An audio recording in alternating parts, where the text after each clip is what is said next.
Chapter 9:19. You're here specifically for me? Danny asked.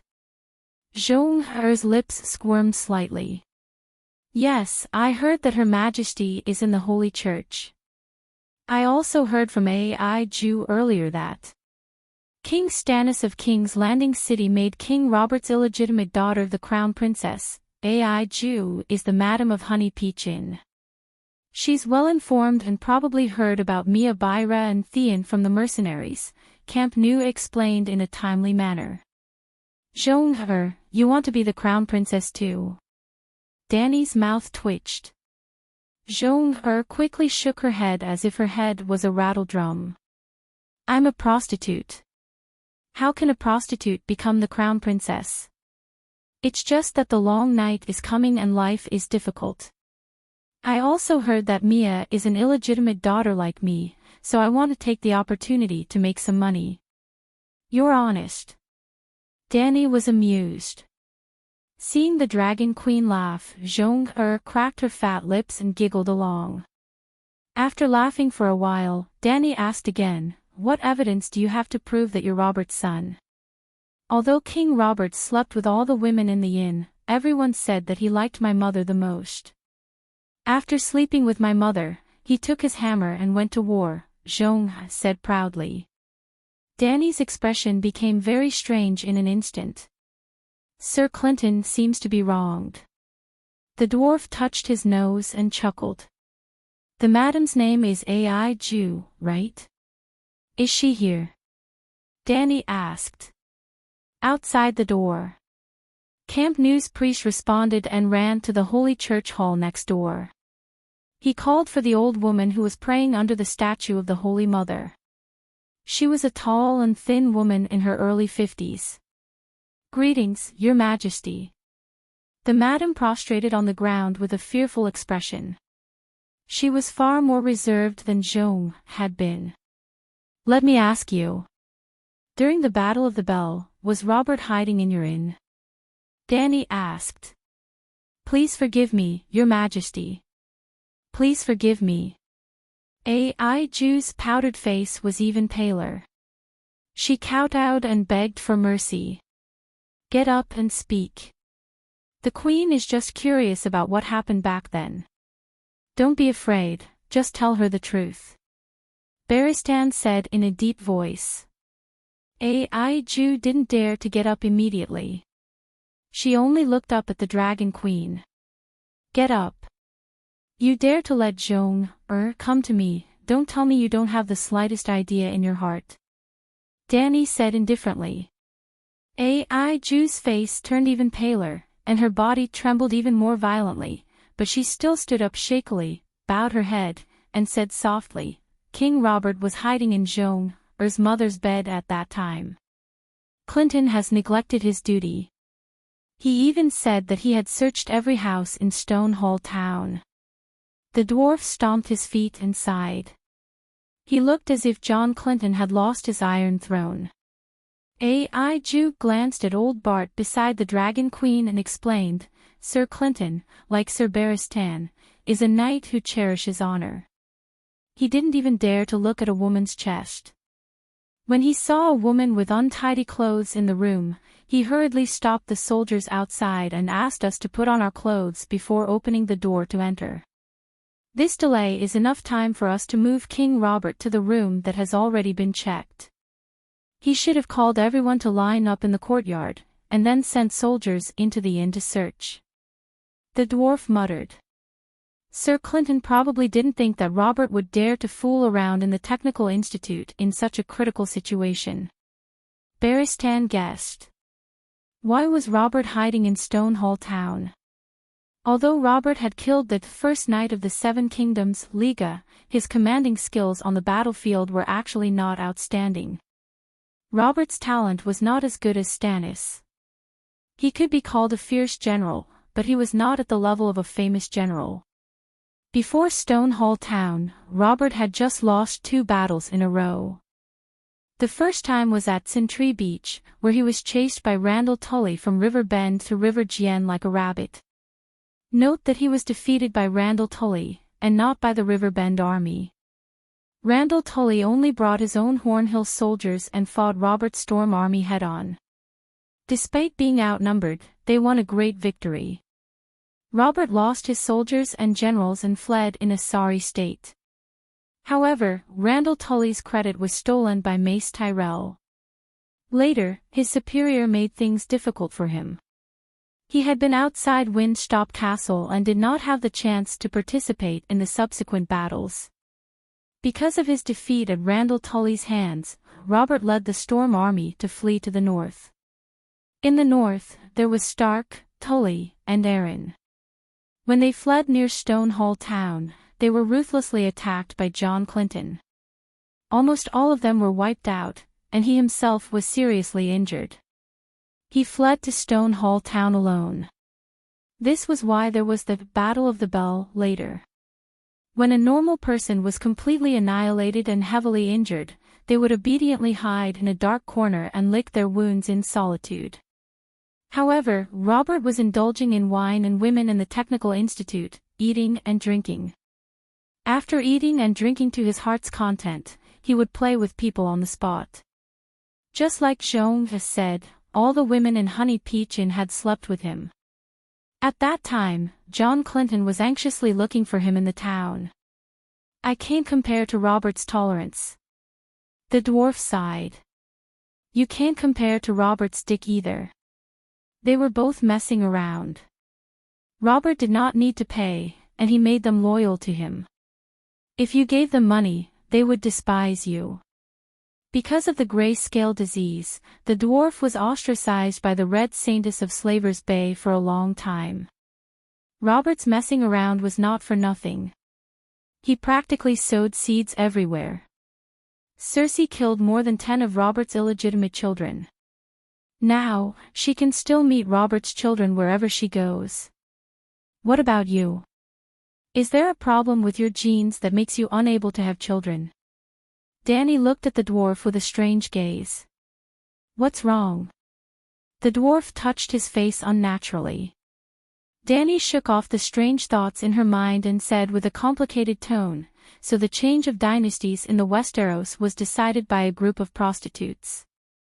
No wonder the kings on the Iron Throne were all either raised by whores or were whores themselves. Ah! The dwarf and Barristan were stunned for a moment, then their expressions became distorted. Ai-Ju and Zhong heard this and did not feel humiliated. Instead, they could not help but laugh.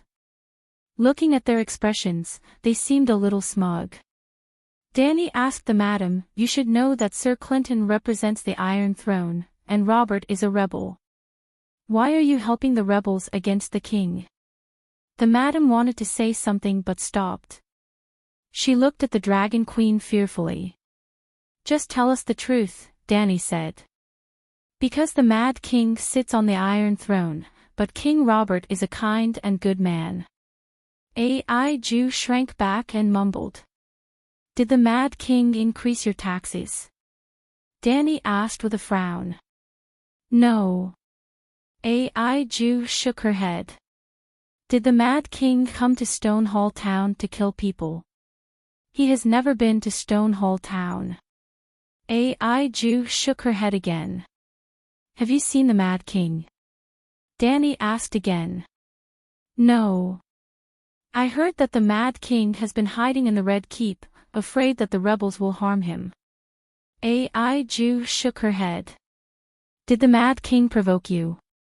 Dany asked again. "I have never seen him," Ai-Ju said. "The Mad King was on the throne for 20 years. Did you have a hard time?" "It was okay." Ai-Ju thought for a moment and looked at the old priest. There was no shortage of food during the winter. Did I remember wrongly?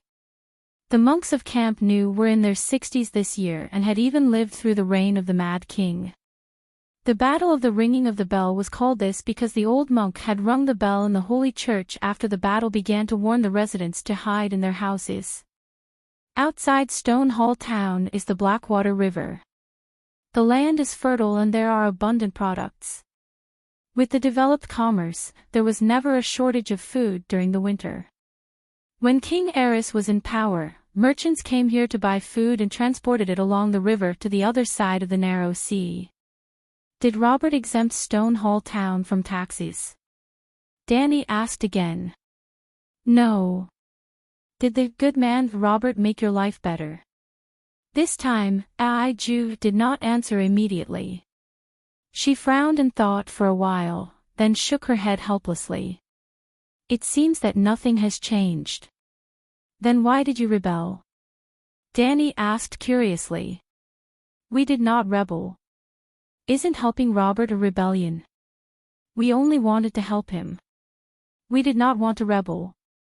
In the end, she emphasized, King Robert laughed and laughed with us. We all liked him very much. The Mad King did not provoke us, but his past actions and the incident of him torturing and killing Duke Stark were too shocking. Danny recalled a certain president of United States in her previous life who knew everything. That guy did not do any official business and was always indulging in state affairs. He only liked to do stand-up comedy in front of the people and seemed very unreliable. However, the people of America liked him and many people supported him to be the president. In a way, he and Robert were the same type of king. The country they ruled was also the same. Could it be that the foreigners liked this kind of a charming leader who was approachable and exposed the same flaws as the people? Danny shook her head and dispelled the strange thoughts in her head.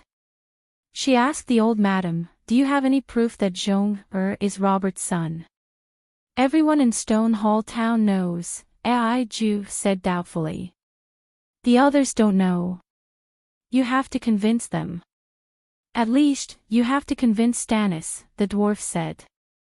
Ai-ju thought for a while and said, Zhong was born naturally. She was born during the Battle of the Ringing of the Bell. Did Robert stay in Stonehall Town for a long time after the battle? The dwarf asked. No, after the battle, he left on the same day. Ai-ju shook her head. The dwarf spread out his hands. So, why are you looking for the queen? At this time, Zhong who had been listening by the side, spoke. She sighed and said, Stonehall Town is in dire straits now. During the Battle of the Four Kings, the lions and wolves took turns to ravage the town. The town gate and 1/3 of the houses in the town were burned to ashes. The townspeople either died or fled. Before winter came, there was a famine. More than half of the townspeople starved to death. After a long night, the town was emptied. Now that the deviant ghosts are here, there are not many people left in the town. The inn business can't continue. Stonehall Town was located at the intersection of the Four Kingdoms. It could reach the King's Landing through the Blackwater River. It was considered a prosperous trading town inland. Stonehall Town's resident population and floating population, as well as its economic benefits, surpassed Winterfell. But now, the town was desolate. The burned houses weren't repaired, and the collapsed charred walls were in the center of the town. It was difficult to find a living person on the streets. Worse, it wasn't the worst time yet. The future would only get worse year by year. But who could be blamed? Robert and Byra chose to join Theon's dynasty. The army that ravaged the town, stole their food, destroyed the crops outside the town, and burned the houses in the town. Regardless of whether it was the wolves, trout, or lions, they were the rebel army that they looked forward to and supported greatly. What was more ironic was that the soldiers who ravaged the town during the rebellion of the Four Kings had participated in the Battle of the Ringing of the Bell. Now, they were revisiting the same place. Chapter 9:20. Zhong looked at the queen with pleading eyes. When King Robert was still alive, I knew that I was his son. But in the Peach Inn, I could feed myself, and I never thought of going to King's Landing to find him. But now I really have no other choice. I gave birth to a daughter last year, but there is no food at home. Not only is there no food, but Stone Hall Town has also become very unsafe. The dead are coming, and there are no guards to stop them. I have to leave here and take my daughter away. I don't expect to be a noble bastard, as long as I can eat and not be caught by the otherworldly demons. Baristan frowned and said, "We all came from the town, and we know that you have a hard life, but what's the use of looking for the Dragon Queen? She can't prove that you are Robert's son, and she has a bad relationship with Stannis, so she can't do anything. I don't know, I have no other choice. I heard that the Queen is like the Virgin Mary, so I came to look for her." Jean said blankly. "Try her blood."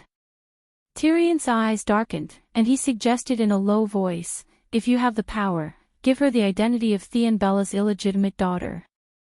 Dany stared at him for a long time until the dwarf looked away, and then she said coldly, "Admit her identity, send her to King's Landing, and then you keep listening in the direction of King's Landing, hoping to hear the news of Stannis killing his own family again. Even if you change your face, you are still a little demon. You are so evil." The dwarf was angry and retorted loudly, "I just want to help this poor mother who has nowhere to go. Her daughter is only 1 year old." The dwarf emphasized the word, "have nowhere to go," and Jean and Ai Jew's faces darkened. "You heard what we said just now." Dany ignored the guilty dwarf and turned to Jean, saying, "The king's blood has a special magic power. Through a simple magic test, it can detect whether there is power in your blood. If there is, you are most likely Robert's son, and I will give you a certificate in the name of the church." However, the royal bloodline was not only an honor, but also a dangerous burden. The evil sorcerers loved to sacrifice the king's blood to the evil god. At this time, the King's Landing was filled with red-robed monks. "I'm not trying to sow discord between you and Stannis, but I'm sure you've heard some rumors. Let's not talk about the others, but you should know about his biological daughter, Princess Shireen, right? I heard that Princess Shireen's gray-scale disease relapsed and she died from it," Jean said suspiciously. "You believe it?" Dany asked indifferently. "The grayscale disease will not recur after being cured. Not only will it not recur, but it will also be immune to most plagues," Baristan said solemnly. "The grayscale disease on Princess Shireen's face has never been completely cured. It's just that the scholar has suppressed it with medicine." Jean bit her thick lips and said, "The scholars have the ability to suppress the grayscale disease. That way, 3/4 of the scholars wouldn't have died during the plague in the old town," Dany said. Jean's expression was blank. Apparently, she knew nothing about the plague that happened in the old town decades ago, let alone what it meant. "Do you know Rick Windstorm?" Dany asked again. Jean was very well informed. She immediately nodded and said, "I heard from the knights who came from King's Landing that the Holy Sparrow was going to crown him as king, but Cersei cut off his head. I've said what I should say. It's your choice." Dany sighed. Jean glanced at Ai Ju and said, "I choose to go to King's Landing. I heard that Mia's mother was just a peasant woman. Monk Camp knew, help Jean with the blood test. Use the bloodline appraisal that the Holy Mother gave you," Dany said to the old priest. The old man was confused. The queen was confused. When did the Holy Mother give such a divine spell? The Holy Mother has bestowed. Before he could finish his sentence, the old man's mouth fell open. His eyeballs almost jumped out of their sockets. At that moment, a divine spell appeared in his mind, along with the instructions for the use of the divine spell. It was just like the day when he knelt in front of the Holy Mother statue and was suddenly bestowed with the holy healing spell. The devout old priest was confused and in awe. But his mind was in a mess. He did not know who to respect. The Holy Mother. Dragon Queen. Jean was a little scared when she saw the priest who seemed to be faceless. She called out softly, Master Camp knew, what's wrong? The old man came back to his senses and looked at the calm dragon queen. He sighed and said, Thank you, Holy Mother. Holy Mother is merciful. He then turned to the White Knight and said, Sir Barristan, can I borrow your dagger? Old Bart handed over the steel dagger at his waist. He cut open Zhong's middle finger and squeezed out 2 drops of dark red blood on his palm. The old priest opened his hand and chanted a few verses of the Holy Mother's merciful scripture. A milky white flame floated in the palm of his hand. The blood droplets burned in the flame and quickly dried into ashes. A wisp of blood climbed up the pure white flame. This is interesting. The dwarf looked at Danny in surprise. If anyone dares to imitate my bitch sister and give birth to the king's bastard child, I'm afraid they will die a horrible death. The Holy Mother's magic can also test the child's father. AI Jew was shocked. Priest Camp Nu shook his head and pointed to the flame in the palm of his hand. As you can see, the holy flame was pure white before. Now it is stained with blood red. This means that there is external magic burning. If there is no power in the blood, the holy flame will not be tainted. For ordinary people, this kind of magic is almost useless. Then is Zhong a Robert's child? AI Jew asked anxiously. There is magic in Zhong's blood. She should have the king's blood. The old priest nodded. That's great. AI Jew's old face was distorted with excitement. She pulled Zhong, who was equally happy, and shouted excitedly, Zhong, you are really King Robert's child. You are a princess. The Holy Mother can testify. So I am really a princess. Zhong grinned. When the old priest heard this, he panicked and waved his hand. The Holy Mother cannot testify. I cannot represent the Holy Mother. The Church will not participate in the struggle for power. You are using the Holy Mother's magic. AI Jew glared. AI Jew, you have to understand. The magic only proves that Zhong has the king's blood in her. It does not confirm that she is King Robert's daughter. Priest Camp Nu stomped his foot. What are you talking about? Why is she not King Robert's child if she has the king's blood? AI Jew was confused. Camp Nu looked at the Dragon Queen for help. But she sat on the high back chair with her eyes closed. She held a flame in her right hand. It seemed that she did not want to participate in this matter. Then the old priest looked at the dwarf who was watching the show curiously and asked, You also have the king's blood, right? Why don't you try? The dwarf's face became unfriendly. The old man quickly explained, I don't mean anything else. I just want AI Jew and Zhong to understand that the king's blood cannot prove the father's identity. It's just a drop of blood. Barristan helped. You can try it yourself. The evil god likes nobles more than commoners, which means that the bloodline of nobles is superior to commoners. The dwarf shouted. Barristan glanced at him indifferently. He really did cut his finger with a knife and squeezed out 2 drops of blood on the priest's left hand. Tang! The same milky white flame burned the blood to ashes. Under everyone's incredulous gaze, the milky white flame was dyed a faint blue. What's going on? Sir Barristan's king's blood is richer than Zhong's? The old monk exclaimed. Is there a problem with the magic? Barristan was puzzled. After that, AI Jew and the old monk each tried it once. AI Jew's flame did not change at all, but the old monk's flame did not change in color. The flame became a size bigger. The old monk was very calm this time and explained to the puzzled onlookers, I don't have the king's blood. This is the power of the Holy Mother. I have the divine power bestowed by the Holy Mother in my body. Let me try. The dwarf couldn't help but decide to do it himself. Boom! The flame jumped up as high as a finger, its entire body pale gold. It was amazing, but it was within the dwarf's expectations. It seems that there is no problem with the magic, but why is the power in Sir Barristan's bloodline stronger than Zhong's? He turned to the Dragon Queen. Danny said lightly, "Pull the people around me and try. I guarantee that all of them have the power of the bloodline. Because of you."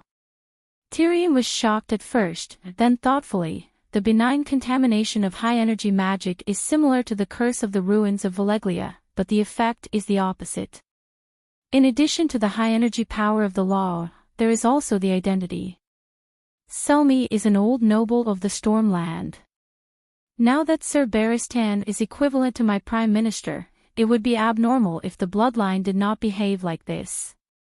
The correct way to use this magic is to take the blood of both father and son at the same time and burn them together. If they are father and son, the flame will only be stained with one color. If they are not related, the flame will appear in two colors. Danny glanced at the dwarf vaguely before continuing. Not only is it suitable for father and son, but it can also be used to take the blood of mother and son to verify whether they are biological mother and son. If both parents are great nobles, such as Cersei, Robert, and Joffrey's family, the color of whose bloodline is stronger will be displayed. If Cersei is green and Robert is dark red, Joffrey and Robert's mixed blood will appear green and red. If Joffrey and Cersei's mixed blood burn, there will only be green. If Joffrey is Robert's son, Robert and Joffrey's mixed blood will appear dark red.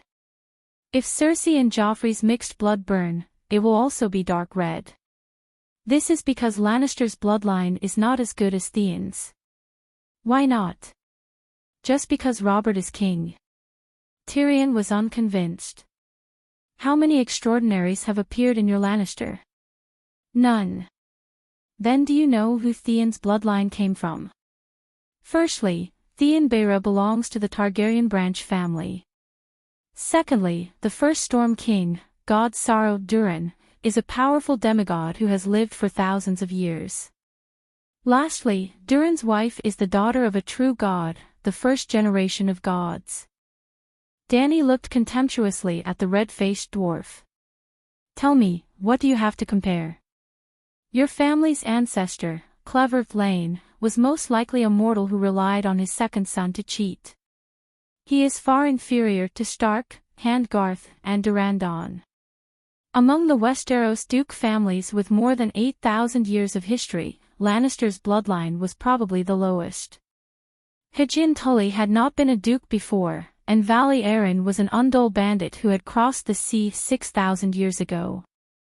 These two families were not included. Son Halberd City's Martell and Iron Archipelago's Greyjoy had bloodlines stronger than Lannister's. Martell was originally quite mediocre, but he had mixed into Nymeria's bloodline 2,000 years ago. Greyjoy, on the other hand, was very impressive. Their ancestor, the Grey Sea King, was also a demigod. He killed the world's first sea dragon, Naga. This was not a legend. Naga's fossil was still displayed on the Iron Archipelago. Chapter 9:21. Ai-Ju did not really understand the theory of bloodline, nor did she care about which family's bloodline was higher or lower in the Seven Kingdoms. She only asked nervously, what about Zhong? Is she Robert's seed? Tyrion, you have seen Mia Stone. Does she look like Zhong? Danny asked. Her hair is very similar, her eyebrows, eyes, nose, and mouth are a little similar, the dwarf said hesitantly. In that case, Pastor Camp Nu, issue a written certificate for Zhong, in your name and Stone Church's name, Danny said. Thank you, Your Majesty. Thank you, Master Camp Nu. Thank you, Merciful Mother of Mercy. Ai-Ju quickly pulled Zhong to thank her. Pastor Camp Nu looked at Dragon Queen awkwardly and said, Your Majesty, is it appropriate for the church to be involved in this matter? It's just bloodline identification. There is no political aspect to it. After thinking for a while, Danny added, after you arrive at King's Landing, go to the cathedral again and explain your matter to the archbishops. Then, ask them to issue 2 bloodline identification certificates for you. Why? Is Pastor Camp News certificate not enough? Was confused. This is the system. The king's bloodline is a matter of national importance. Dragon Queen said seriously, in order to prevent fallen priests from mixing up the noble bloodline in the future, and to prevent great nobles like Cersei from threatening the archbishops, from now on, if the duke or king wants the church to issue a bloodline identification certificate for their descendants, they have to ask at least 3 priests to do a blood test together. By drawing lots, 3 priests will be randomly selected from hundreds of priests on the spot to do a blood test on the spot. If possible, they can go to 3 different parishes and take turns to do it. You are thinking too far ahead. You really don't want to give the future Cersei and Marjorie any chance. The dwarf smiled bitterly. If you put a hat on your husband, you might be able to find a reasonable reason. But if you cheat and mix up the family bloodline, that is unforgivable. The Mother of Mercy will never forgive you. The teachings of the 7 gods do not oppose divorce. If you can't live together, then divorce. Danny said lightly. The dwarf's mouth twitched, but he could not refute. The hall was quiet for a while. Looked at the Dragon Queen with hope in her eyes and said, Your Majesty, the distance from Stonehall Town to the King's Landing is over 1,000 kilometers. It is a world of ice and snow, and there are also deviant ghosts. How are we going to get there? Danny said casually, the Heishui River is not completely frozen. Go downstream for another 100 kilometers and you should be able to reach a ferry when you enter the mainstream. When the volunteer group leaves Stonehall Town, I'll ask them to send you off. Oh. Zhong was a little disappointed that she couldn't ride the pterosaur, but she didn't tactfully make a request. After the old priest left with Zhong and Ai Ju, the dwarf smiled and said, Actually, it's more suitable for them to follow the volunteer legion to the garrison. Wherever there is a volunteer legion, there will be a prostitution business. With her status as Robert's daughter recognized by the church, let alone 1 daughter, she can even raise 8 or 10 children. Best to follow you all the way. Danny mocked. The dwarf said unhappily, Don't talk nonsense. I'm about to get married, and I've already turned over a new leaf. I haven't been to the brothel for more than half a year. Zhong especially that Ai Ju, want more. Barristan sighed. They didn't have any hope, so they won't have any extravagant hopes. But Mia Stonehall didn't have a very good start, just like Blackfire back then. It's normal to have such thoughts. If she's willing to stay in a remote village for the rest of her life, I'll find it strange. Danny didn't think so. Then, she looked at the bleak and desolate town outside the window with a complicated expression and sighed. Even Zhong and Ai Ju have to starve. How miserable are those ordinary people? Sir, take some people to the streets and ask who can't survive.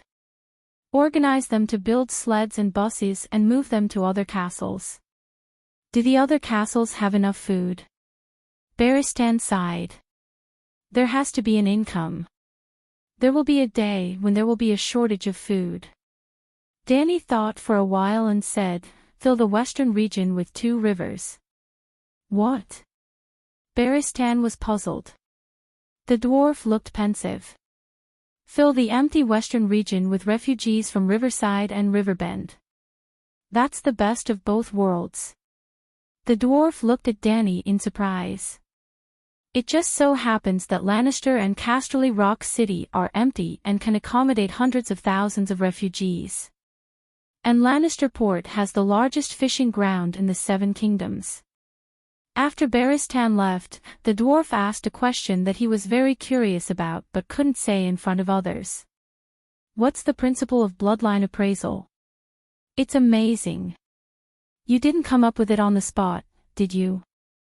The concept of bloodline appraisal did appear in Danny's mind a long time ago, probably after the first time she used the wizard lens to observe the genes of the grayscale disease patient. After discussing the types of spirituality with Bo Tian, the president of the Necromancer Association, Danny came up with an idea. Spirituality is divided into Type A active spirituality and Type B willpower spirituality. Then, people with the same bloodline should have unique similar spirituality in their blood. Then she continued to study the principle of the wizard lens and finally came up with a pirated version of bloodline appraisal. Well, the wizard lens was the real deal. But she didn't plan to shoot her mouth off with the dwarf in the holy hole. In fact, except for the time when she revealed the true identity of the 7 gods, Danny never discussed the topic of "I'm the Holy Mother" with the dwarf. It was the same this time. The Holy Mother's divine power is infinite, she said lightly. The dwarf looked around and muttered, "There's no one else here. The 7 gods are watching you." Danny put on a straight face and stared at him. "Midget, what's wrong with you, Lewin? Why didn't you just kill him?" He had no choice but to change the topic. "It's none of your business." "How is it none of my business? He murdered my uncle, sister, cousin, and thousands of Lion Army soldiers," the dwarf said unhappily. "The trial is related to the victims. When the trial is over, the crime and punishment have been determined. The rest of the punishment will be left to the 7 gods." Danny said impatiently. "What about Arya Stark? When and where will the trial be held?" the dwarf asked again. "A week later, in..." Danny thought for a while. "Let's hold it in the Western Territory. We'll use a fair and open trial to comfort the people of the Western Territory who died unjustly. But too many people have died in Casterly Rock City. It's become a ghost town. It's gloomy and creepy. I don't want to take half a step into it in the future." The dwarf's face turned green and white. "Inform the nobles of the 7 countries. 7 days later, in the fairy city, there will be a public trial of Arya Stark." 2 months after the fall of the Western Territory, the situation of the 7 countries finally stabilized under the Dragon Queen's tireless efforts. Especially with the establishment of the Western Territory, Hejian, Royal Territory, and Riverbend, a total of 15 volunteer groups with a total of 45,000 people. The 7 countries' anti-ghost strategy passed the passive defense phase and began to enter the second phase of defense and counterattack. At least there wouldn't be any more dukes being taken away by the ghoul army in a daze. To put it simply, the peak of the epidemic had passed, and the turning point had arrived.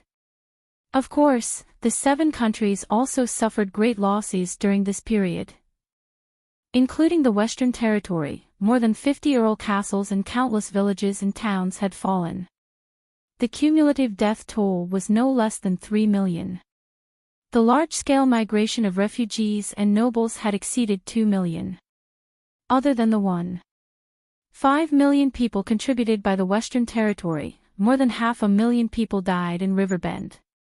For example, Earl Matthews Roven's Golden Tree City originally had more than 80,000 people. It wasn't the 80,000 permanent residents in the castle, but the number of people who had migrated to Golden Tree City. Only a few hundred people were saved by the Dragon Queen. The remaining 1 million people came from the Stormlands, Hejian, Royal Territory, Northern Territory, and Valley. Only half of them died in the hands of the ghouls. The remaining half died from hunger, cold, disease, and long-distance migration. For example, hundreds of thousands of people moved 600 kilometers from King's Landing to Storm's End Fortress. Tens of thousands of people died along the way. Back in the last Heathfire City, Dany promised the old people who were out hunting that if they followed her to the south, they would be able to survive. At that time, her tone was firm, her voice was loud and powerful, and her expression was infectious. Although it didn't affect the old people at all. Now, she could still speak with a firm and powerful voice. But deep in her heart, she had already accepted the reality. She couldn't save them. When the long night arrived, the first batch to be eliminated were the old and weak.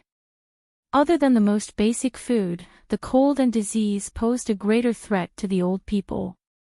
Kong beds had already been popularized in the 7 countries. But people had to go out eventually.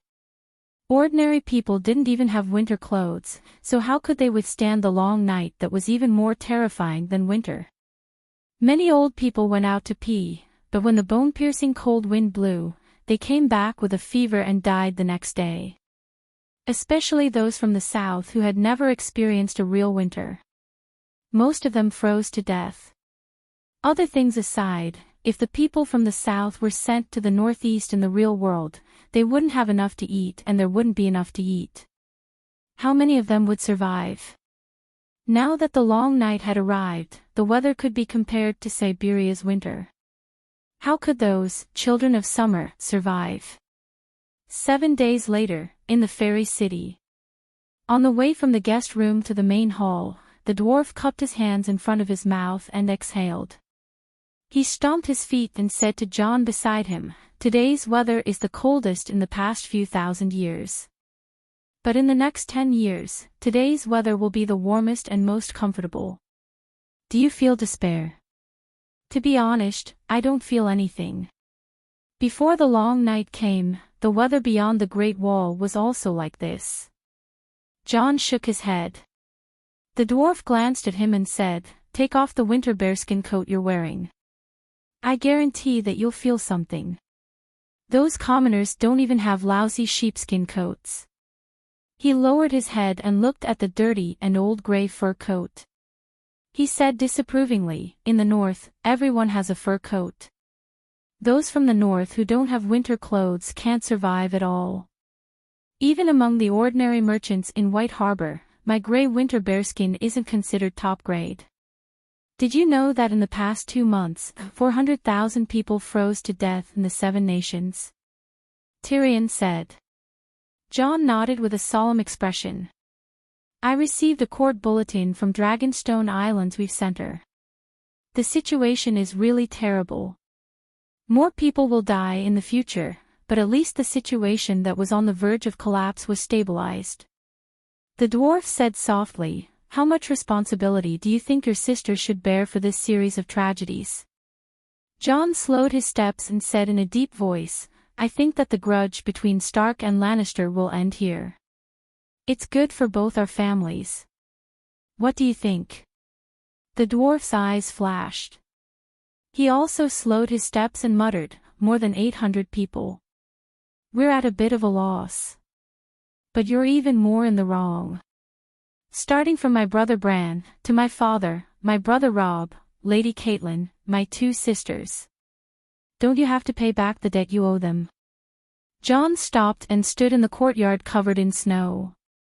The whistling northern wind made his cold and hard voice seem a little erratic. Chapter 9:22. How do you think Tommen died? Tyrion's tone turned cold. "Jaime knew that your sister killed Tommen, but he decided to use Tommen's death to settle the grudge between the 2 families. But you gave him a good beating.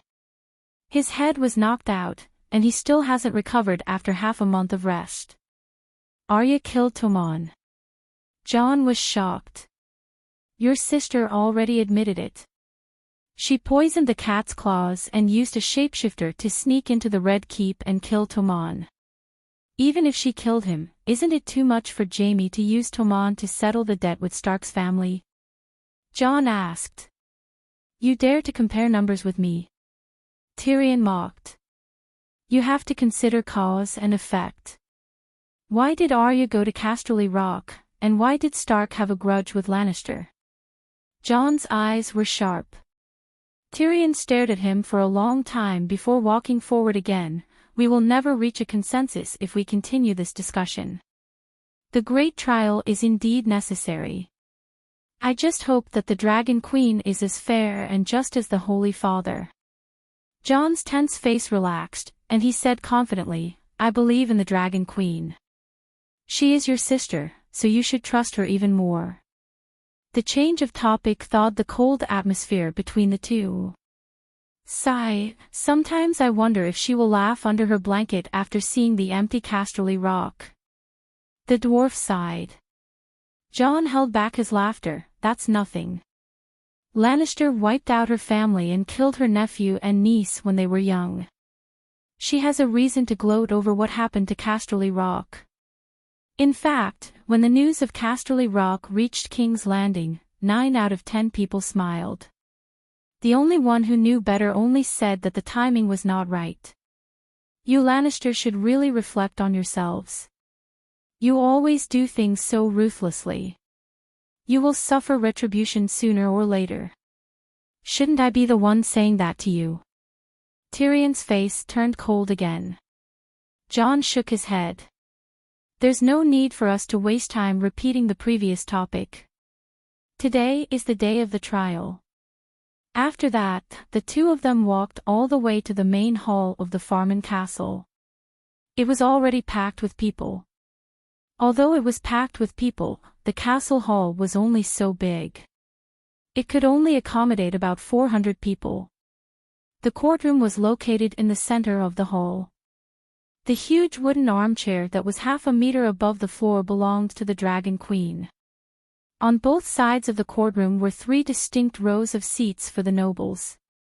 Below, 2 unsullied were guarding a 4-meter-long horizontal bar, blocking the surrounding mercenary knights, commoners of status, singers, poets, merchants, and craftsmen. The Farman family's soldiers stood guard outside the castle while Dragon Queen's White Knight led the Unsullied to maintain order in the hall. The surviving lords of the western region had all arrived and were seated in the audience seats to the left of the Dragon Queen. Many of the nobles of the 7 kingdoms had also arrived and were seated to the right. The dwarf and Jon separated. One of them went to the first seat on the left, while the other went to the first seat on the right. They sat across from each other with a 3-meter-wide space between them. After a month of preparation, the standard of this trial was really high. It could almost be considered a frugal version of the Great Council. In addition to Tyrion, the sickly Jaime had also come.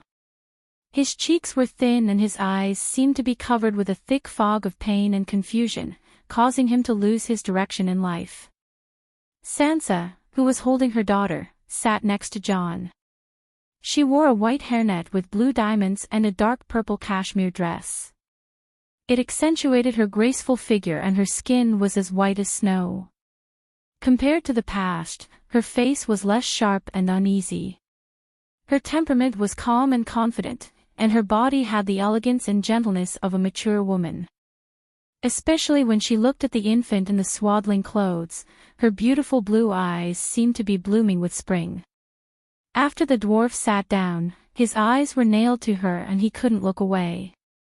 Right next to Sansa was his fiancée, Arianne. The Dornish princess also saw her fiancé's dazed expression, but she thought that he was like Jaime, immersed in pain and emptied his mind. The dwarf and Jaime's expressions were rather similar. Anyone who saw them would not doubt that they were a pair of pitiful brothers in grief. Behind Arianne sat a few sand snakes. They were the ones who were overjoyed when Jon first heard about what happened to Casterly Rock. They didn't hide their schadenfreude at all. They weren't the only ones. When news of Casterly Rock's fall and Lannister's massacre spread to Dorne, Prince Dowling first sighed and said that the 7 kingdoms were in big trouble. He then forgot about the millions of ghouls and ran 2 laps around Flowing Water Garden in excitement. Of course, this was fake news. Dowling's lower limbs were paralyzed. Even though he had been treated by a priest a few times, he could only walk with crutches. However, the nobles of Sun Halberd City also admitted that the prince held an unprecedentedly grand banquet that night. He invited all the knights, nobles, and poets in the city. At the banquet, the prince couldn't hide the smile on his face. He even danced with every sand snake. Next to Ariane sat Erlu's king's hand, Davos. He looked tired and his eyes were dull. No one knew what he was thinking. Next to Davos was the complacent Bronze John. Although the vassals of the valley had suffered heavy losses in the explosion at King's Landing, this tall and thin old count was in good spirits. Because Aaron had no children, he became the new valley guardian. In the future, he even had hopes of becoming the lord of the Eyrie. This was a promise that Erlu had made to win him over. After that, there was laughter, Baylor with a worried expression, Darkfish, Blinden with a sad face, several Frey's daughters who had married other families, and Rob's wife, Jean Westerling, even Asha Greyjoy came. However, the sea monster situation was a little awkward. She took off her leather armor and changed into a cumbersome dress that she didn't like but couldn't wear for today's occasion. She sat, alone, at the end of the first row on the right. No one spoke to her. The people around her looked at her even more viciously than the nobles of the western region looked at Stark. When almost everyone had arrived, the Dragon Queen also waited for a while. Around 9 o'clock, she entered the hall accompanied by Barristan and Bevos. For today's trial, the nobles present all changed into solemn attire. The Dragon Queen was no exception. She wore a sapphire blue lantern-sleeved top and a silver high-waisted pterosaur leather skirt with rubies. She was elegant and dignified, but her hair needed to be decorated. Bold hair paired with a dress was as inappropriate as wearing slippers to work. Even the peasant women in the countryside would wear lace headbands on important occasions as long as their families' conditions allowed it. The ladies in the hall all wore hair accessories, such as Sansa's crystal hairnet and Yelene's reddish-gold hair clip. Logically speaking, wearing a delicate and small crown at this time was befitting of Dany's status. If they were in Winterfell, Sansa would wear it. If they were in Sun Halberd City, Yelene would also wear it. However, apart from the three-headed dragon crown that the Tourmaline Brotherhood had created for her when she first debuted, Dany had never had a crown of her own, nor had she ever worn one. Honeywine River's crown of love and beauty did not count. Today, she only used a headband to tie her silver hair behind her head. The headband was made of gold, red, and green ribbons, which contrasted with her full forehead and silver hair. It should have looked simple and playful, but for some reason, the people around felt that the Dragon Queen had never been as sacred and majestic as she was now. She was like a god walking to the altar, lowering herself to sit on the throne of the mortal world. The layman watched the show, while the expert watched the artistry. Tyrion and Sansa were extraordinaries. They noticed that the Queen's headband was unusual. They seemed to have understood something, but they were still confused. Jon's cultivation was higher than theirs.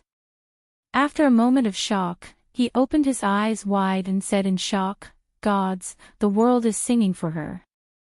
This is the aura of the Song of Laws. The Song of Laws is materialized like a real thing, and there are 3 of them. What realm is this? True God." Under the respectful gazes of the people around her, the Dragon Queen sat on her high-backed chair.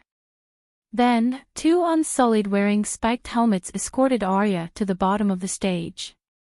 Arya did not wear shackles. Instead, she wore a gray sheepskin jacket. The gray cashmere was exposed. It was fluffy and looked quite festive. Moreover, compared to her previous skinny and yellow body, she was obviously fatter. Her skin was fairer and smoother. It was as if the month in prison was not a punishment for her, but a rest for her. "Everyone knows the reason for today's trial," Dany emphasized. "The real reason is the rebellion of the 4 princes."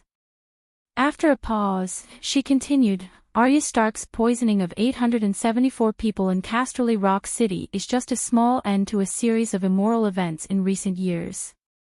The purpose of today's trial is to prevent it from being the beginning of the next series of tragedies. I hope that the sins that have shrouded the families in the past and the hatred that has been buried in their hearts can be put to an end after the trial. That depends on whether the results are satisfactory or not, Tyrion muttered.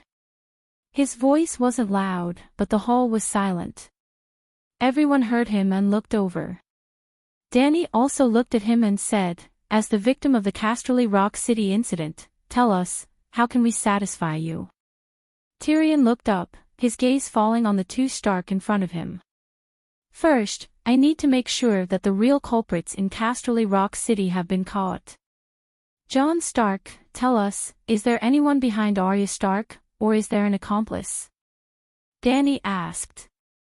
He stood up and said solemnly, "I swear to the gods, I did not know that Arya would go to Casterly Rock City, nor did I know that she was avenging Stark." Dany nodded and looked at the next Stark. Sansa Stark. Sansa stood up with the baby in her arms, her expression changing a few times. Finally, she sighed and said, "Before the Battle of Winterfell, I saw Arya for the first time after my father's accident.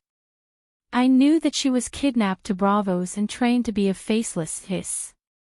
The hall was filled with gasps, and then they pointed at Arya in the center of the hall. "7 gods above, I've actually seen the legendary Faceless One. The Faceless lives up to her name. I was wondering why she was so cruel at such a young age and a noble lady. Now it makes sense, she is a Faceless. Actually, I was wondering before. The deaths of Freyr and Lannister in Casterly Rock City were very similar to the snake lizard poison used by the Faceless in the play. So they really are Faceless. You took the play seriously. But Arya Stark's experience is almost the same as the characters in Dr. Wargrave's play. They were both kidnapped when they were young and brainwashed into cold-blooded demons." Everyone looked at Arya with a trace of pity in their eyes. Chapter 9:23. Quiet. Let Madame Sansa continue.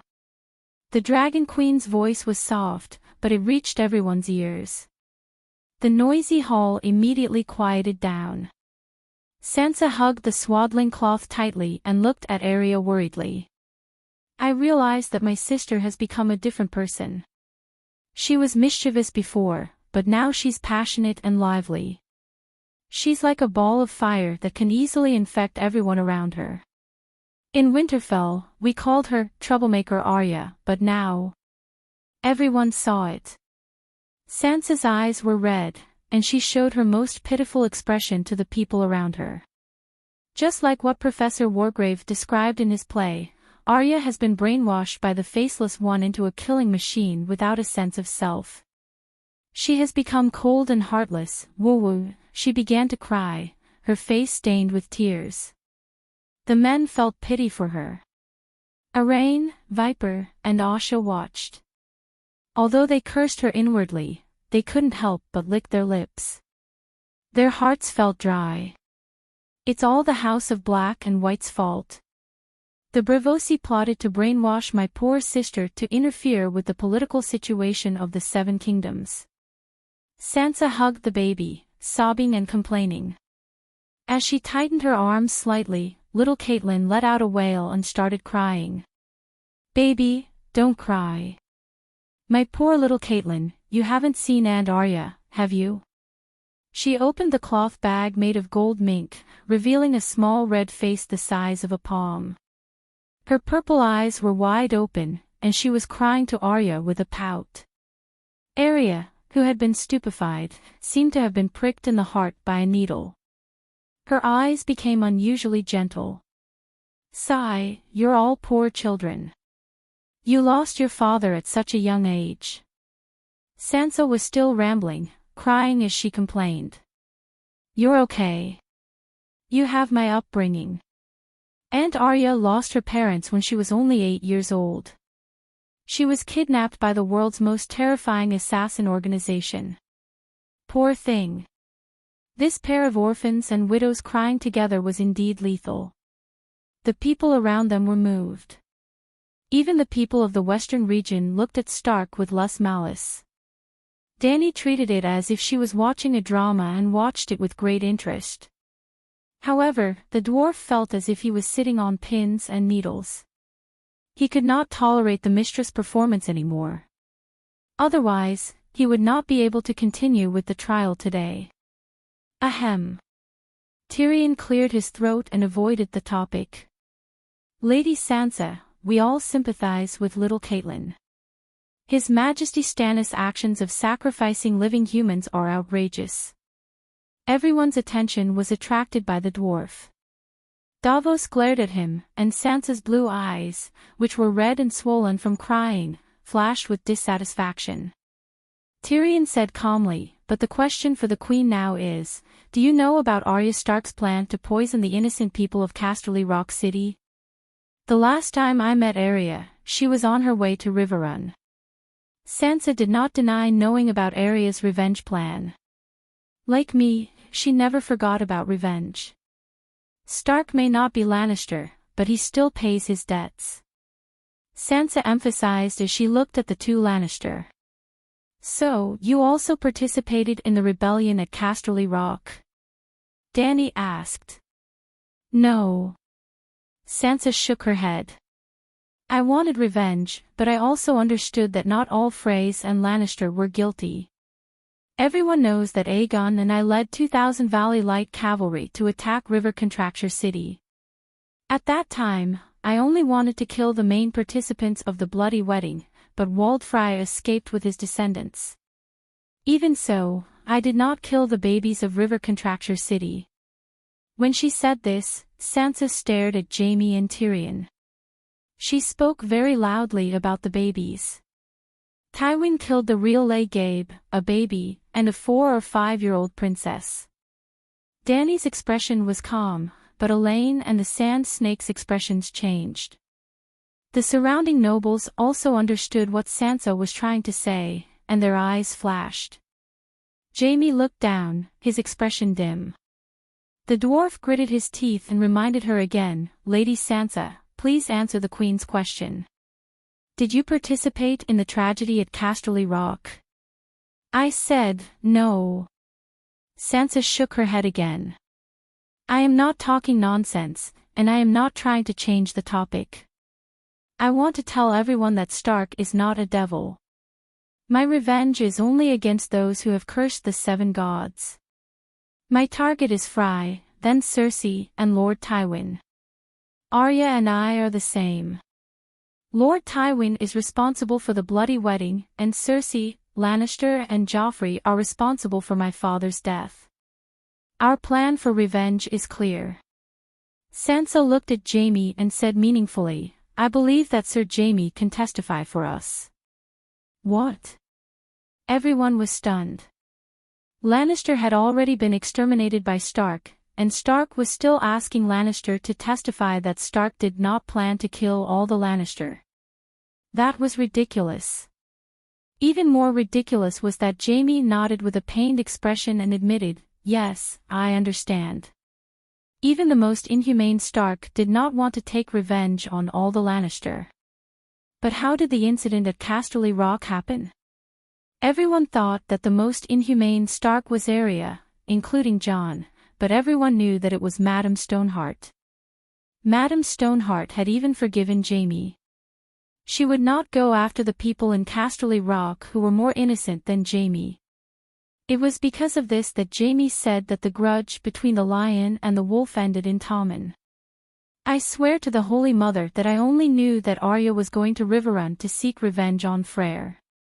Later, I guessed that she might have followed him all the way to Casterly Rock. But to kill so many people, even the Lannister was caught in the crossfire. This is beyond the scope of Stark's revenge. Sansa looked sincerely at the grief-stricken Jaime.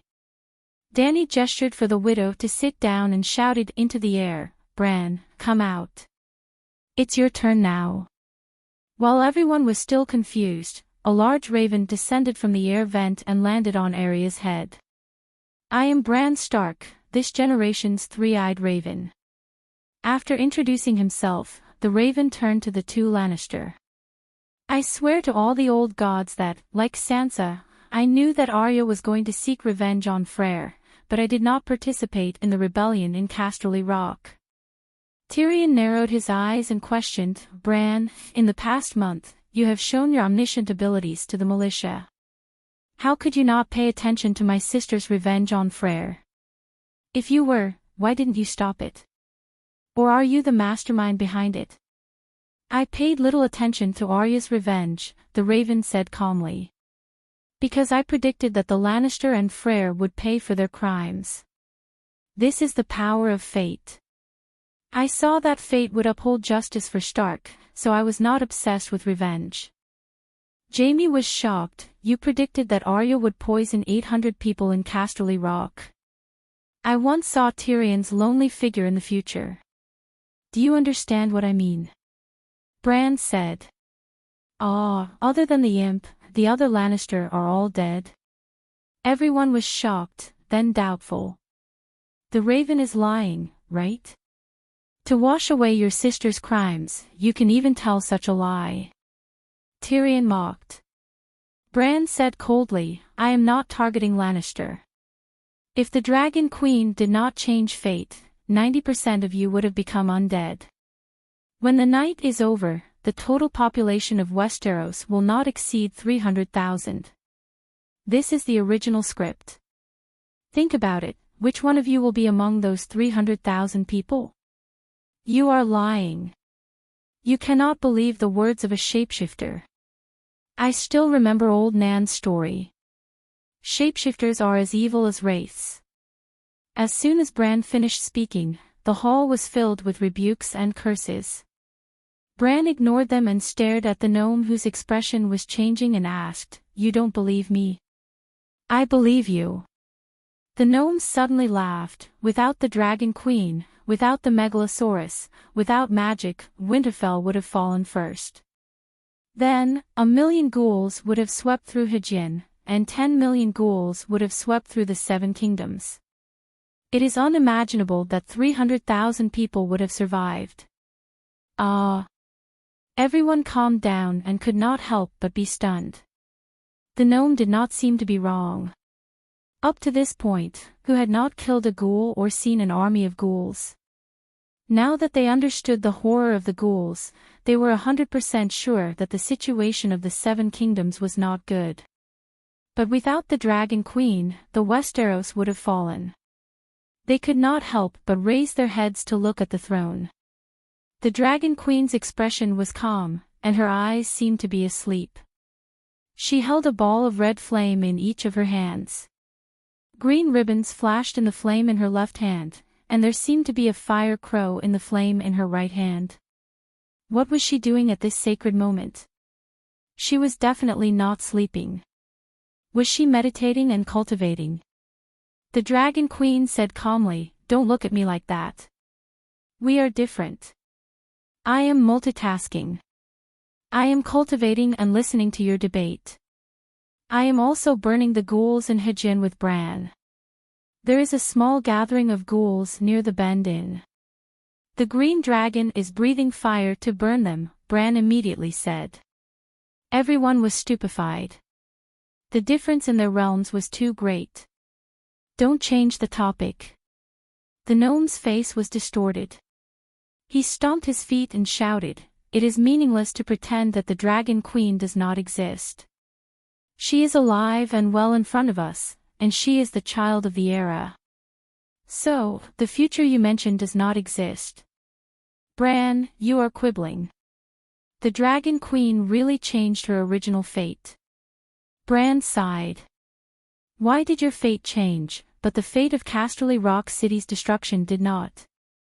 Tyrion said angrily. That depends on whether she wants to change her fate or not. Bran said meaningfully. The gnome and Jaime looked at the Dragon Queen in surprise. Dany was angry. Bran, what do you mean? Are you pushing the blame on me?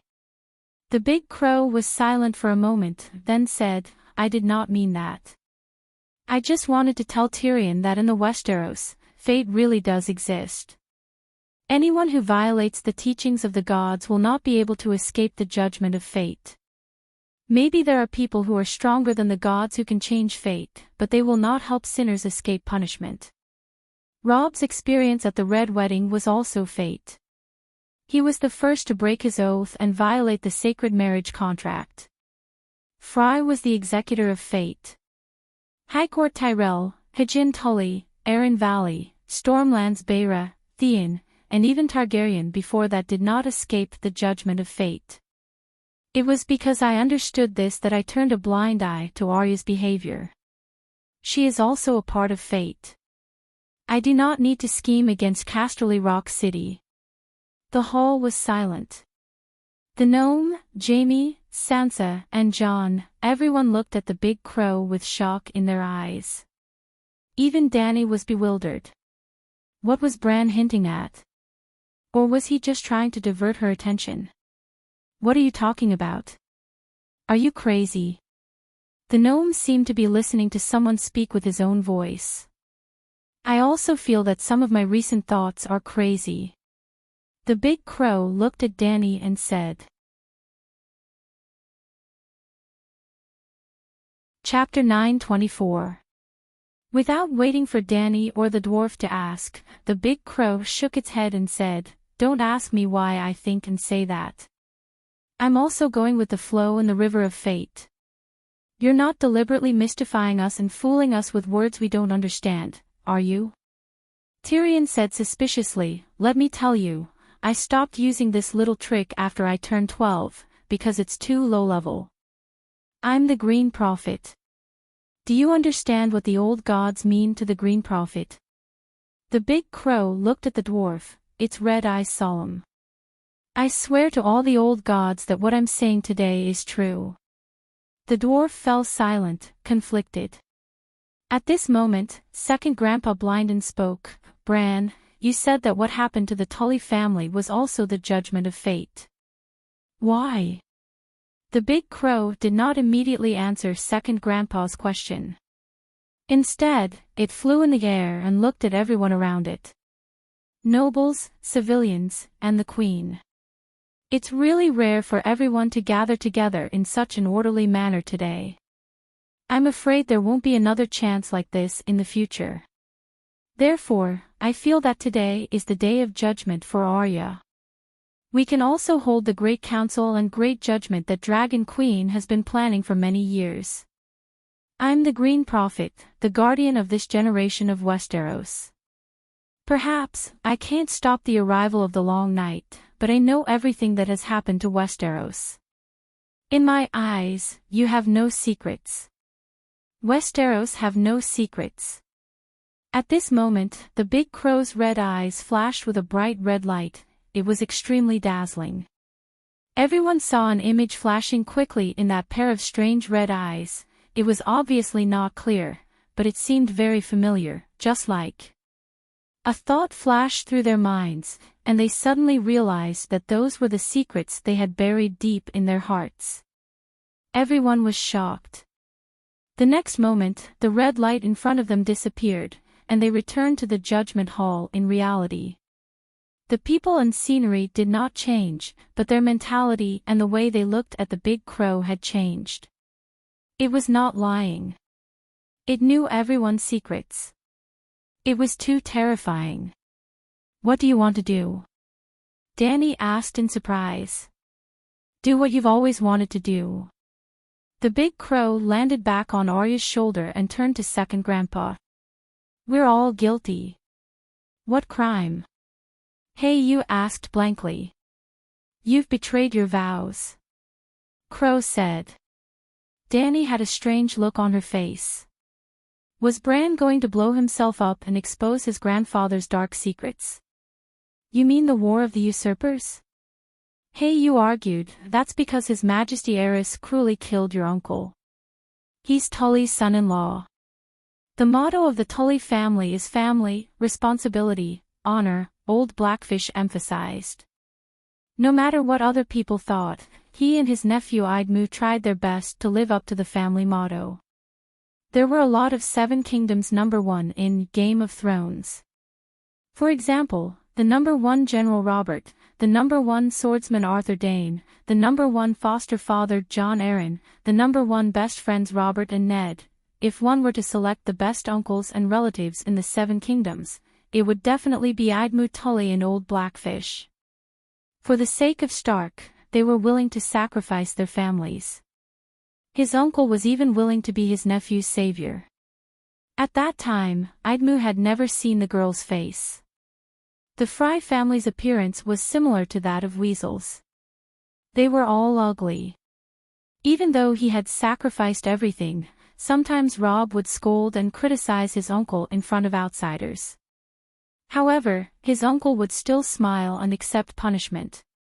Idmu Tully in the original novel was much smarter, kinder, and braver than in Game of Thrones. He was almost the only great noble with no original sin. If one were to choose a king based on virtue and temperament, he would be the most qualified. Bran sighed. Revenge for uncle was something that happened later. But when Mother was only 4 or 5 years old, the alliance between the dire wolf and the trout began. What was the purpose of the alliance? To protect ourselves. Old Blackfish blurted out. The Mad King is crazy. Every noble is in danger. Hejjen is a place of war. We need to form an alliance to protect ourselves. Grandpa told you this. It's not wrong. Tully doesn't have the ambition to be king. She just wants to protect her current power and go one step further.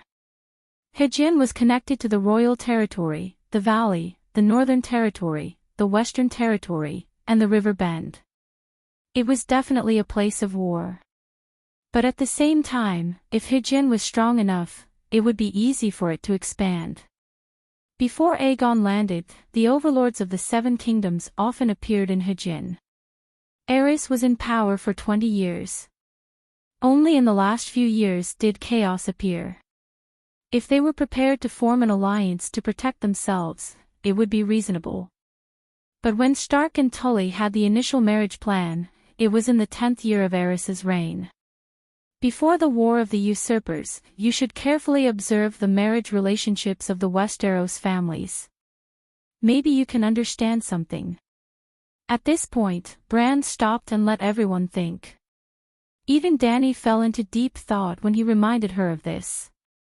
Before she understood the history of the Seven Kingdoms, she never felt that there was anything wrong with the marriage between the families in Game of Thrones. After all, they were of equal social status. But look at the marriage of the previous generation of the rebels. In the north, Rickard married his cousin. Well, Ned's parents were both Stark. In the west, Tywin married his cousin. In the River Bend, Lord Inflatable Fish chose the strongest duke in the duchy, Hyder. In the royal territory, the Mad King married his sister. In the valley, Jon Arryn's first wife came from the Royce family. That was Bronze John's Royce, one of the top dukes in the valley. In the Stormlands, Erlu's mother came from the Eastmon family in the Stormlands, and Eastmon was also one of the Stormlands' noble clans. Doran Martell's wife, came from the great nobility of Novos across the narrow sea.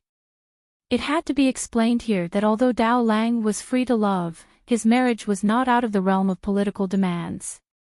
The Martell family was different from the other 7 families. Just like the city builder Brandon, who founded Stark, Martell came from Nymeria, who came from the other side of the narrow sea. Therefore, Martell had always had a close relationship with the top royal family of the Free City. For example, Martell could get the Sea King of Bravos to vouch for the secret marriage between second brother Way and Iraine. For example, Quentin Martell dared to promise Pentos to the Ragged Prince, the original work. For example, Martell and Tyrossai's great lord exchanged their heirs. Tyrossai's daughter was raised in Flowing Water Garden, and Iraine almost went to Tyrossai to be the great lord's wine maid. Dao Lang marrying the daughter of Novo's top noble family was no different from other dukes marrying the daughter of a great noble in their territory. It was all to consolidate their existing power. 7 kingdoms, 8 territories, none of the wives of the lords belonged to another duchy, so what about their children? On the contrary. In the west, Tywin had been trying to matchmake Cersei to marry Liga. In the north, Brandon married Tully, and his daughter married Theon Bella. In Dorne, Dao Lang's mother, Duchess of Dorne, hoped that Ilya could marry Jaime. In the valley, old John had no sons or daughters to marry, and he was too old, so he took in 2 adopted sons and later married the second-hand Lisa. In the king's territory, Liga married Ilya.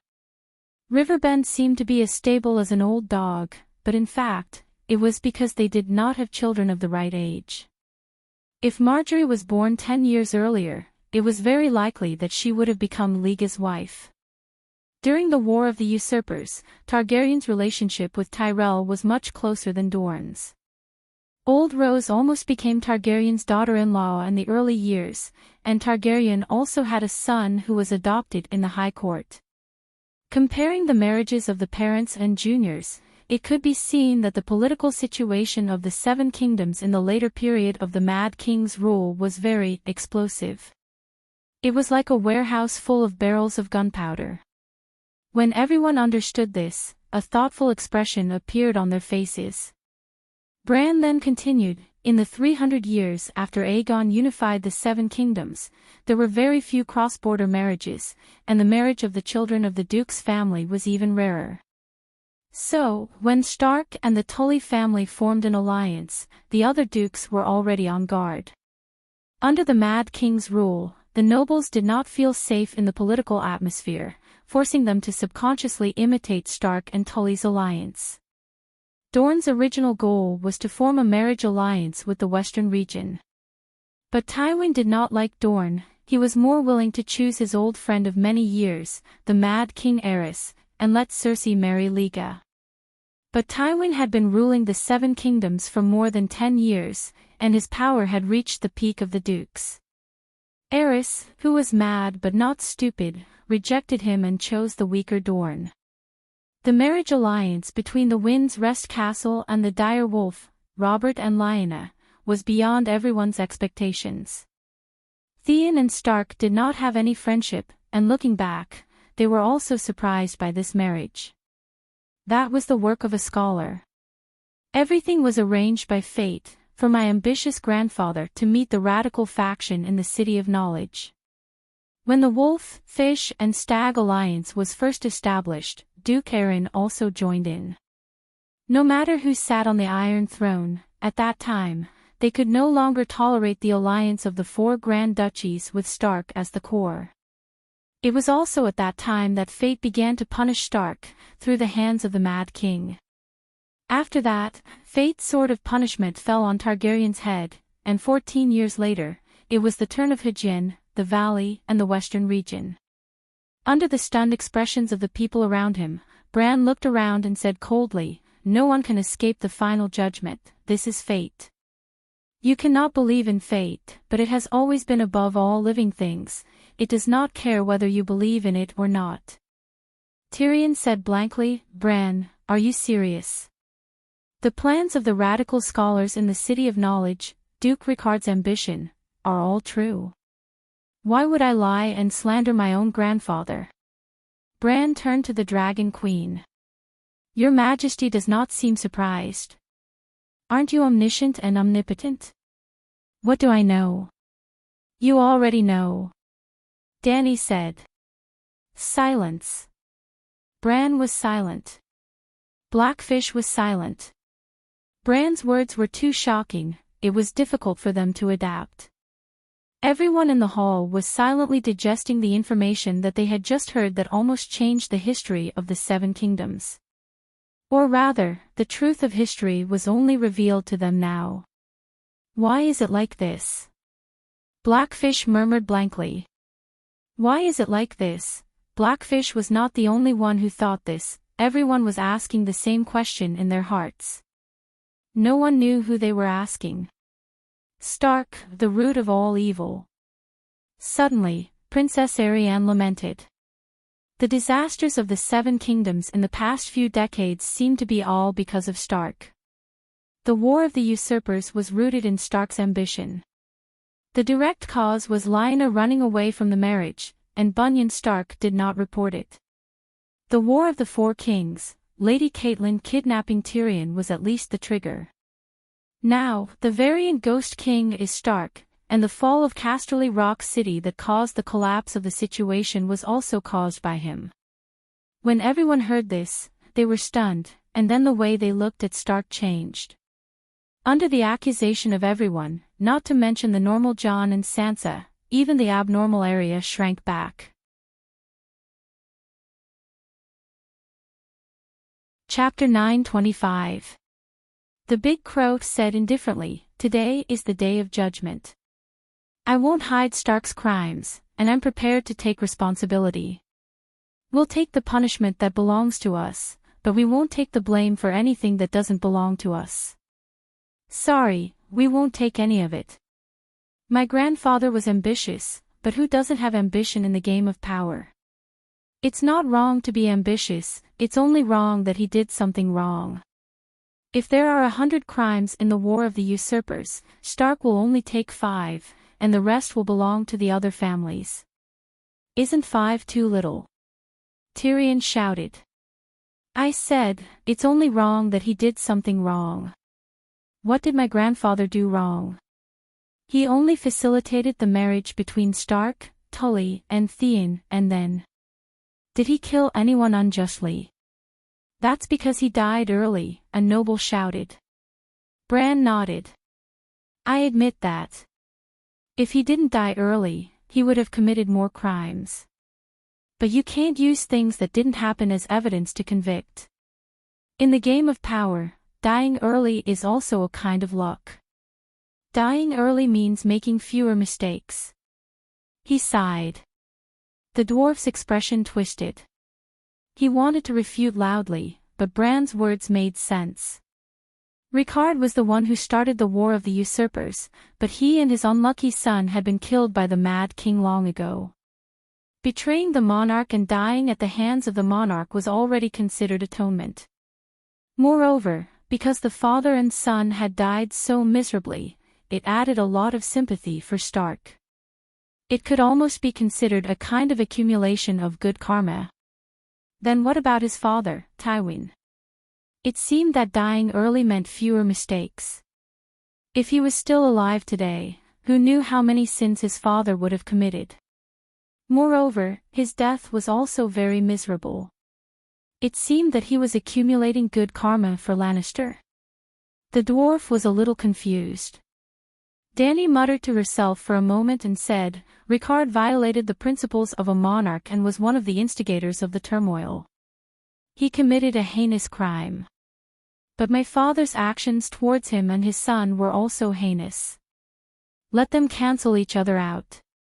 Duke of the Northern Territory, what do you think?" Jon thought for a while with an awkward expression, then confirmed with Bran, "Grandfather really wants the Iron Throne." "You should be asking if grandfather really did those things," Bran said lightly. "I can tell you that he really did it. You should understand that since there are more than one radical scholar involved, I can't lie to you. Because the City of Knowledge was still there, the scholars were still alive. In fact, there are at least 20 doctors who know this secret." After a moment of hesitation, Bran decided not to tell him about Professor Su Ching murdering Professor Wargrave. Now, Dr. Wargrave's debt was on Faceless One's head, and he was hated by the people of the world. He was happy to do so, and Dragon Queen was happy to do so. Let the school of Black and White continue to take the blame. 7 gods. What was the scholar doing? First, it was the real world, and now it was Targaryen who wanted to subvert the mad genes. If there was no rebellion of the 4 princes, if Joffrey was still on the throne, would the City of Knowledge still be purging the mad second-generation Lannister? Do they still remember the scholar's oath they once swore? Bronze Jon cried out unbearably, and the surrounding nobles also had ugly expressions. There were also a few scholars who were in charge of recording the trial. At this moment, they wished they could find a hole to hide in. At the very least, take off the scholar's necklace and the grey robe that represented the scholar. Jaime's cheek muscles twitched a few times as he argued, in our thousands of years of Lannister history, there has never been a mad king. Bronze John said, can you deny the madness of Joffrey and Cersei? Aren't they both Lannister? It's not the bloodline that drives people crazy, it's the Iron Throne. Jaime said in a deep voice. Before Targaryen became the king of the Seven Kingdoms, there were also thousands of years of history, and there has never been a Targaryen-exclusive mad blood awakened, Tyrion said strangely. The nobles in the hall were stunned for a moment before they started whispering. Don't stray from the topic. Today's topic is not the Iron Throne, the Dragon Queen reminded them. Then she asked impatiently, Jon Stark, do you agree with my verdict just now? I agree, Jon sighed and said solemnly. Stark admits that his ancestors violated the oath of loyalty and is willing to reach a settlement with Targaryen. Both sides are even. Rickard and Blynden died so miserably. They died in vain. Dany nodded and looked at the remaining Stark. What about the rest of you? I agree, Sansa said. I agree with Jon's decision, Arya said woodenly. Bran asked, my grandfather's crime is cancelled out with Aerys. What about my father and uncle? They did participate in the campaign to overthrow the Targaryen dynasty. Your father did not commit any crime. I've said this before. Your uncle should not have hidden the truth of Lyanna's elopement. But he later put on the black robe, so any crime is cancelled out, Dany said. At this point, she turned to the two Lannister. If Duke Tywin was still alive, I would take revenge on him. But since he died at the hands of Tyrion, the grudge is more or less settled. What do you think? I completely agree, the dwarf said almost impatiently. Me shooting Tywin's father is not considered kinslaying, but resolving the blood feud between the Lannister and Targaryen. This is fate's arrangement. Shameless. The surrounding nobles muttered softly, looking at the dwarf with disdain. The dwarf, however, straightened his back and looked happy. Jaime nodded at the Dragon Queen and accepted the result. Dany concluded, now everyone knows the secret of the War of the Usurpers. Basically, it can be defined as a game of power.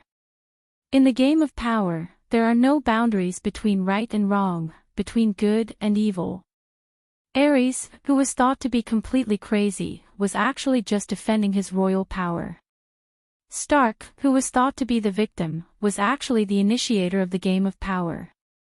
But the Mad King was indeed crazy and committed a crime that deserved to be cursed by the gods. He deserved to die. Similarly, even if Rickard was guilty, he deserved a fair and just trial, not a blasphemous torture. In this matter, it is difficult for us to determine who is more guilty and who is more wronged. But there is no doubt that they are all guilty and deserve to die. Although the Dragon Queen was right, everyone in the hall still felt strange. The Mad King was your father. Isn't Saint Dany too selfless to say that your father deserved to die? The selfless Dragon Queen sighed and said, those who are innocent may not necessarily have a smooth life, but those who violate the teachings of the gods will definitely be punished by fate. Aerys, Rickard, Tully, Aeron, Lannister, Theon Bella, whether they were the winners or losers of the game of power back then, none of them escaped the final judgment. I hope that today's trial can serve as a warning to those in power in the future. You can play politics today, but you will be played by fate tomorrow.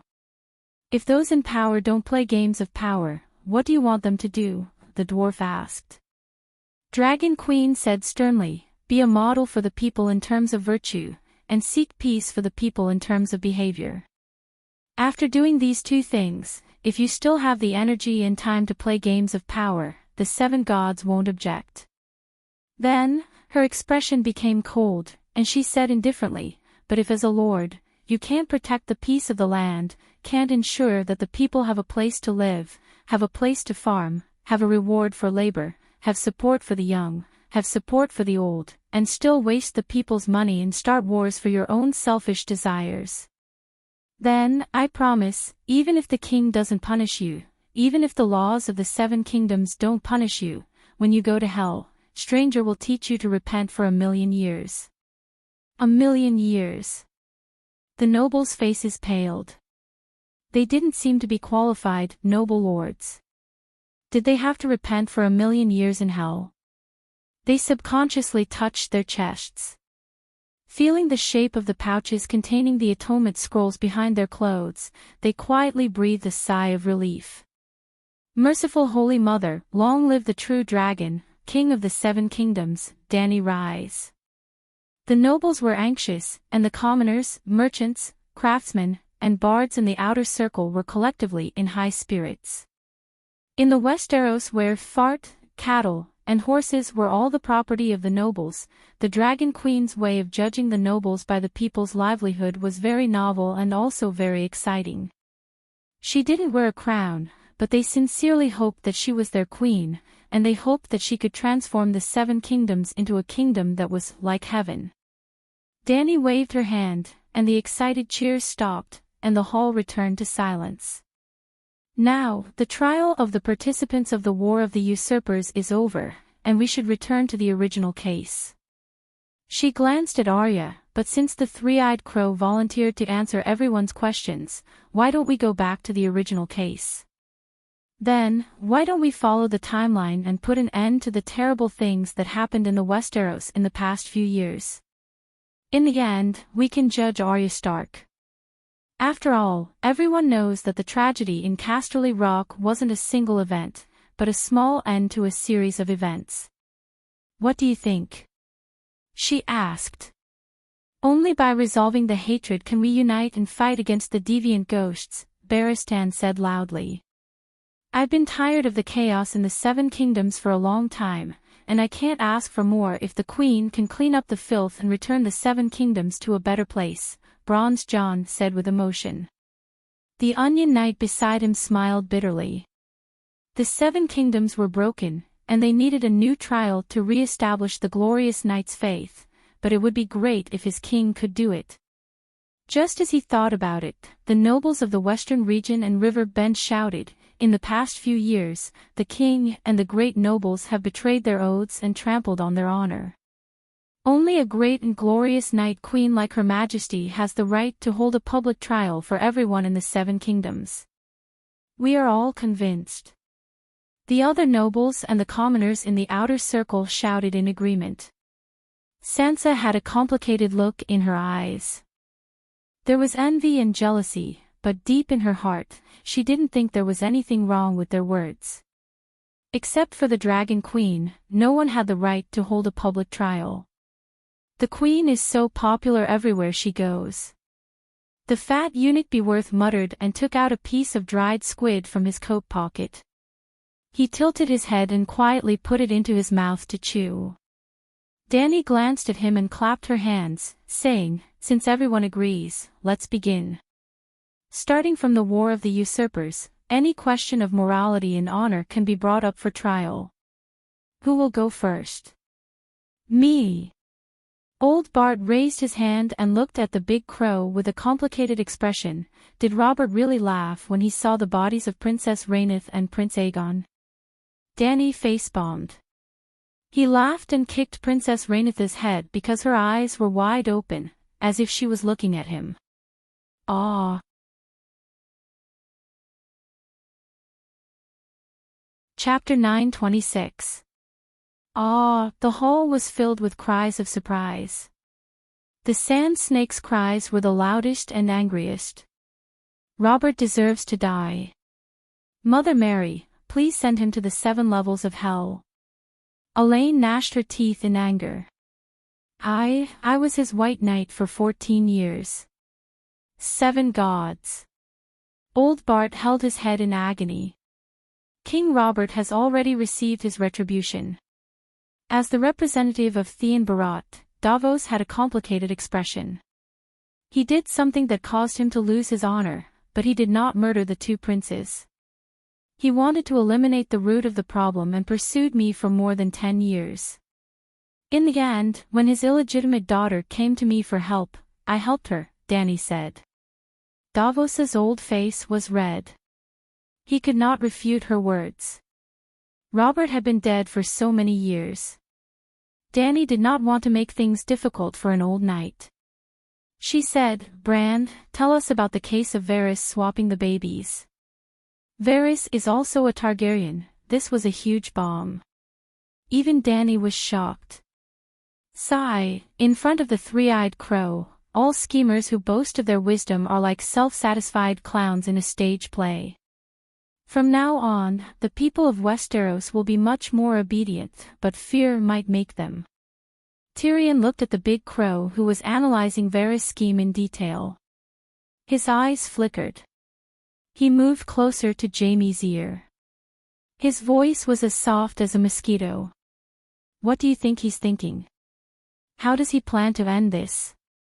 I don't know what he's thinking, but he definitely knows about your dark thoughts, Jaime warned sternly. Don't worry, I won't do anything stupid. Tyrion pursed his lips at the people around him and said with a strange expression, only those with ulterior motives will be afraid of an omniscient god. I'm magnanimous. But if I'm an omniscient person, I should be afraid that my omniscience will be known by others. Tell me, is he a human or a god? Or does he really control everyone's fate? Jaime, you paralyzed a god. I heard that he returned to Winterfell. I also heard that his body isn't very powerful. This is a dangerous topic, especially in this situation. There are some things that everyone knows, but they keep it in their hearts and don't show it on their faces. Could it be that your shrewdness is inferior to theirs? Jaime frowned. No, this topic isn't dangerous only in a situation like this. Tyrion smiled at the big crow. He didn't know if the big crow noticed him, but it didn't give him any response. Because the dwarf and Jaime already knew about Varys' plan, they had the time to chat. The surrounding people, including the Dragon Queen, were all focused and kept asking for details. Varys' attitude, his every meeting with Illyrio in the secret passageway of the Red Keep, and the contents of their discussions, were all exposed to the world. After a long time, the big crow stopped. Dany said coldly, he's different from Aegon.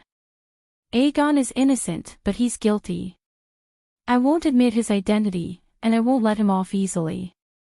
No one objected. Even Sansa's expression changed a few times, but she didn't plead for her cheap uncle. She even felt a little humiliated, feeling that the eight-clawed spider had tainted the bloodline of her vassal King Aegon. However, she didn't want to lose the eight-clawed spider and his intelligence network. Since he was Aegon's uncle, he wouldn't betray her and could be of great help. Therefore, she was feeling very complicated right now.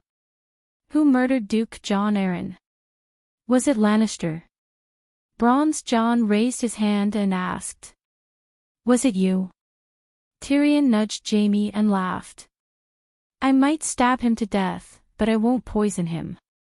If Cersei knew that he was suspecting Joffrey's identity, she would definitely tell me, Jaime said calmly. It's Littlefinger, the dwarf shouted at Bronze Jon. It's not just Littlefinger. The big crow shook his head. Lannister can't escape. Only Jaime, Cersei, and I were at King's Landing. Since it wasn't us, could it be that my father controlled someone to do it? The dwarf said with a frown. It has nothing to do with Duke Tywin. It's Grand Preceptor Pycelle. He's been secretly serving Lannister. The dwarf was stunned and mumbled, if it's him, it's possible. That old dog has been cleaning up our family's mess diligently for decades without complaint and has been loyal and devoted. What a pity. He sacrificed so much for Lannister, but I shot him in the crotch. Ah, the earlier one dies, the fewer mistakes he makes. Jaime shook his head and sighed.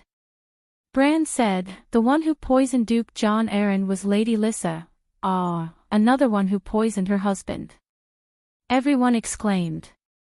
Today's trial was really necessary. Otherwise, who would dare to get married in the future? The dwarf lamented. Women are too vicious. It's so hard to be a man. Outside, there are dishonorable and dishonorable gamers who conspire against you. When you get home, you have a good wife who brings you a cup of wine. You can learn from Robb and Rhaegar. You can learn from them and betray the sacred marriage contract, Olayne said calmly.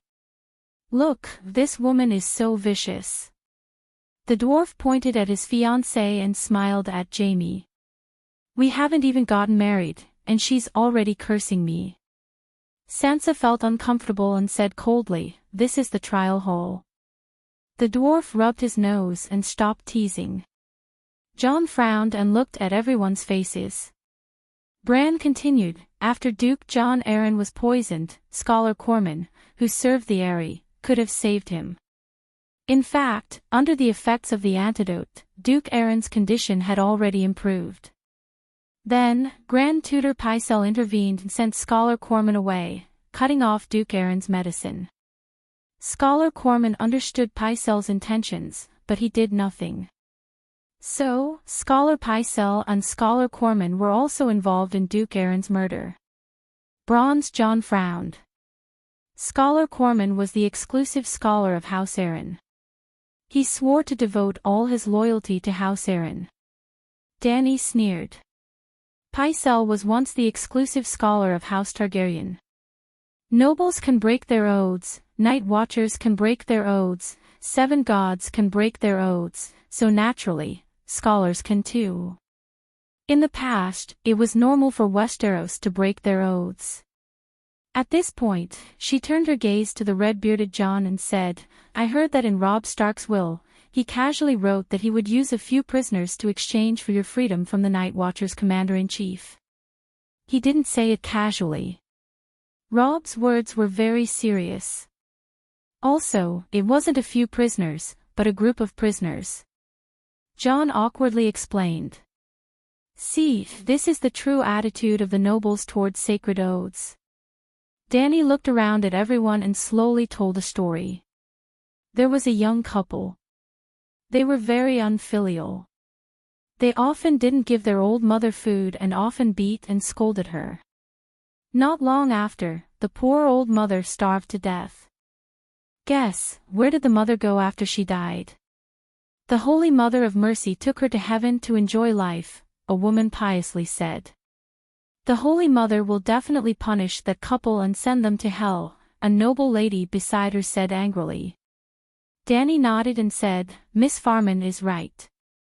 The old mother went to hell." "What?" The little girl's red lips parted slightly. Her excited expression froze on her face.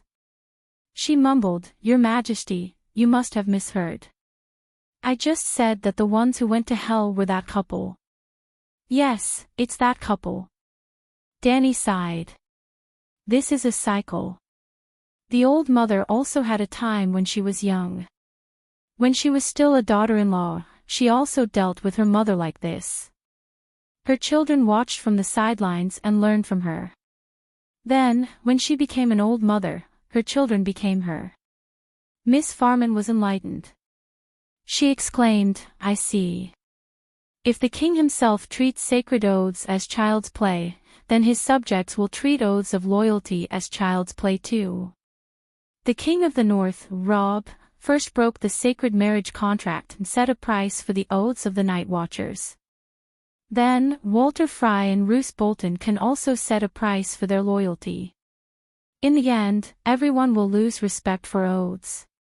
This kind of world is too scary." Everyone in the hall, be it nobles or commoners, was shocked and deeply moved.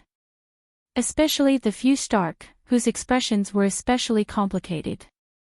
All this time, their hearts were filled with resentment. They resented Walter Frey's breaking of the oath and Roose Bolton's betrayal. They felt that they were innocent victims and that even the gods should shed tears for the Red Wedding. But now, Robert Arryn was also killed by Scholar Common, Bran suddenly said amidst the silence. What? Sansa and Bronze John exclaimed together. Why would he do that? What good would it do to murder Robert Arryn? Who would benefit from it? No one would benefit from it. It doesn't make sense, the dwarf said in disbelief. Littlefinger wanted Robert to die slowly in a normal way. Bran said. But Littlefinger died a long time ago, Bronze John reminded. Bran said Robert had epilepsy. Littlefinger often asked Common to give him sweet sleep flower. A small amount of sweet sleep flower can suppress epilepsy, but in excess, it's a lethal poison that kills without leaving a trace. So, sweet sleep flower is not suitable for Robert, who often has epilepsy. Just like how he treated Duke John Arryn, Scholar Common knew the consequences of doing this, but he still did it. It wasn't that Scholar Common was loyal to someone, worked for someone, or wanted something. He was just weak and heartless. He didn't have much loyalty to Arryn. Arryn had lost his heir, but it didn't affect his life at all. No matter who became the ruler of the Eagle Nest, he would still be the first scholar of the valley. The system of scholars has really collapsed, laughing Baylor said with a sigh. All systems built on oaths and trust will collapse when trust is broken, Tyrion said with a complicated expression. After that, they ended the assassination of Bran, Robert's death, Eid's death, Langley's death, and a series of other cases. They perfectly recreated the process of Langley's death and explained the Shadow Binding Knight's Shadow Wizard technique. The crowd was shocked. The Onion Knight woke up from his sleep, as if someone had poured a bucket of cold water on him. Then, he fell limp on the chair, as if his spine had been removed. His eyes were filled with despair and grief. In the end, the mystery that had troubled the nobles of the Seven Kingdoms for many years was easily solved by the three-eyed crow. The expressions of the people in the hall changed as they looked at the crow. They went from bewilderment to amazement to shock, and in the end, to fear. They wanted to ask what role the three-eyed crow played in these matters, but they didn't dare to open their mouths. A monster like the three-eyed crow shouldn't even exist in this world. They didn't communicate with each other, but they all had the same thought. The meeting lasted from 9 in the morning until 3 in the afternoon. The Dragon Queen announced the end of the meeting. They would rest for 2 hours before passing the final judgment on Arya.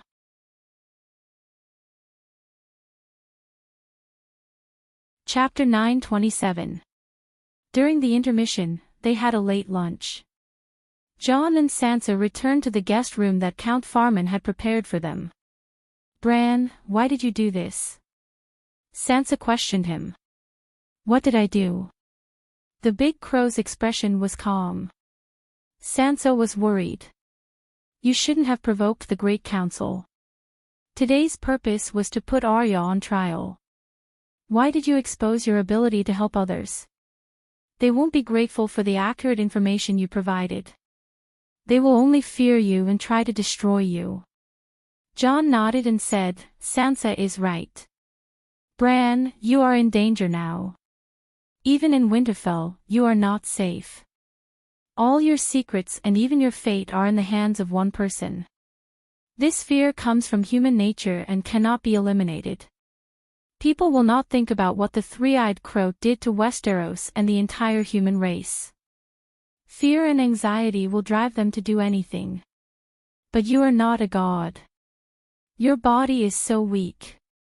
At this point, Jon sighed. You let the instructor teach you swordsmanship every day, and you exercise every day. Then everyone can see that you're just a mortal. Not to mention you, even Daenerys would be hated if she had your omniscient ability. I know, Bran said calmly. I know you know. But since you know, why did you do it? Sansa said angrily. There are 3 reasons. The big crow paced back and forth on the tea table. After a long time, he said helplessly, First, I can't hide it. You know my secret.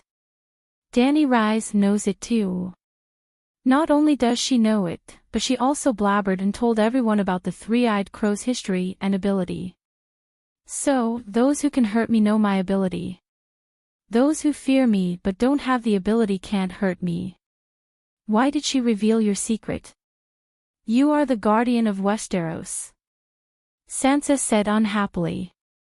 Bran ignored her and continued, secondly, the Seven Kingdoms have indeed been devoid of etiquette in recent years, and their people are beasts.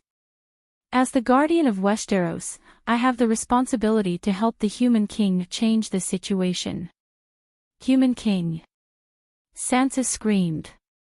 Perhaps you can become the king of the Seven Kingdoms, but the Human King can only be Dany Leezy. Crow glanced at Big Sister, her tone somewhat impatient. Isn't the Human King a king? Sansa asked in confusion. She is the queen of the humans. That's ridiculous. Her slave bay isn't even as big as Hijin, Sansa said. She defeated the World Alliance army. Jon reminded. Other than the Seven Kingdoms needing the Great Judgment to end the conflict and chaos, Arya also needs more sensational news to divert the attention of the Seven Kingdoms. When they were shocked by the secrets of the Seven Kingdoms, shocked to the point of numbness, the tragedy of Casterly Rock was no longer as eye-catching. When they subconsciously realized that the people of the Seven Kingdoms were not what they used to be, that the nobles and kings had lost their honor and justice, Arya's slaughter for revenge was no longer so unacceptable. Compared to those dukes and kings who betrayed their oaths and honor, at least taking revenge for their families is a righteous act recognized by the gods. Jon and Sansa's jaws dropped, and they were stunned. After a while, Sansa said with a complicated expression, "For Arya, you would rather sacrifice yourself. Have you ever done anything for me?" Sansa thought bitterly. The raven turned away from her. Today, the Dragon Queen sorted out the dozens of large-scale cases that the Seven Kingdoms had accumulated over the years. Basically, she followed two principles: do not implicate the culprits, and do not punish them by death. This is just and merciful, and it was accepted by the nobles of the Seven Kingdoms. As such, after confirming that we weren't involved, Arya alone will bear the responsibility for the tragedy in Casterly Rock City. Winterfell will not be implicated to the greatest extent. Do you want Arya to die, or do you want to sacrifice yourself to help her? Sansa shouted again. She was like an angry hen spreading her wings to protect her chicks, while the raven became an evil eagle preying on chicks. Revenge for our father, for Robb, for our mother, and for our family is the responsibility of all Stark. Arya did what we should do, and we cannot put the blame on her alone. In fact, I don't think she is guilty at all. If I had her ability, I would have killed Freyr and Lannister's entire family. Don't say I'm cruel. Freyr and Lannister wanted to kill my entire family. If they can do it, why can't we do the same? Sansa said. Why don't you say this to everyone in the hall later? Bran said calmly. I'm not stupid. If I really say it, won't the people of the West hate Stark for 10,000 years? Sansa said coldly. If Stark could live for 10,000 years, that would be the case. Jon complained in his heart. If you're not stupid, are you saying that Tyrion and Jaime are stupid? Dany and Rhys are stupid. The nobles of the Seven Kingdoms are stupid. Bran mocked. You're the one who's stupid if you can't think deeper. Sansa's face reddened. She said angrily, what do you mean deeper? Bran looked at Jon. He sighed with an awkward expression. The human heart is fickle. Even the gods can't convince everyone. The great trial this time isn't to resolve everyone's resentment. It's to establish rules and laws again. Violations will be punished. Violations will be punished. Just like now, Sansa. You're not convinced, but you'll admit that the previous judgments were fair. The laws have been established, and all cases caused by conflicts and grievances will be judged according to the laws. After today, whether you're convinced or not, you'll have a new respect for the laws. So, Arya must be punished to correct the laws. According to the laws, killing women and children is a crime. Freyr and Lannister did it. They committed a crime, but that doesn't mean that Stark, the victim, is immune. Sansa, you took down River Rapture City, hanged many Freyr, and fed their corpses to the dragons, but Dany, Rhys, and the other nobles didn't say anything. At least you didn't hurt the innocent when you took revenge, but Arya has to take responsibility for the fall of the Western Territory. After thinking for a long time, Sansa accepted Jon's explanation and sighed. I hope our plan to save Arya will be accepted by Dany, Rhys, and the others. Don't worry, they'll accept it. It's also a tradition, Jon comforted her. What about you? Sansa turned to the big crow and asked with an awkward expression, Bran, what's your plan? Don't worry, I can protect myself, Bran said. Don't forget, you have a son and a wife. The more you care about, the easier it is for you to be hurt, Sansa said. Yes, Bran's cheap son, Adu Stark, was born. It's because I'm worried about them that I decided to reveal my identity and abilities to the world today. No matter what, I have to protect them, Bran said with a sigh. I'm afraid you won't be able to intimidate people with evil intentions. Instead, you'll make more people hostile to you. You should understand that, Sansa said. The big crow nodded. Don't worry, I have plans. You'll understand when the trial is over. Sansa knew he didn't want to say more, so she didn't ask. Instead, she changed the topic to Jon. Jon, you need a wife. Jon said awkwardly, I have Ygritte and Whale. They're savages. They can be lovers and give birth to children for you, but you need a wife of equal status, Sansa said seriously. It's not the first time Stark married a freedman. Don't forget Winter's now Rose, P.S., Jon said stiffly. If it were any other time, I wouldn't object to you marrying Whale or Ygritte. They both love you. Like Stark, they believe in the old gods. They have a strong personality that suits Winterfell. They're not perfect, but they're qualified to be Stark's wives. But the situation is different now. We need to do something through marriage. What is it? I don't want to fight for power. Marriage is useless to me, Jon said with a frown. It's not about fighting for power. Sansa thought for a moment and asked, do you remember Myrcella? She's completely different from Cersei. She's smart, quiet, and elegant. She's a good match. Myrcella. Jon recalled the beautiful girl who sat at the same table as Robb at a banquet in Winterfell. For a moment, Jon was moved by desire. But he quickly shook his head and refused. I understand what you're thinking. You want to resolve the hatred between Stark and Lannister through marriage. But I have my own lover, and marriage will do more harm than good. What do you mean? Sansa asked, puzzled. The alliance between the northern region and the western region may arouse the vigilance of others, which may lead to a new round of power struggle, Jon said. You're giving up eating for fear of choking, Sansa said impatiently. It's already late. How many people are left in the north and how many in the west? Our two families won't be able to recover in a few hundred years. Moreover, the nobles of the Seven Kingdoms understand that our marriage is simple. It's to resolve the hatred between our families. Why would they think so much? She looked at Bran and said, what do you think of my suggestion? Bran pondered and said, we can try. Whether it succeeds or not, at least we'll be sending a message of goodwill to Lannister. Thinking of Ygritte, who had followed him all the way to King's Landing, and Whale, who had helped him manage the Winterfell barbarians, Jon felt depressed.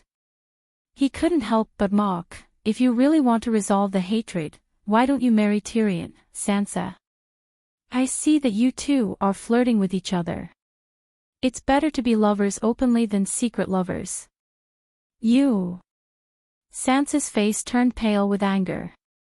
Don't talk nonsense, Bran scolded. Aunt Lyanna stole Princess Dorne's husband.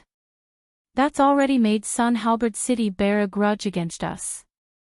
Now you want the same thing to happen again and let Stark steal Princess Dorne's fiancé. Moreover, Princess Dorne's fiancé is still a Targaryen prince, even though he's an illegitimate son. Jon and Sansa were embarrassed for a moment. Then, Sansa's face showed a hint of uneasiness. She seemed to have become Aunt Lyanna. No, she was the dwarf's first wife. At least, she used to be. Now, it was Princess Dorne's turn to steal Stark's man. Was this also fate's arrangement? Sansa was conflicted. Why don't Sansa marry Jaime? Jon suggested again. Jaime's martial arts are brilliant, he's handsome, and he's very loyal. Now, he's even been personally recognized by the Dragon Queen as the grey-robed Iron Guard. Sansa was still in a daze when the Big Crow nodded and said, "That's fine." The effect of Sansa and Jaime's marriage is better than Jon and Myrcella's marriage. Sansa subconsciously wanted to object, but when she opened her mouth, she suddenly realized that she couldn't find a reason to refute. Whether it was for Stark or herself, a marriage with Jaime seemed to be very beneficial. Jaime was different from Tyrion. He wasn't a Targaryen and didn't have any legal right to inherit the Iron Throne. More importantly, Jaime was indifferent to fame and fortune. He wasn't interested in the Iron Throne or power. The dwarf was the exact opposite. The dwarf was the same kind of person as her. Sansa fell silent.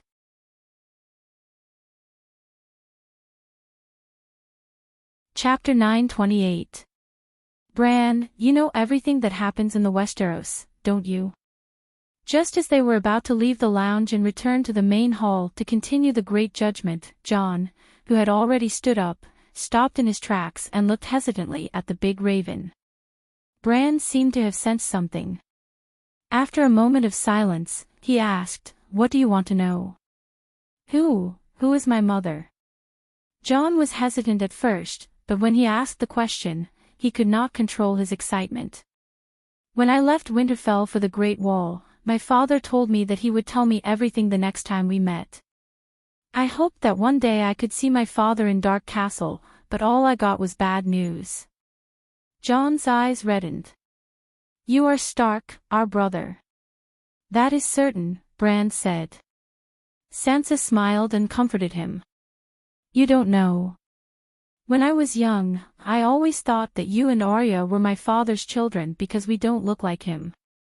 Jon stroked his bearded, horse-like face and couldn't help but grin. He always knew that Lady Catelyn did not like him because he looked too much like his father. Robb had inherited more of the Tully family's characteristics. "I still want to know my mother's identity, even if she is a prostitute," Jon said with difficulty. "I want to know where she is now and if she is doing well." "She is dead." Bran sighed and said bitterly, "Your mother died in childbirth when you were born. She loved you very much. She was not a prostitute. She was as noble as any woman in the Seven Kingdoms." "Ah!" Jon and Sansa exclaimed at the same time. "Is Jon's mother really Aishera Dane?" Sansa quickly shook her head. "Aishera is the Archbishop of Meereen. She is not dead." "Who is my mother?" Jon asked in a trembling voice. "I think you're living a good life now." Knowing about the past will affect. Before Bran could finish, Jon waved his hand excitedly and interrupted him. "Bran, I'm not doing well right now. I've been troubled by this problem for almost 20 years. There's a huge hole in my heart that's waiting for it to fill." The hesitation in the Big Crow's eyes disappeared bit by bit. He sighed and said, "You are Dany Alice's real nephew." "What?" "I'm Aegon." John was stunned. Bran, are you dumb? John is Stark, how could he be? Sansa's expression suddenly froze and she muttered, so that's why. John is Liga and Aunt Lyanna's child. No wonder father has been keeping this a secret. And my mother is Lyanna. John was in a daze. His thoughts were in a mess. The big crow glanced at his eldest sister and said, "It's hard to imagine when things are not explained. But once the mystery is revealed, everything is so natural, right?" Sansa and John were both in shock and did not answer him. "I'm Liga and Lyanna's son. I'm Targaryen."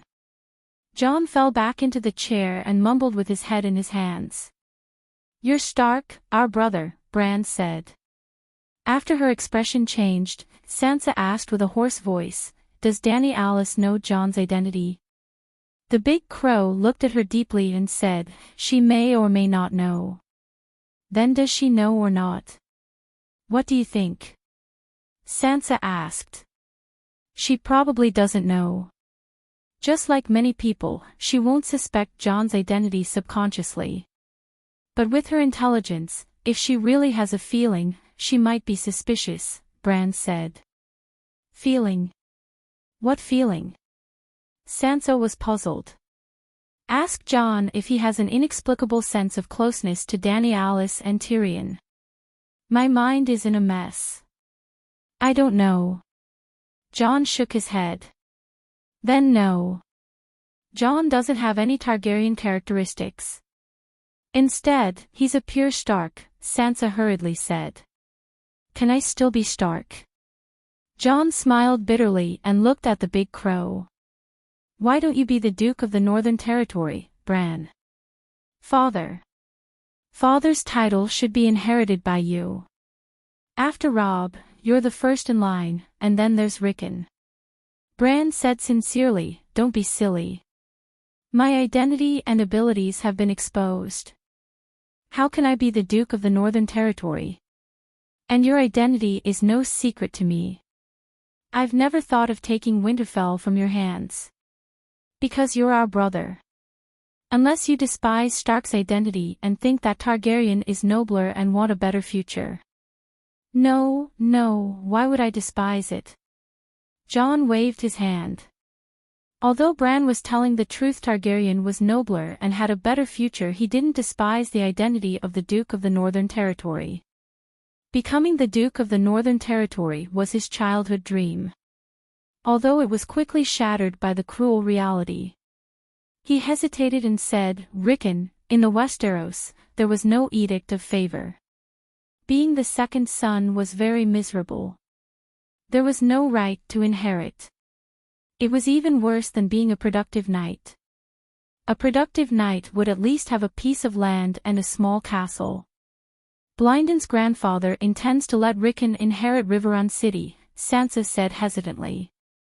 Tully's title as the Duke of Hygin was abolished by the Iron Throne. Dany Alice can't help Tully take back the title. But Riverrun City was built by the Tully ancestors. She can protect the legal rights of the Tully family. Therefore, Rickon will at least be the Earl of Riverrun City in the future. If the King of the Seven Kingdoms bestowed the title, he might even return it to Tully. "What about you?" John said worriedly, "You're a woman with a child. It's too hard for you to work alone. Why don't you come back and inherit Winterfell?" "She might not like Winterfell." Bran mocked and said angrily, "John, whether you're father's son or not doesn't affect what you have now. Winterfell, your family, it's all yours. It won't change." Sansa's face turned green and red. She glared at the crow and said, "Don't be conflicted, John. Whether I'm father's illegitimate son or Aunt Lyanna's son, it doesn't make much of a difference to me." John was so touched that his eyes turned red. He nodded and didn't refuse. When the crow left and the two of them left the guest room, Sansa paused and said softly, "John, do you want the Iron Throne?" Seeing the desire in his sister's eyes, he smiled bitterly and said, "Sansa, I swear to Father that I'll never be an obstacle to your pursuit of the Iron Throne." Sansa's face turned red, and she explained awkwardly, "That day in Winterfell, the night I met Bran for the first time, I told you my attitude toward the Iron Throne.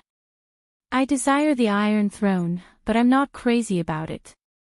It was like walking along a river, and there were a few lambs floating down from upstream. There were lambs with Iron Throne, 7 dukes, ordinary nobles, and honest millionaires. I don't want to hide my desires from my family. I just want a better life. If I can get it, I'll fish up the Iron Throne sheep. If I can't, I'll switch to other sheep before my shoes get wet. I just want to fish up sheep.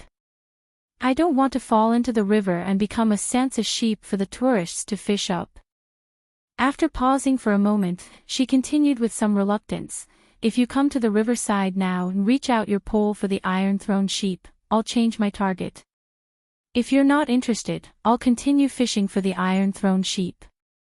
He wasn't sure if Sansa was telling the truth, but her meaning was very clear. Jon completely understood. "Sansa, you can continue to fish up the Iron Throne sheep. I won't fight with you," he said with a helpless expression. "Don't force yourself. If you sit on the Iron Throne, I'll be happy too," Sansa said reluctantly. "I'm not forcing myself. I'm completely sincere," Jon said sincerely. Then, Sansa's eyes flashed with excitement. She begged, "Can you not reveal your identity to the public?" Jon's body stiffened. In a daze, he seemed to hear another beautiful woman begging him not to do it. Shaking his head, Jon dispelled the chaotic thoughts that flashed through his mind. He solemnly swore, "Sansa, don't worry. I won't tell anyone." Understanding my background only made me cherish my current life even more, and I cherish my family even more. I'm your brother. I'll protect you and help you achieve your goals. I won't bring you any trouble. Thank you, Jon." Sansa was touched. She gave her brother a blissful smile.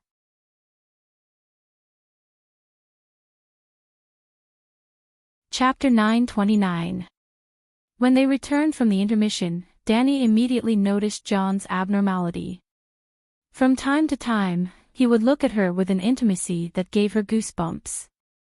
When she looked back at him, he would give her a shy, fawning, husky smile. Dany did not think that he would fall in love with her after a few hours of rest. So, what caused him to change in such a short time? My original target was not Lannister of Casterly Rock. Arya's confession interrupted Dragon Queen's thoughts. From the beginning, I planned to use the Rat Chef's method to punish Wade Fry for violating the guests' rights. But before I could get close to Riverrun, he moved his family to Casterly Rock. Outside Casterly Rock, I caught up with the Fry family. I replaced one of Wade Frey's attendants with the Faceless method and followed him into Casterly Rock. First, I cooked one of Wade's sons and watched him drink fry soup and eat fry pie. 7 gods ugh. There were gasps and loud retching sounds in the hall. They had just eaten meat pie and drank broth during the intermission, so when they heard fry soup and fry pie, it was as if they had become Wade Fry who had eaten his son's flesh. Dragon Queen wrinkled her nose and summoned 2 wind elves to block out the sour smell. Count Mandler has already cooked 2 frays and made them into fry pie for Roose Bolton and the rebellious lords in the north. Didn't you know? She asked. Her words caused another commotion in the crowd. Mother of God, there have already been 2 fry pie. It seems that there was such a thing. When Stark conquered Winterfell last year, he caught a few frays and Count Mandler revealed the secret in public. Mother of God, these northerners are too cruel. Poor thing, all 3 of his sons have become frays. Old Wade seems even more pitiful than the Undul King in the Rat Chef story. I know. Arya nodded numbly. But Wade Fry is the culprit. He must be punished. If you didn't want to deal with Lannister, why did you attack Lannister of Casterly Rock City? Jaime asked in a low voice. Not all the Freys were involved in the bloody wedding. My target was only Walter Frey and his son. The other Freys were similar to my feelings for Lannister. They were dispensable. They would not deliberately target them, nor would they deliberately avoid them. If Wald Frey had been alone, I would not have poisoned him. In fact, when old Wade ate his pie, I killed him that night and made a pot of Wade's soup out of his flesh. The next night everyone at the party drank Wade's soup. 7 deities, the first female devil in the Westeros in the last 12,000 years. Bloodseeker, you live up to your name. I feel a little sorry for Frey. The hall was filled with screams again. Arya's gray eyes were emotionless. She scanned the hall indifferently. Wherever she went, everyone held their breaths and lowered their heads in fear, not daring to look at the Devil Queen. After killing old Wade, my target was only his hundreds of descendants. Their hands were stained with the blood of my mother and brother. So, I had to kill them all. With so many people, I could not use a knife like I did to Wald Frey. Poisoning was my only choice. Although 874 of them died, my target was only 189 male free heirs. The rest were all collateral damage, but I don't care. Mother of God. Tyrion groaned. We should have stopped Frey from entering Casterly Rock City. How could you kill so many innocent people? Jaime said with red eyes. Arya's cold gray eyes met his blue eyes that were filled with grief and accusation. She said clearly, in King's Landing, in front of the great cathedral, I saw with my own eyes that my father's head was chopped off by Joffrey. On the road to Hygin, I saw with my own eyes that the lion killed many of my friends. In Wanha City, on that nightmarish night, I saw with my own eyes that the soldiers of the Northern Territory were slaughtered. I saw with my own eyes that the Freys chopped off Robb's head and then sewed the direwolf's head on his neck. They even put him on the back of a horse and led him in circles while they cheered and played. They used the vilest words to insult my brother, my mother, Stark and the Northerners. I saw it all with my own eyes, and you asked me how I could do it. From the moment I decided to take revenge, I had the resolve to drag my enemies down to hell with me. Not to mention that Lannister and Frey are my enemies. Even if it were a normal person, I wouldn't hesitate to kill them if they got in my way of avenging my family. Arya said resolutely. You were there that day? Jaime asked with a trembling voice, his face pale. Arya said coldly, I was there when the White Knight led the golden robes into the Tower of the Hand and killed the Northerners' guards, maids and wet nurses. I was there when Island Pine cut off my father's head. I could even smell the warm blood spurting from my father's neck. On the night of the Red Wedding, the Hound took me to River Delta. He wanted to find my brother and use me as a ransom, but I ended up in hell. I was in hell that night, because the mortal world shouldn't have such a terrible scene. I was only a few steps away from Robb. I saw him in his new robes. I saw the grey direwolf emblem on his robes dyed red with blood. His blood mixed with grey winds and spilled everywhere. In the end, they even urinated on his corpse. As they urinated, they insulted my mother with obscene words. I was so helpless then, like a maggot, writhing in the Hound's arms. I cried, and he hit me. I wanted to fight those demons, but he kept hitting me. All I could do was cry. For revenge, I went to Braavos alone and joined the House of Black and White. I was only 9 years old that year. That year, I lost my identity as Arya Stark. I was the lowliest servant in Braavos. Dr. Wargrave's plays about the faceless were all correct. You've all seen the life I led in the plays. I stayed in Braavos for 4 years. It was the desire for revenge that got me to where I am today. In my heart, there's always been a notebook filled with the names of my enemies. In order not to forget them, every night before I go to sleep, I recall their faces and evil deeds. I recite their names. Sir Gregor, Dunson, Sweetmouth, Raff, Sir Islan, Sir Marin, Queen Mother Circe, Joffrey, Valor Morgulus, Valor Morgulus, Valor Morgulus. She closed her eyes, just like she had done countless times before she went to sleep. As she chanted Valor Morgulus over and over again, a chilling energy seemed to rise in the hall. It wasn't an illusion. As the murderous intent rose in her heart, Arya unconsciously activated the Death God meditation technique. The power of death and ice surged like a tide, and the hall was almost dragged into a world of death. Dany's eyes flashed. She secretly used the stranger's power, and the hall returned to normal. Everyone felt like they were in a dream. They only felt that Arya's aura was strange and eerie, but they were confused by the changes just now. They thought they were hallucinating. After waiting for so many years, finally, the chance for revenge is right in front of me. If you were me, would you be able to do it? She stared at Jaime and questioned him coldly. Jaime closed his eyes, as if his bones had been sucked out. He slumped weakly on the chair. At this moment, he only felt pain, and there was no longer any trace of hatred. The child was right. She had seen her father, brother, and mother die in the cruelest way. No one would hesitate when faced with an opportunity for revenge. Besides, Fry and Lannister were her enemies to begin with. Tyrion's expression was solemn.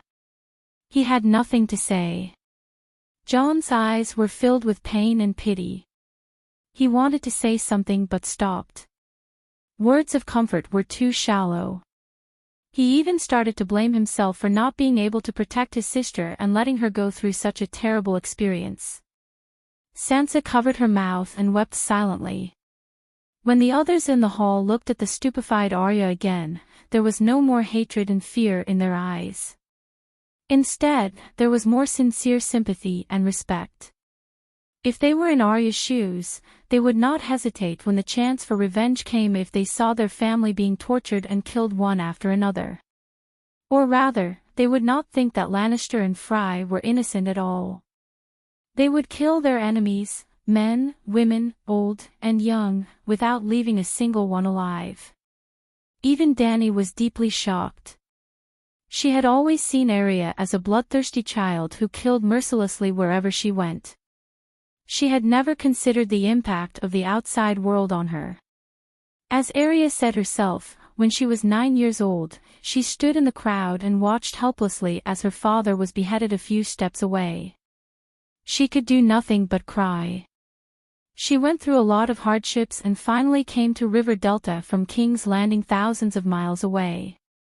King's Landing was thousands of miles away from River Delta, but Arya did not travel in a straight line.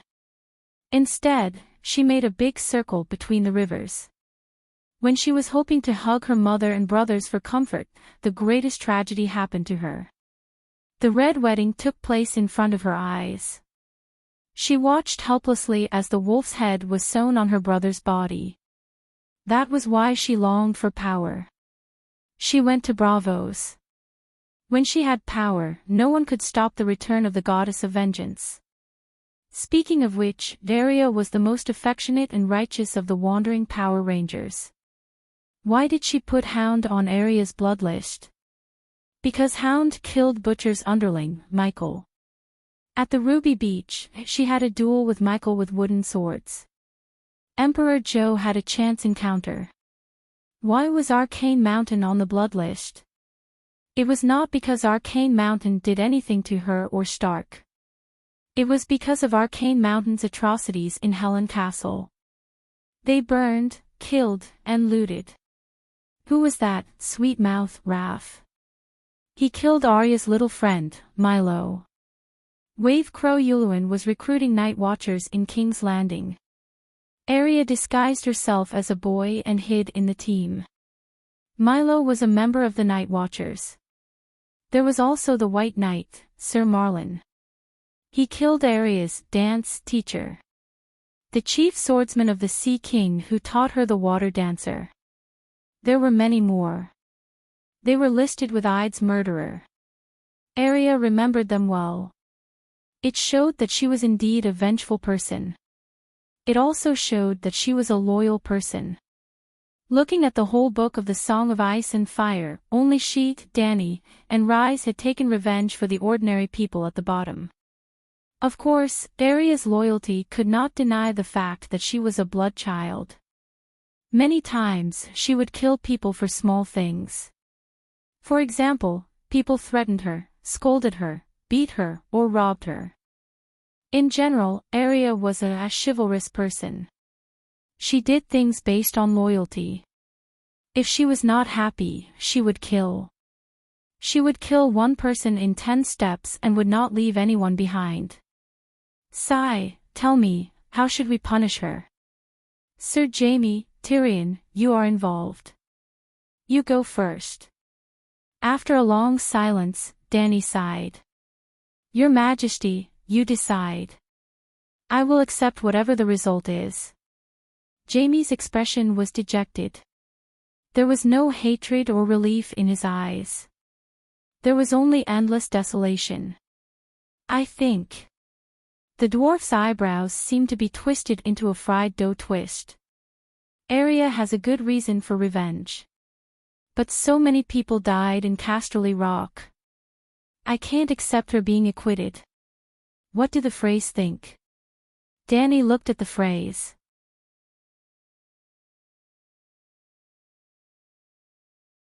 Chapter 9:30.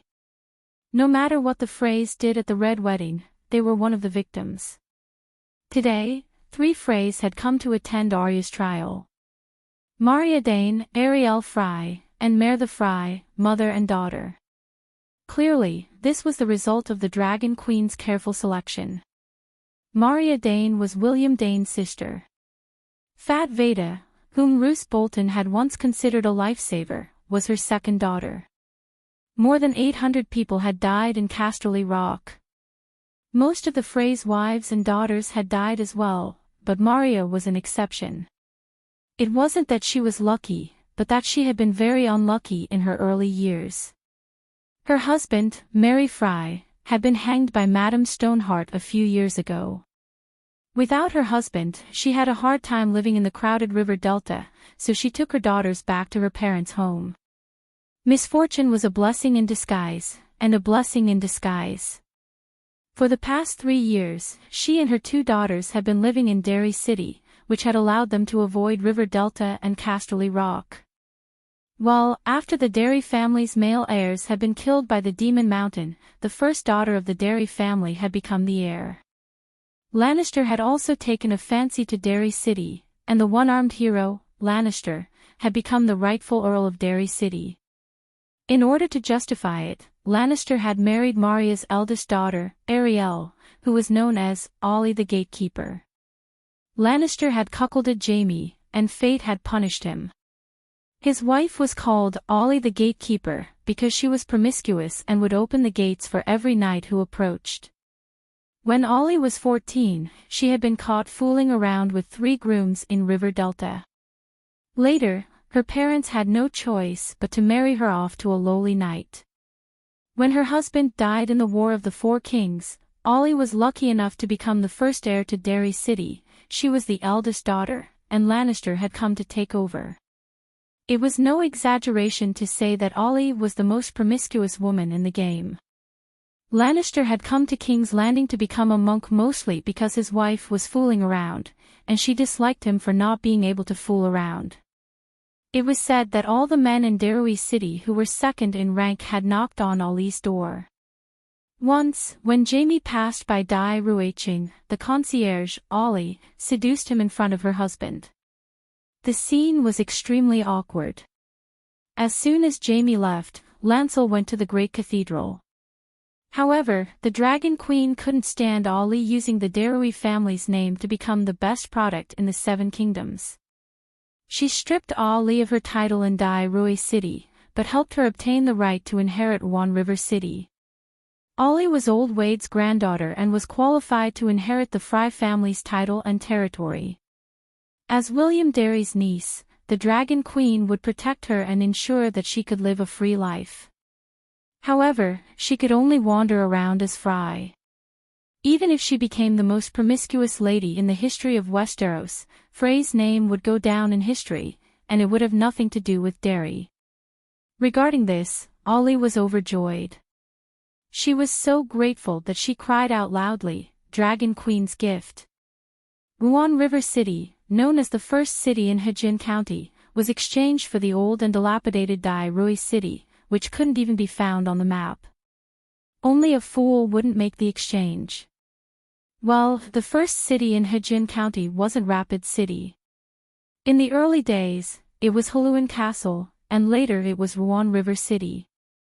Ruan River City spanned both sides of the river and was much more magnificent than Rapid City. Ruan River City also had the only stone bridge on the Trident River. Just by relying on the bridge tax, the Fry family became the most famous nouveau riche in the Seven Kingdoms. However, Dai Rui City was very small and dilapidated. However, the concierge, Ollie, definitely didn't know about the Dragon Queen's plans for Dai Rui City. Otherwise, she wouldn't make the exchange even if she was beaten to death. As for the current Dai Rui City, Maria Derry was only 36 years old. Dany was looking for a husband for her. She wanted to find a 24K pure gold bachelor with a good reputation, strong ability, and a wealthy family. Unlike her daughter, Ollie, Maria was a typical Derry. Not only was she exceptionally beautiful, but she was also dignified and elegant. She had a gentle personality and was quite talented. She was probably someone on the same level as Princess Sanshine. She was rich, powerful, beautiful, and elegant. She didn't have to worry about marriage. Actually, Maria had a son, known as Little Wade. He was sent to Winterfell as an adopted son and later died at the hands of Stark. Maria was also quite pitiful. When she was young, 4 of her brothers sacrificed themselves for Targaryen. When she became an adult, because the Derry family declined, she had no choice but to marry Fry. She was extremely disappointed in this marriage. When she reached middle age, first, her only brother and nephew died in the rebellion of the 4 princes. Then, her husband, son, Little Wade, sister, also married to Fry and died at the hands of Stark, and daughter, Fat Veda. If Dany hadn't transmigrated, when the long night fell, Dai Rui City would have been taken away. Even if Maria didn't die, her life would be miserable. Now, her luck had changed. She had met the Dragon Queen who wanted to repay her kindness. As long as she could live to 60 years old, she would definitely be able to see the glorious Dai Rui City. She would also be able to be a dignified and powerful matriarch like Old Rose. However, becoming a matriarch was a matter of decades later. Now, she had to cooperate with the Dragon Queen to complete the final trial of Arya. Your Majesty, my opinion is the same as Prince Sion's. Even the gods shouldn't be too harsh on Miss Arya's revenge. I personally admire her determination and courage. But too many people in the Fry family have died. Maria frowned slightly and said cautiously. What about you, Ollie Fry? The gatekeeper, Ollie, wasn't interested in the trial. She had been flirting with the knights around her with her eyes. Although she didn't inherit her mother's beauty, her nose was too sharp and she didn't have a chin. She had a good figure with long legs and a full chest. Plus, she was 21 years old, the perfect age. Her eyes were flirtatious enough. Many men were willing to interact with her even if they knew her reputation. Now that she heard the Dragon Queen's question, she said without hesitation, Your Majesty, I'll do as you say. On behalf of the Fry family, I'll obey your orders. Dany turned to the next victim, Jenny Westerling. What about you? Rob's wife, Jenny, was also a great beauty. She had chestnut curly hair and a heart-shaped face. She had big brown eyes, a delicate temperament, a beautiful face, a slender body, and an especially voluptuous butt. The owner of Cliff City was surnamed Westerling. The Countess was from the Spazer family, the descendants of a spice merchant and a foreign witch. Rob and Jenny's meeting and love were all arranged by the Countess, Heber Spazer. The funny thing was that Heber and her brother, Rofo Spazer, were undercover by Rob's side. Her eldest son was an upright knight who was completely loyal to the king he swore allegiance to. He jumped into the river and was buried with Rob. In return for betraying Rob, Rofo Spazer became the Count of Castlemaine. Heber's children were married to Lannister.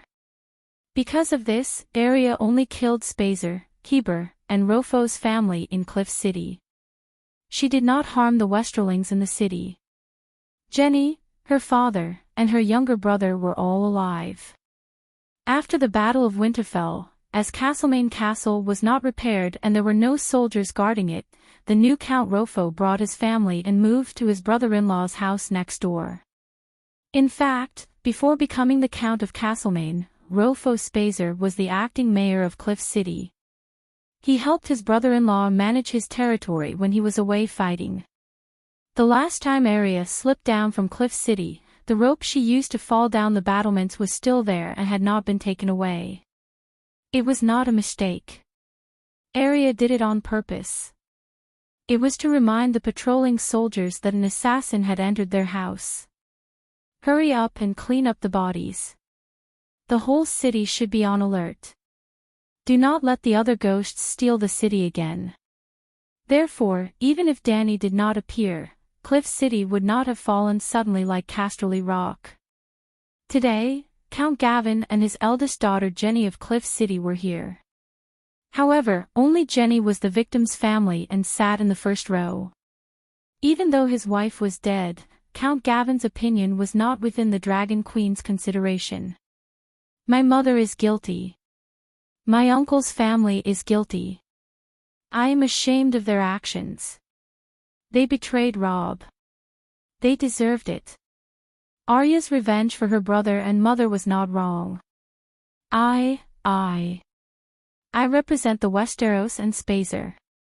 I completely give up on pursuing her responsibility. At this point, Lady Jenny, who was supposed to be Stark's wife, sobbed and covered her face with her hands. She did not want to represent Westerlings and Spazer at all. She was Robb Stark's legal wife. She was also Stark.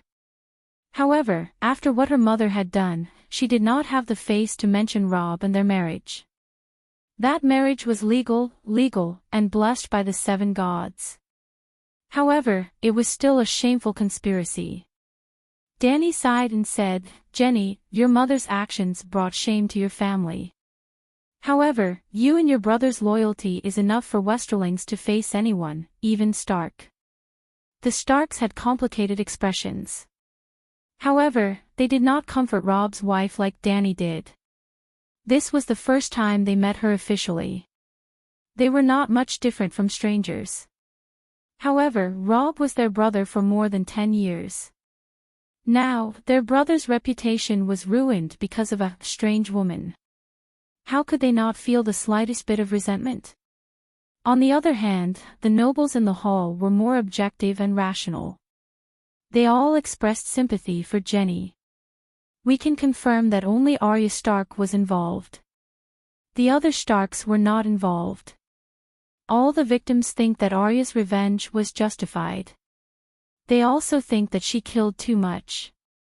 The fall of Casterly Rock and Lannister, the death of millions, and the change in the situation of the Westeros resistance against the ghosts. She is directly responsible for it. Therefore, her sins are monstrous. Are there any problems with the above? Dany looked around. No one refuted. Even Jon and Sansa only had worried expressions. For such sins, only death is left. She made the final judgment. Ah! Apart from a few people who cried out in surprise, more than 99% of the people looked relieved. Unexpectedly, the dwarf also cried out, as if he was very surprised by Dany's judgment. "Arya, do you have anything to say?" Dany asked. "Very fair. I have nothing to say. Then let's do it immediately. We don't have much time. We still have to wake up early tomorrow to fight the ghosts. Arya, choose how you want to die. Dany sighed. Arya glanced at the crow on her shoulder and said hesitantly, I admit my crimes and accept His Majesty's judgment, but I don't want to die.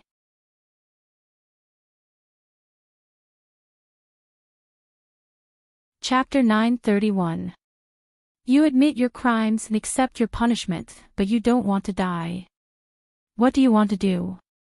Dany asked. Arya smirked. If it's possible, I'd like to wear a black robe. Everyone looked at each other. Dany smiled. You wish. Too bad the Great Wall doesn't recruit women.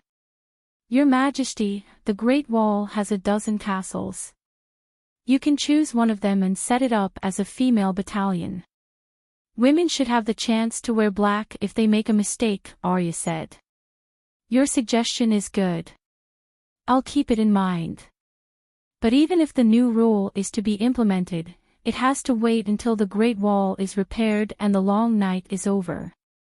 Then the nobles of the 7 kingdoms will sit together and discuss it. Dany shook her head.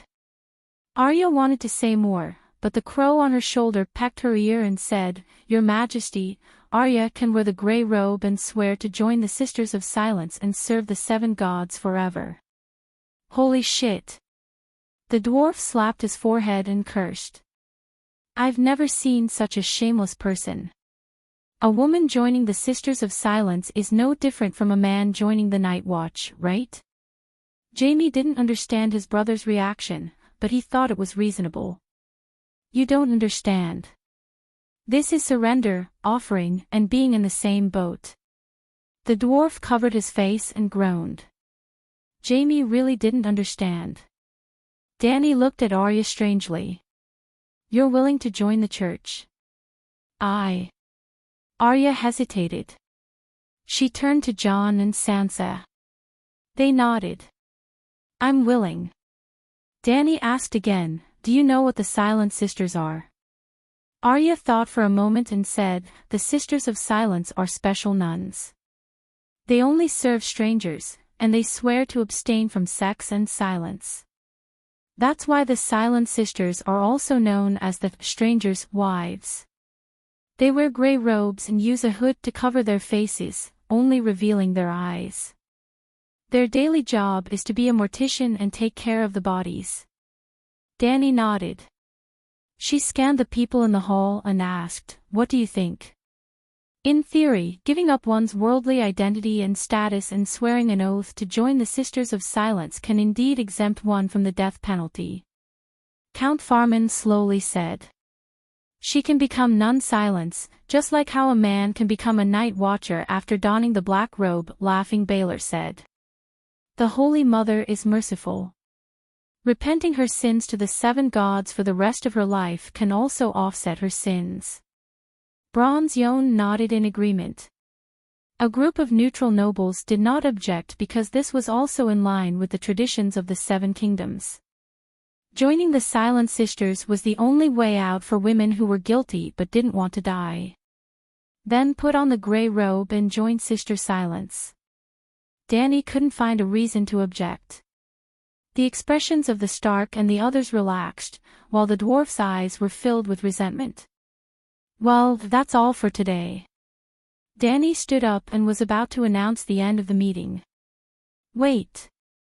The big crow stopped her and said, Your Majesty, I have 2 more things.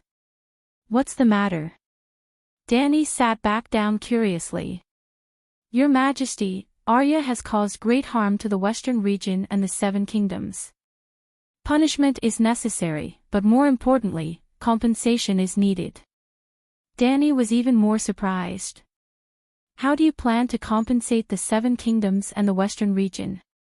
Stark is willing to provide 500,000 tons of food to relieve the refugees of the 7 kingdoms and the Western region. Bran threw out a sudden thunder. Sansa and Jon were the first to change their expressions. When the nobles and commoners in the hall came back to their senses, they shouted in disbelief. 7 gods, 500,000 tons, is Stark bragging? Isn't the northern region the poorest duke's family in the 7 kingdoms?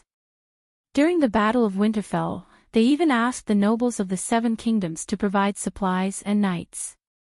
Don't forget Sansa Stark. I heard that she hid more than 300,000 tons of food on Tass Island. Actually, it was 500,000 tons, but 200,000 tons were given to Aunt Dany. That's still not enough. Duke John seems to have taken out a loan to buy more than 200,000 tons of food before the long night. SSS, they're going to donate all of it. I remember that she promised to give the King's Landing 100,000 tons of food. Hee, didn't you hear? They're going to relieve the refugees of the 7 kingdoms, including the King's Landing. Even so, they're sincere enough to donate all of their food. Everyone in the hall was in a heated discussion. In the mental dimension that ordinary people couldn't detect, the 3 Starks were also arguing. Bran, you didn't mention this before. Sansa's expression was unpleasant, and she almost flew into a rage. Fortunately, Bran knew his sister well and pulled her mental strength into his mind. Bran, if we give away all our food, what will we eat? Jon was worried. In the past month, 3 million people died in the south of the Neck Marsh. This news spread through Dragonstone Island's Mana Net hub. The nobles of the 7 kingdoms know about it. What do you think they'll think of Stark? Bran said calmly. Not all of them were killed by other ghosts, and Arya has already been punished, Sansa said.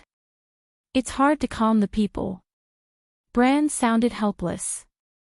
3 million people is equivalent to 1/5 of the 7 kingdoms' population. Can you imagine how big of an impact this will have on the people of the 7 kingdoms? The 7 kingdoms have never had such a large number of deaths. 2 years later, the 7 kingdoms will have a large-scale famine, and people will starve to death everywhere. Only Stark will be alive and well. What do you think they'll think? Do they want us to starve to death with them? Sansa said coldly. At least, let the 7 kingdoms think that we're starving like everyone else. How many people are there in Stark and the North? Isn't giving out food to the North a form of relief? Bran said. I have other plans, not just to save the North, Sansa said hesitantly. If the 7 kingdoms hate Stark, you'll never be the queen, Bran said bluntly. Sansa's embarrassment turned into anger, and she immediately left the Stark chat group. When the discussion in the hall died down, the Big Crow said, Your Majesty, you're still lacking a white knight, right? Dany was stunned. Tyrion's mouth twitched, and he muttered softly, I was wondering why he dared to expose his background to the world. It turns out that he had long since thought of looking for a powerful backer. Being omniscient doesn't mean being omnipotent. Mortals feared but were disrespectful, so they were bound to harbor jealousy and evil intentions. Now, one is omniscient, and the other is omnipotent. The 2 of them are in cahoots, and in the end, one of them is the strongest. Darkness, the Westeros won't be able to make a name for themselves in the future. What did you say? Jaime, who was beside him, asked in puzzlement. Little Bran is finally going to realize his childhood dream and become a legendary knight like Barristan. Tyrion said in a strange tone. The puzzled people around him immediately understood, and they were shocked. The world has changed. From today onwards, the Dragon Queen, who subdued the 3-eyed crow, will be the ruler of the Westeros. She wasn't a queen, she was the ruler of the 7 kingdoms. When the nobles in the hall understood this, they had complicated expressions. They hoped that Tyrion had guessed wrongly, and that Bran didn't want to become the Dragon Queen's White Knight, or that the Dragon Queen would righteously refuse to break away from the scope of mortals and become a lofty ruler that people could only look up to. Dany came back to her senses from her shock, and she looked meaningfully at the Big Crow. She said, I have 6 White Knights now. Sir Barristan, Sir Mormont, Warrior Beworth, Sir Giraudain, Sir Garth, and my personal secret guard, Danny C. When she said this, even she found it strange. She didn't realize that she hadn't used up all her white knights, and it seemed like it was destined that the last one would be reserved for a specific person. The Dragon Queen was a woman, and she needed a personal white knight who could follow her into the bathroom and bedroom. So, she must have a female white knight. Since old Bart saw Danny C., he had been training her as a reserve white knight. Later, when he met Brittany, old Bart thought of recruiting her to be the Queen's female knight, because Danny C. was too young. When Brittany was verbally conferred the title of Roseless Iron Guard by the Dragon Queen, old Bart gave up and went back to let Big Bear continue to teach Danny C. 5 years had passed, and the little girl had grown into a 14-year-old girl. Danny C. didn't wear a white robe because she was a secret guard and couldn't be too ostentatious, but in fact, she was a white knight. In addition to Danny C., there were 2 people who almost became white knights. One was the big crab, Eris Satter, and the other was Quentin Martell. They were all willing to become white knights and even applied to Danny, but with Jamie's example, she didn't agree rashly. Jamie also applied to the Mad King to wear a white robe. The Mad King gloated and agreed, and then Tywin completely fell out with him. Dragon Queen asked the old crab, and the old crab tactfully said that the big crab was the eldest son and had to inherit the family business. How about letting the second son wear a white robe?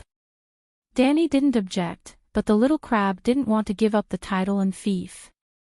The Dragon Queen promised her vassals that according to their contributions, the second son and the third son could be conferred the title, which meant that one family had multiple titles. Prince Dowlang also rejected the Dragon Queen with a similar reason, because at that time, Quentin had already become a winged dragon knight and was also the Dragon Queen's right-hand man. She would definitely be given a title and a large fief. Perhaps Quentin herself felt that being a white knight was more honorable than being a duke, but as a parent, of course, she wanted her children to start a family and live a normal life.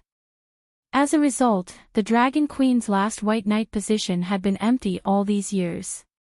Your Majesty, I'm willing to pledge my life to you, until my death, Bran said solemnly. Have you thought it through? Danny asked even though she already knew the answer. Bran definitely didn't come up with this idea on the spur of the moment. The big crow looked at the tall white knight next to the Queen and said in a deep voice, I've thought it through clearly. Following in Sir Barristan's footsteps has always been my dream. Danny leaned against the back of the chair and pondered. The hall was silent, and the people in the surroundings could even hear the Queen's finger tapping on the carved armrest. After a long while, she muttered to herself, You are the three-eyed crow, and joining the White Knights will have a great impact. I must ask the Holy Mother. Tomorrow morning, I will abstain from food and pray in the Great Holy Hall. Ladies, you can pray with me, and the Holy Mother will probably descend upon the fairy city. After the trial ended, the crowd didn't leave.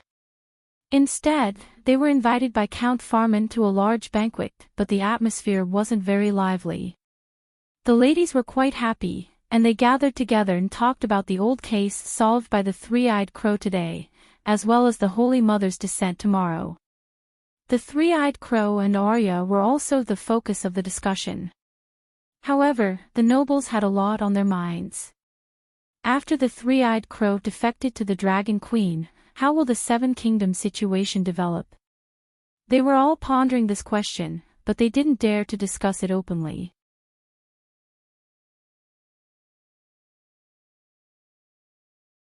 Chapter 932. It was a classic European-style living room, and the southern wall was made of a whole piece of obsidian, which had the appearance of a black dragon lying on the ground. The fireplace was the black dragon's mouth, and it was filled with firewood. There was a large French window on the eastern wall next to the fireplace, and the firelight passed through the window and shone on the thin snow-covered cedar trees. It was pitch black in the east, and the sound of waves could be faintly heard.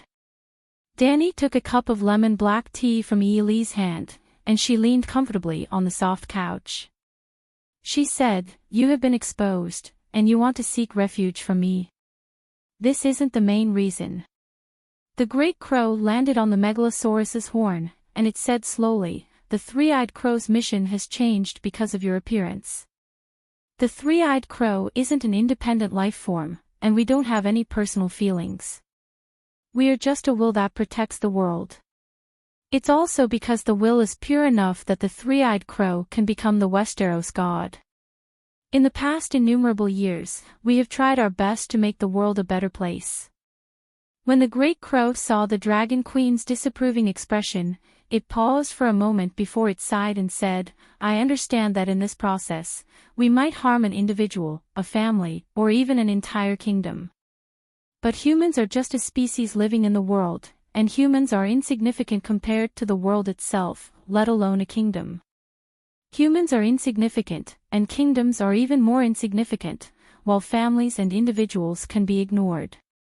The three-eyed crow's essence is a combination of wills, and it's the superimposition of innumerable green prophets' wills that protect the Westeros and the world. As long as it's beneficial to the world, we can sacrifice anyone, even if it's the human race's epic master. As long as we can stop the world from falling into the abyss, we can cooperate, even if it's the evil god Lalo. Don't treat the three-eyed crow like a human, and it's just a pure will that protects the world. Now, the situation has changed. You are a human, and you have a family, and you established a kingdom. However, your power is too great, enough to change the direction of the river of fate. As such, the individuals, families, kingdoms, and humans with you as the main body are no longer insignificant. It is very likely that you will lead the humans to dispel the long night without the help of the gods. It is also very likely that you will be able to stop the world from falling in the future. It is also very unlikely that you will be the true child of the world and will be able to lead the world to level up. So, from a certain perspective, you are equal to this world. Thus, the three-eyed crow that served the world didn't change its original intention, but changed its target. In the three-eyed crow's eyes, if you aren't part of the bigger picture, then it will force you to sacrifice yourself for the bigger picture. Just like before, Blindon had been protecting Lalo's destiny and sacrificing you to fulfill his destiny.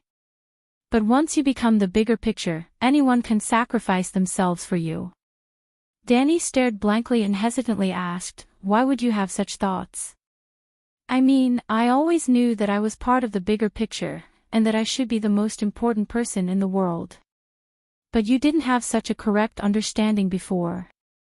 Bran didn't mock the Dragon Queen's self-praise, and he just said in a complicated tone, "I have also been growing recently, and now I almost understand some of the arrangements made by Blindon before his death." "What arrangements did Blindon make?" Danny asked curiously. "Do you think that he could have predicted that I would go against his orders and not fuse with the Green Prophet's seal?" Bran asked. "This." Danny said uncertainly, "In theory, he should have been able to predict it. But if he predicted that you would be derelict in your duties, then he might have made some arrangements and forced you to fulfill your responsibilities as the three-eyed crow." In the end, she emphasized, "Blindon doesn't have feelings, and he can do anything." "You are right. Blindon is the three-eyed crow, and he won't feel pity for me." When the night was about to arrive, the previous generation of three-eyed crows wouldn't allow the next generation of three-eyed crows to lose their omniscient abilities. But in the end, he didn't seem to have any schemes, and he didn't make any arrangements. It was as if he didn't know anything. "My mortal heart wasn't satisfied, and I wasn't willing to sacrifice my independent will, so I successfully avoided my responsibilities." "Why is that?" Bran asked. "Maybe there is something wrong with his head." "Don't keep me in suspense, and just say what you want to say," Danny said impatiently. "It's because he didn't want me to fuse with the Green Prophet's seal." Bran said coldly. "What did you say? Are you crazy?" Danny glared at him as she shouted. "I'm not crazy. On the contrary, I've never been as clear-headed as I am now, so clear-headed that I finally understood the three-eyed crow's true arrangements. What arrangements? Sacrifice everything for the greater picture. Sacrifice myself for the greater picture. Bran couldn't calm down, and he spoke with shock and resentment. He said word by word, "The Green Prophet's seal was left for you. Even I was left behind by the three-eyed crow to be your assistant. The three-eyed crow doesn't have any emotions, and it's a cruel and merciless protector. It can sacrifice anyone for the world, and it can even sacrifice itself. After you successfully reversed fate and revealed that you replaced Lalo and saved the world from the long night, the three-eyed crow probably saw a future unknown to me from the river of fate. Then, it decided to make itself a fertilizer that will help you grow." "Are you joking? You want to?" Before Dany could finish her sentence, she froze. In an instant, Bran transferred 80% of the Green Prophet's seal's fragments to her. "I've now fused with 9% of the Green Prophet's seal, and I can barely maintain my ability to enter the river of time through the trees. As for the remaining Green Prophet's seal, I'll give it to you. From now on, everything belonging to the three-eyed crow will be yours, including the Green Spring and the old god's power of faith. I'm also the Green Prophet, and I'm also the three-eyed crow. Even if I'm still a human, I don't intend to go against my instinct to protect the greater picture. This is my life, the three-eyed crow's life," Bran said with a sigh. "This." When Dany got the item, she wasn't pleasantly surprised. The Green Prophet's seal floated in the faith space, and it was like a dazzling green sea of stars. It was beautiful and alluring. However, when Dany saw it, her heart became heavy. The second time, she recalled Uncle Ben's famous words, "With great power comes great responsibility." The first time was when the Door God gave her his inheritance, and the great gift forced her to treat ending the long night as her mission. She put down her teacup and said frankly, "I'm under great pressure." Bran heaved a sigh of relief and said frankly, "After hearing what you said, I feel much more relaxed." Dany smiled bitterly and said, "Why didn't Blynden say it directly?" "You should be asking me why I only found out about his arrangements now," Bran said. "Why?" Dany followed his advice. "Because you changed fate. Before that, the river of fate became chaotic, and nothing could be seen clearly. It was like the river that once flowed along the river broke through the dam and flowed on the Great Plains. No one knew its final direction. However, not long after Casterly Rock City fell, I, who had been immersed in the river of time, suddenly saw a glimmer of the dawn of fate." Bran looked at the Dragon Queen and said solemnly, "Above time, a new river of fate is about to take shape. No matter how great the disturbance was, the river will calm down one day." "What does this mean?" Dany was puzzled. "You're right." The big crow nodded, and its tone became strange.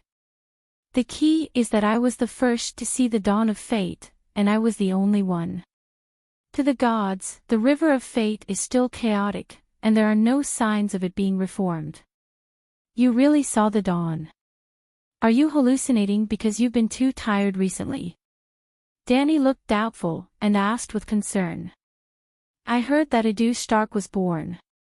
Then, Bran's soul followed her everywhere to search for deviant ghosts, and his body had to satisfy his wife. He must be tired, right? He was only 13 years old, younger than Arya. He was still a big child. She looked at the big crow with pity in her eyes. Bran felt a little uncomfortable under her strange gaze. He tilted his head and said, "It's not a hallucination. I even saw in the new river of fate." He hesitated and changed his words, "You have the ability to end the long night, and you have the potential to revive the world. You are the child of the world above, the protagonist of this era. The three-eyed crow's existence and operation will change because of you. I agree that your will be the center of the new world. You only need to understand this." Regardless of whether I'm crazy or not, what I'm doing now is not harmful to you. Is this also the reason why you made Arya the stranger's wife? Bran said bluntly, as long as you don't die prematurely and get the three-eyed crow's full support, the seven gods will at least become the new gods of the Westeros. As long as you can sing the complete Song of Fire, the faith of the seven gods will not be a fantasy to unify the whole world. Being the servant of the world's strongest god is at least more promising than being the king of the seven kingdoms. Moreover, she swore in Winterfell that she would join the stranger's divine clan once she became a half-god. Now, she is fulfilling her oath in advance. Very good. This flattery made the Dragon Queen's dragon face very happy. I agree to take you in as the White Knight. Arya will also be the child of wealth under the stranger. Oh, no, it should be the black and white impermanence. The Dragon Queen made a wish happily. What are the black and white impermanents? The Soul Reaper, help me, oh, cough cough, help the stranger collect the undead. Bran frowned and said, I feel that you should send her to the barbarian land. The barbarian land. Dany narrowed her eyes. I know that you want to arrange for a believer of the seven gods to go to the barbarian land to plunder the divinity. Dany waved her hand and interrupted him stiffly, saying, You are not qualified to be a white knight. You don't even know how to speak. The Holy Mother is merciful and arranged for the child of the seven gods to go to the barbarian land to save the people from suffering and suffering, Bran said blankly. Not bad, you have a future. Dany leaned lightly on the soft couch and said thoughtfully, Your suggestion is not bad. At first, I wanted to let Tyrion go to the barbarian land, but he did not agree to it. If the Big Sparrow was still alive, he would be the most suitable. That fellow is loyal to his beliefs, and most importantly, he is flexible and proficient in political tactics. St. Matthew lacks the ability to adapt and is simple and dull. He can be a role model for the practitioners in the flourishing age, but he is unable to adapt to the complicated situation in the chaotic world. If I let him go to the barbarian land alone, I am afraid that I will lose my only angel. I have been training Matthew these days, and I have also considered arranging for a team of warriors' sons to go with him. Now that I think about it, 3 useful disciples are more useful than thousands of troops. Arya can be counted as one, and the rest. A plan gradually formed in Dany the Buddha's mind.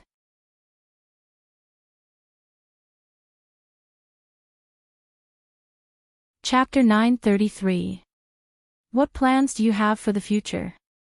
On that night, after Dany finished talking with Bran, she was practicing as usual, and Tyrion came to her quietly.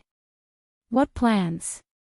Dany was wearing a loose beige training suit, and her silver hair was draped over her shoulders. She seemed less dignified than she was during the day, and she seemed more charming. However, the dwarf didn't pay attention to the change in his sister's temperament, and he just said anxiously, The three-eyed crow harbors evil intentions. Now, everyone knows that he has omniscient abilities, and he can observe the timeline and control the Westeros' fate. Everyone is jealous and fearful of him. You should know that humans can do anything when they are fearful. So? Dany asked calmly. You are right. The three-eyed crow shouldn't exist in this world, Tyrion said cautiously. You are really daring. Just because some things aren't mentioned doesn't mean that people won't think about them. Tyrion looked around warily and said loudly, Since I mentioned it, it means that I'm magnanimous, and I don't harbor any evil intentions. I'm just discussing this matter with the goal of finding a better future for the Seven Kingdoms. You can set your mind at ease. As long as you don't curse the seven gods, no one will be able to spy on you. Dany smiled mockingly. Oh, that's good. You really scared me to death. The dwarf heaved a sigh of relief and said, I don't even dare to speak. Look.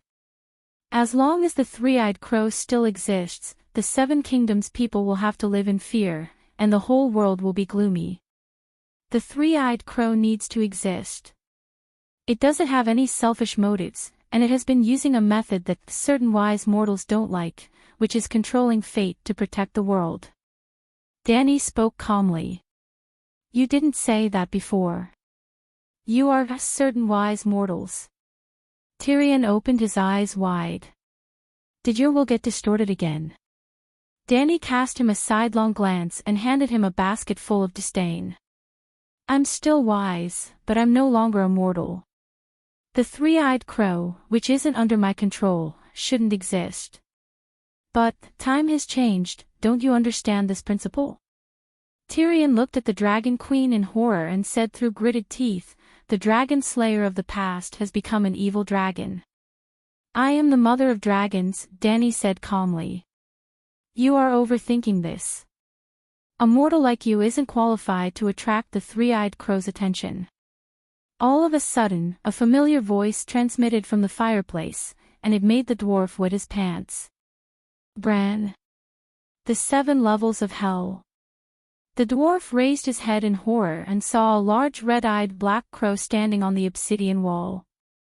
Because there were only ashes left in the fireplace, and there was only one lantern that Tyrion had brought in the room seemed especially dark, and the stone carvings on the walls were the same color as the crow feathers. When the big crow didn't open its eyes, it was almost one with the environment. The dwarf had already cautiously looked left and right, but he still ignored it.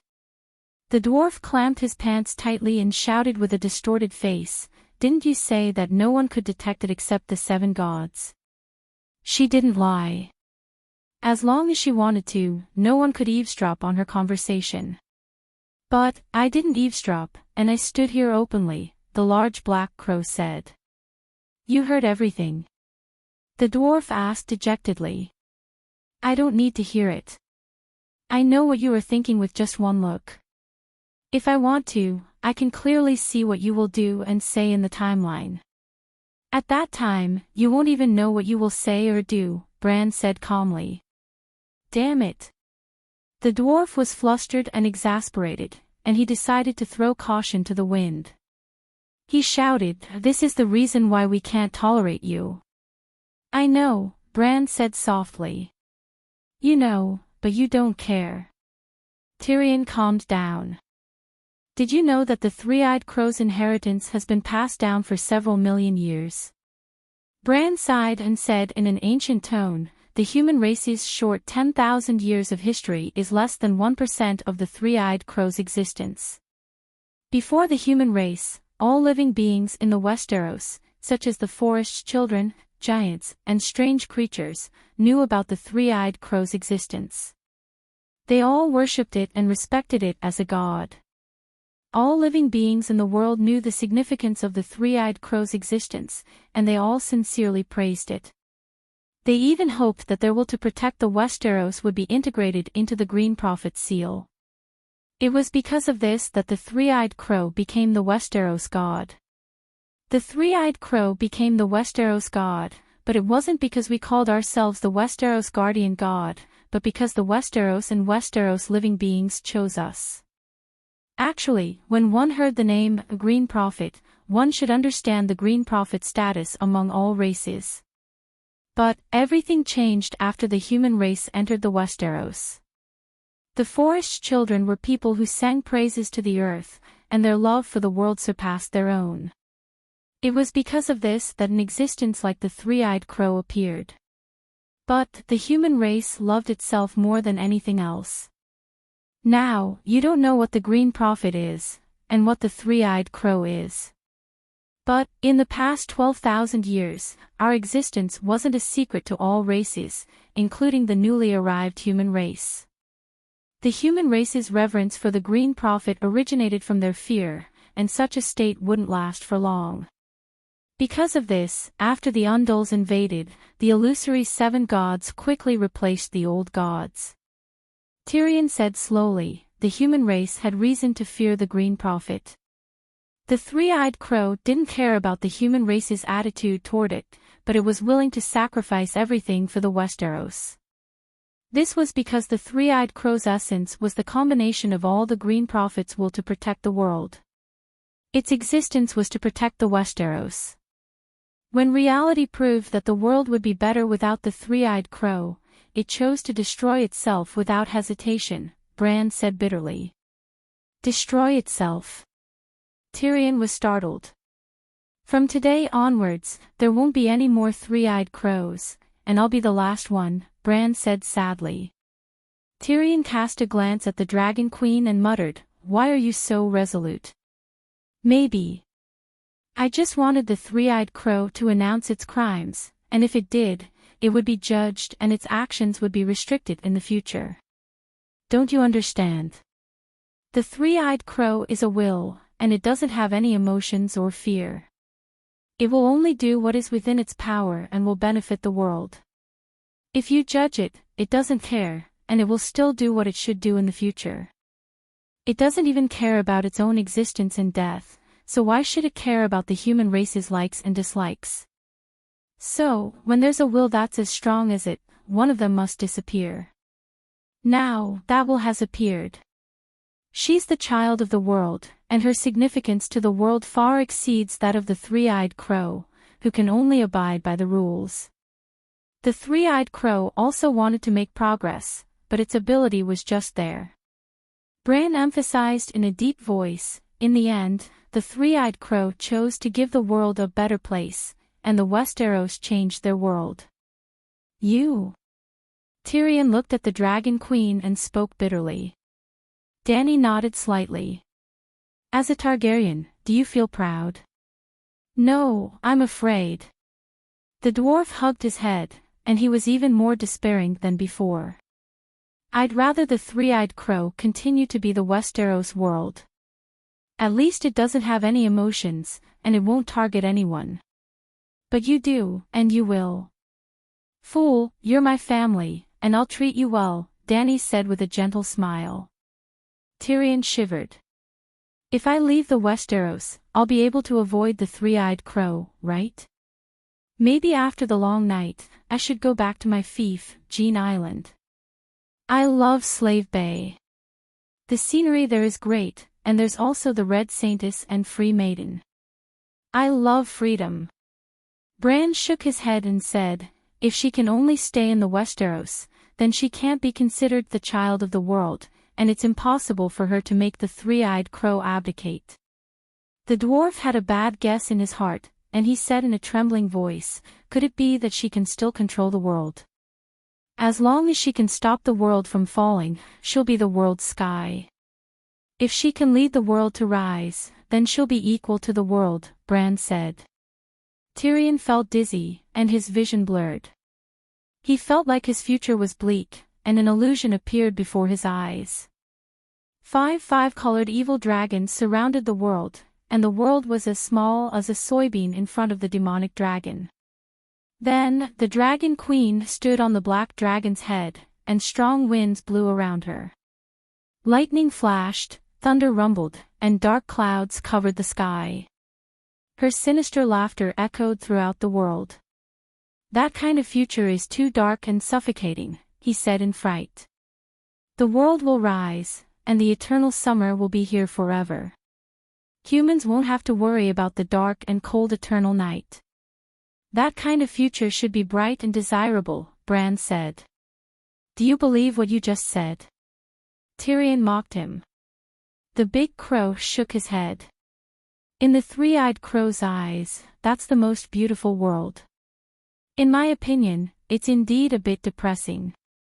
But it can't be helped, as we live in the world, and the world doesn't exist because of us. The big crow's red eyes turned toward the Dragon Queen. The world exists because of her.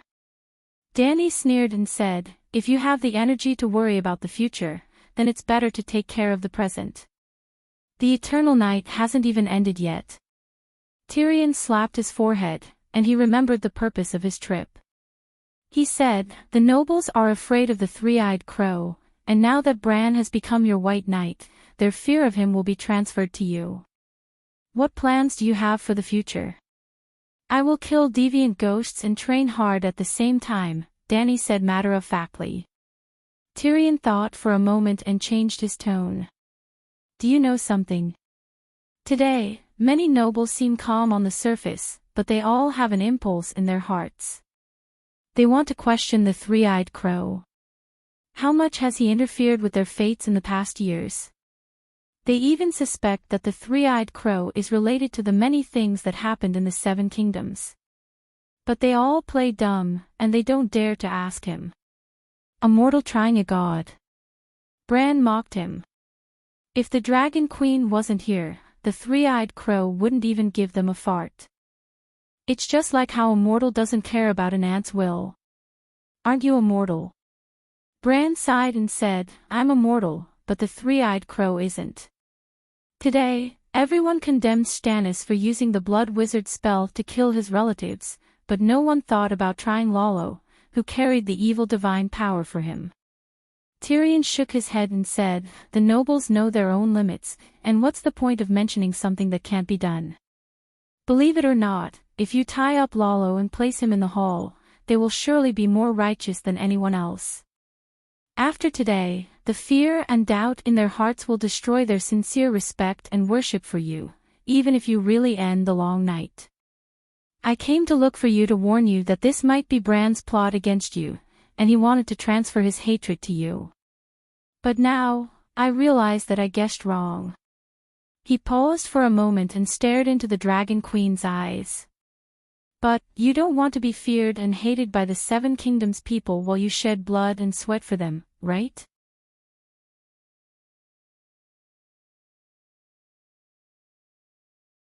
Chapter 934. Dany smiled faintly and said, your worries are not without reason, but I think that people should understand their own position. What do you mean? The dwarf was puzzled. Dany did not explain it to him directly, but instead changed the topic. Regarding today's trial, all of you have subconsciously overlooked a huge problem. What have we overlooked? Tyrion asked. Did you notice that in today's great trial, the victims were only nobles, and not a single commoner? Dany sighed. The dwarf and Bran were both stunned. Bran, tell me, with the standard of death for sending troops to rob commoners, how many nobles here today can survive? Bran was silent. According to that standard, within the Seven Kingdoms, as long as a noble had led troops, they would all die. Among the nobles who participated in the Great Trial, which one of them was not a lord with a large army? And in recent years, the Westeros had been in constant turmoil. Other than Jon, everyone should be killed. Dany's lips curled into a mocking smile. If we use the standard of killing innocent commoners, strong peasant women, and abusing castle servants, in the entire world, how many nobles can get away with no charges? Nobles have special privileges, otherwise, who would spend so much effort to fight for the title of nobility? Tyrion mumbled. Is it easier to become a god than a noble? Or rather, do you think the difference between a god and a noble is bigger, or the difference between a noble and a commoner is bigger? Dany asked again. The dwarf was silent as well. People will always be divided into classes based on money, nobility, and power. It is unavoidable. Even someone as strong as me can only try my best to be fair and just, but not truly fair and just. Or rather, the world is unfair to begin with, and absolute fairness is the greatest unfairness. Dany said helplessly. Tyrion also understood what she meant when she said that a person should understand their position. Dragon Queen did not want to be a noble, she wanted to be in existence above the nobles. Gods were omniscient and omnipotent, just like how nobles bullied commoners. You want to be a god? He asked. It's not about what I'm going to do, but when I kill one god after another, when I reveal the power of a god again and again, what will they think of me?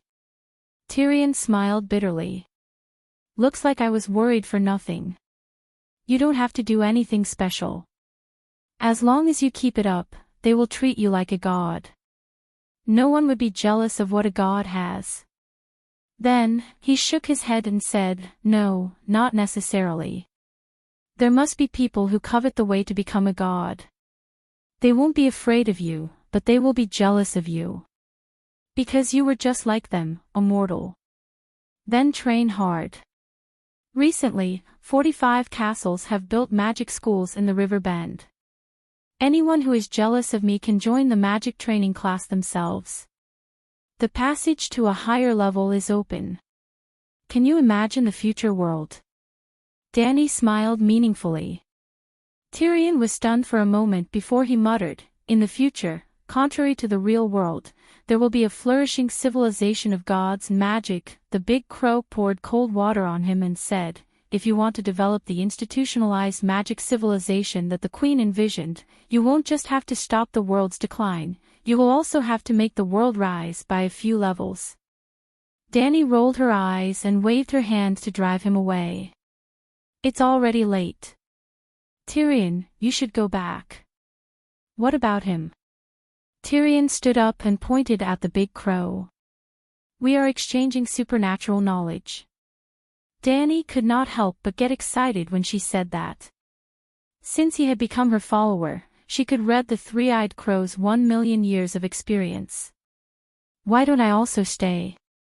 Tyrion had an expectant look on his face. I will also work hard. I want to become a half-god.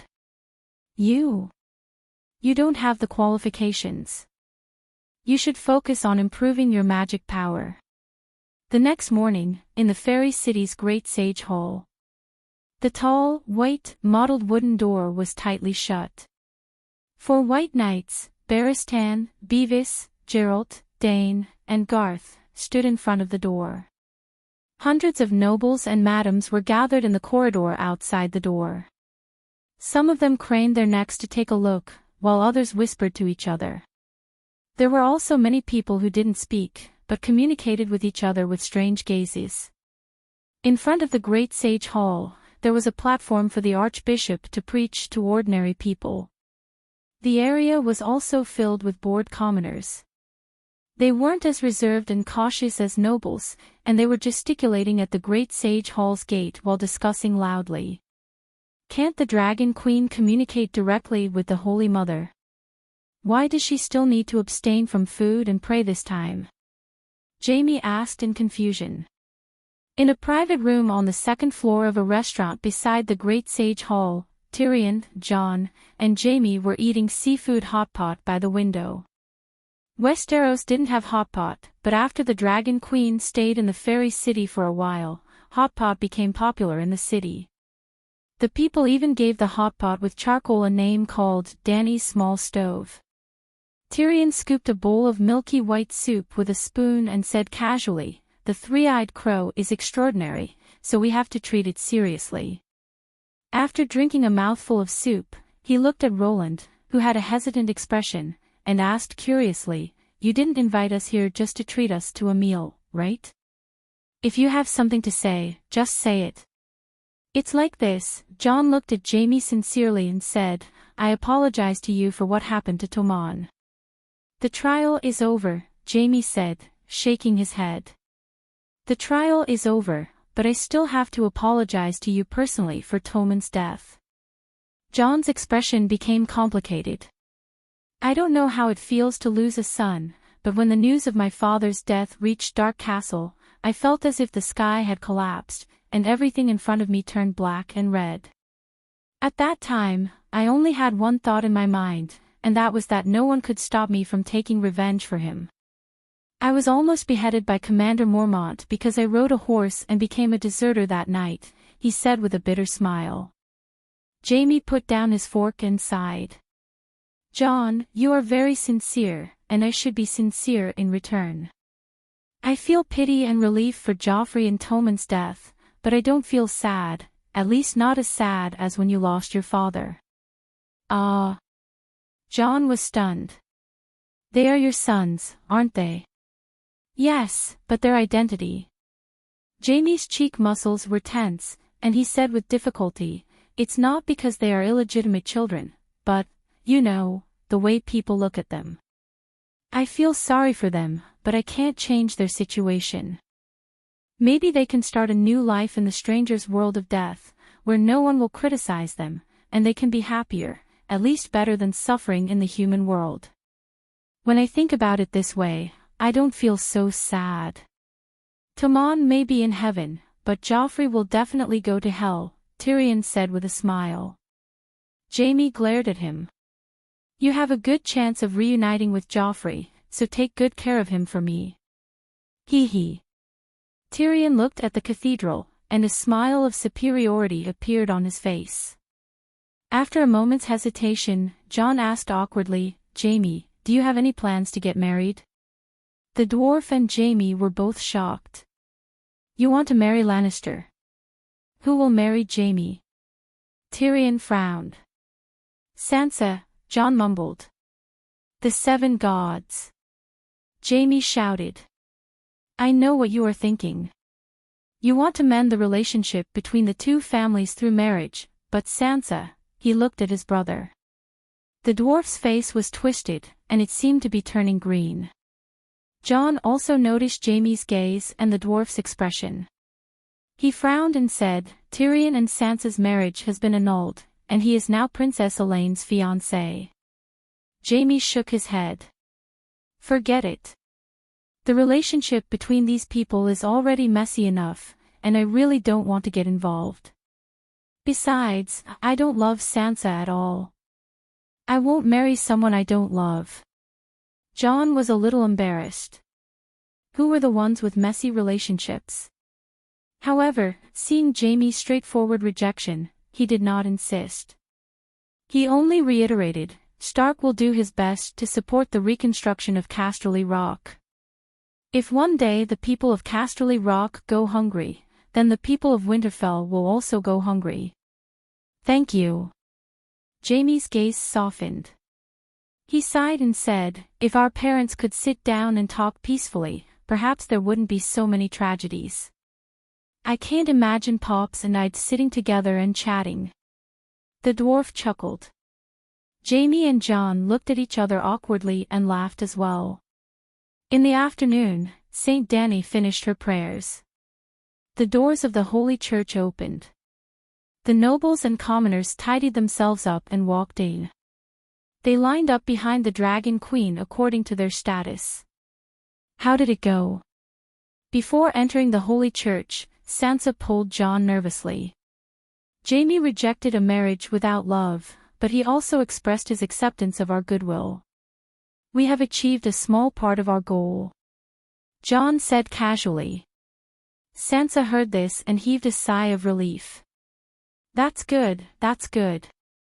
From the bottom of her heart, she did not want to marry Jaime, but logic told her that a marriage with Jaime would be the fastest and most direct way to mend the relationship between the North and the West. Unlike Cersei, who struggled with all her might, Sansa was willing to do something against her conscience for her family. Are you going in? She asked. I want to see Arya. Jon said. Arya definitely won't appear in front of everyone today, but Bran is here. Then I won't go in. When Sansa entered the Holy Church and found her seat, the Dragon Queen's prayer ceremony had already begun. It was not complicated. She just knelt in front of the Holy Mother statue and recited the scriptures of the Holy Mother. The only attraction was the main character of the day, Bran. He came personally. After making the decision yesterday evening, Little Green, who was suppressing bandits in Hedgeon County, went to Winterfell and brought Bran to Fairy City overnight. Ah, he's so small and thin. He hasn't even reached adulthood, right? He's about 13 years old, not more than 14 years old. He's really thin and doesn't fit the fierce and terrifying image of the three-eyed crow. Holy Mother above, are you looking for death? How dare you speak such nonsense here? What are you afraid of? This is the Holy Church. Doesn't the three-eyed crow have to kneel before the Holy Mother here? That's also true. When everyone saw the thin and fair-skinned Bran, who was wearing grey leather armor and looked like a little girl, they were not in the mood to recite the scriptures. Only the people at the back of the prayer line dared to speak softly. The great nobles at the front did not dare to be disrespectful. Saint Dany and the three-eyed crow were beside them. Suddenly, the Dragon Queen, who had finished reciting the scriptures, shouted in a loud and powerful voice, "Holy Mother, Holy Father, please decide whether to accept this heretic into the White Knight's team." In an instant, the hall fell silent. Buzz. A ray of white light appeared out of nowhere, and the world was dyed in holy white. Ah, Holy Mother, the Holy Mother has descended to the mortal world. In the Holy Church, an old monk shed tears of excitement.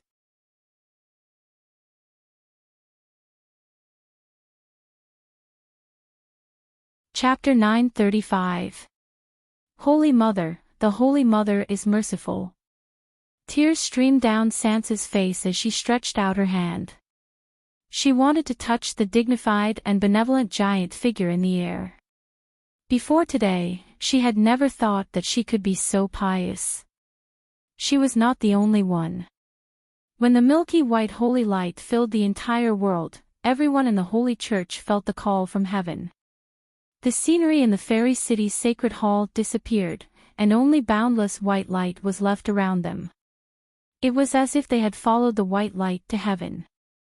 In this strange world, they had found the peace and safety of returning to their mother's body. They had never felt so satisfied and happy before. In fact, their feelings weren't wrong. Saint Danny had directly revealed heaven to the human world, and now the fairy city's sacred hall had entered the higher faith space from the material world. It wasn't an illusory space, but a real space transformation. It was filled with the faith power of the seven gods, and it was the source of the faith of the seven gods' followers. They had found the most primitive sense of belonging here, and it was as if they had returned to their mother's embrace. In the faith space, Danny's consciousness, which contained millions of followers' souls, was heaven's main body, and it took the form of the Holy Mother. It was as tall as Mount Everest in front of mortals, and its appearance couldn't be seen clearly because it was too big. However, its dignified aura was like a solid entity, and it was so oppressive that people couldn't breathe. If there was a god in the world, then it must be one. Compared to it, they felt that they were as lowly as ants. This wasn't an illusion, and in front of that consciousness, even Saint Danny was as small as a brick next to a building. It was the combination of millions of souls, and mortals couldn't even compare to ants in front of it. In addition to its dignified aura, the followers also saw a pair of eyes as bright as the sun. They were as gentle as a lake in summer, and boundless love and compassion rippled within them. It was the Holy Mother. The rain is vast, but it doesn't moisten the rootless grass. The sacred gate is vast, but it doesn't save those who are not fated. The Holy Mother's voice rumbled, and it was like a clap of thunder ringing in people's ears. However, it was also extremely gentle, and it enlightened them, but it didn't hurt their eardrums. Three-eyed crow, 3 million years ago, we were fated to meet. At that time, I was talking about the world's fall with your master god, and you were serving him as a servant. You served me 3 cups of tea, and I granted you 3 fated chances.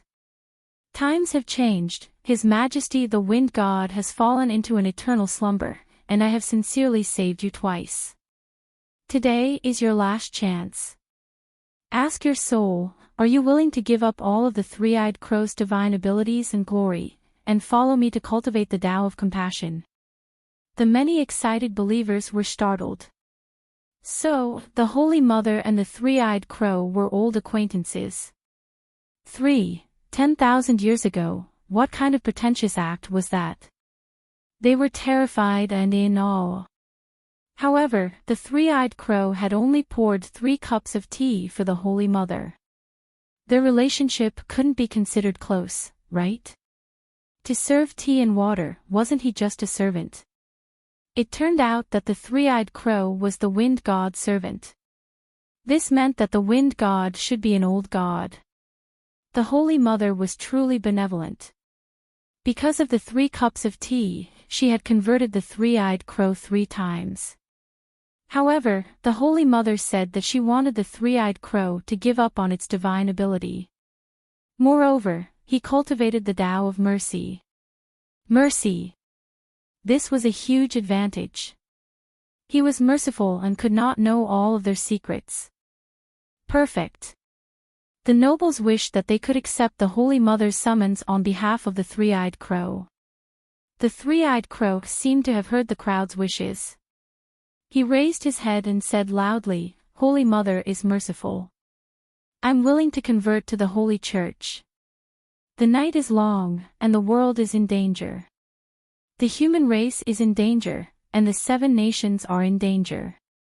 The three-eyed crow's mission is to protect the Westeros, and I'm willing to assist the Holy Child in his mission to save the world." Good. From today onward, your name will be written in the Holy Bible.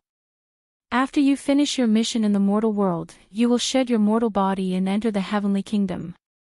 You will become a wise crow angel. As the Holy Mother waved her hand, a golden light beam descended from the sky and engulfed the Bran's body. The believers saw in surprise that a white armor and a white cloak formed by light appeared on the body of the short Bran. There was also a 7-pointed golden star between his eyebrows that was formed by mysterious golden symbols. A powerful aura similar to the heavenly kingdom's aura spread out from his body. Thank you for your reward, Holy Mother. The three-eyed crow is already a thing of the past. From today onward, there won't be any three-eyed crows in the world, and there will only be a crow angel. The Bran knelt on the ground. He was so emotional that his voice trembled, and it seemed like he was about to cry. He was also a great actor. The Holy Mother's descent shook the whole city. On that afternoon, it wasn't just the nobles in the Holy Church who saw the heavenly kingdom and the Holy Mother. The whole fairy city was attracted by the holy light from the Holy Church. Everyone saw and sensed the Holy Mother's radiance and power. This was a miracle that could be recorded in the 7 Stars Holy Bible.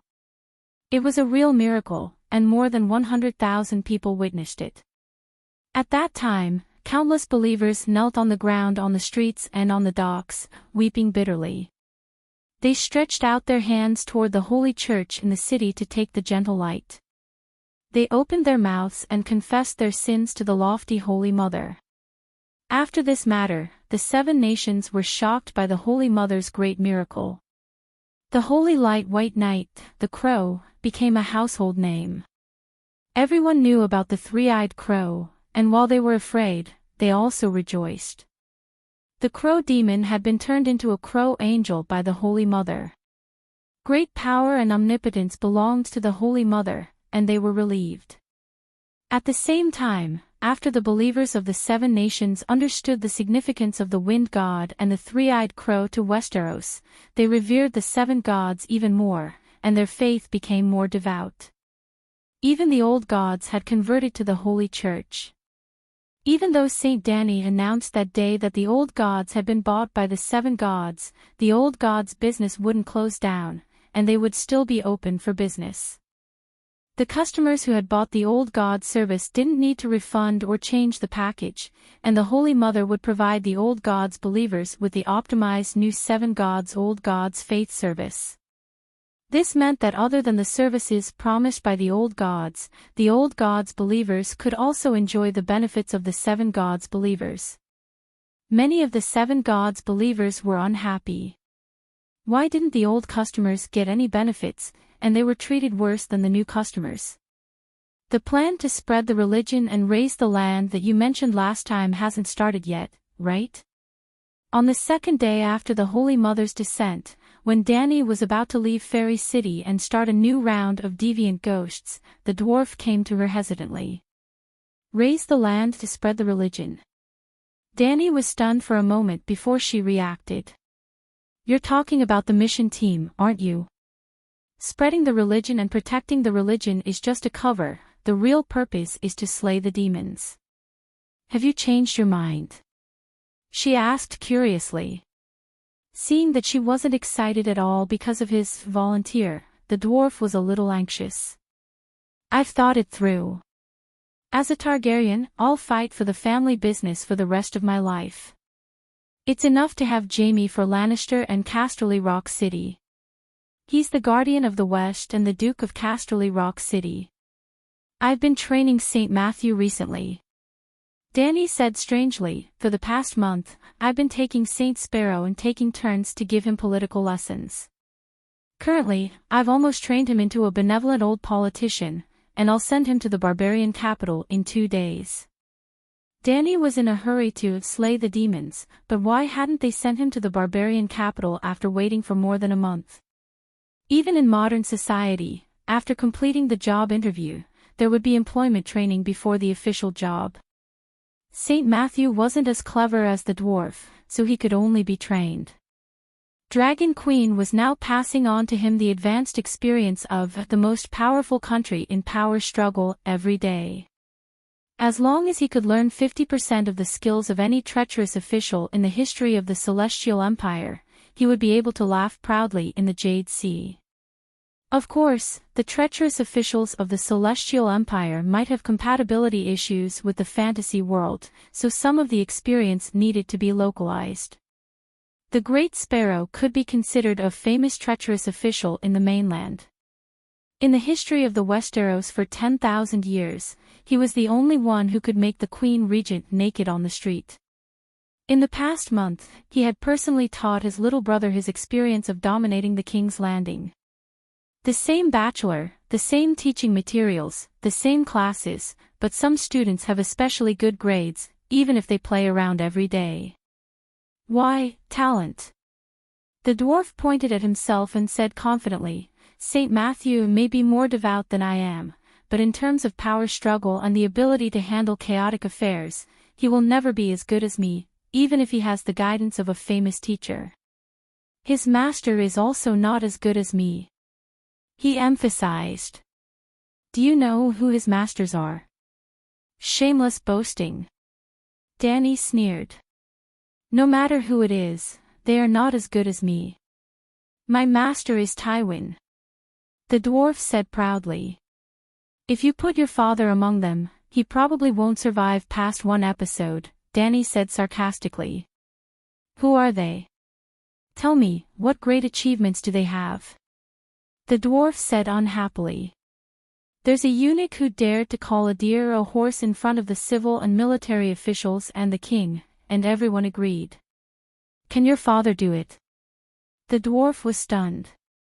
That deer must be very similar to a horse. Danny gave him a look of disdain. Those who dared to say that the deer was not a horse were all killed by him. In the imperial court, when he said that feces were fragrant sauce, everyone would lick it while showing an intoxicated expression. That's impossible, right?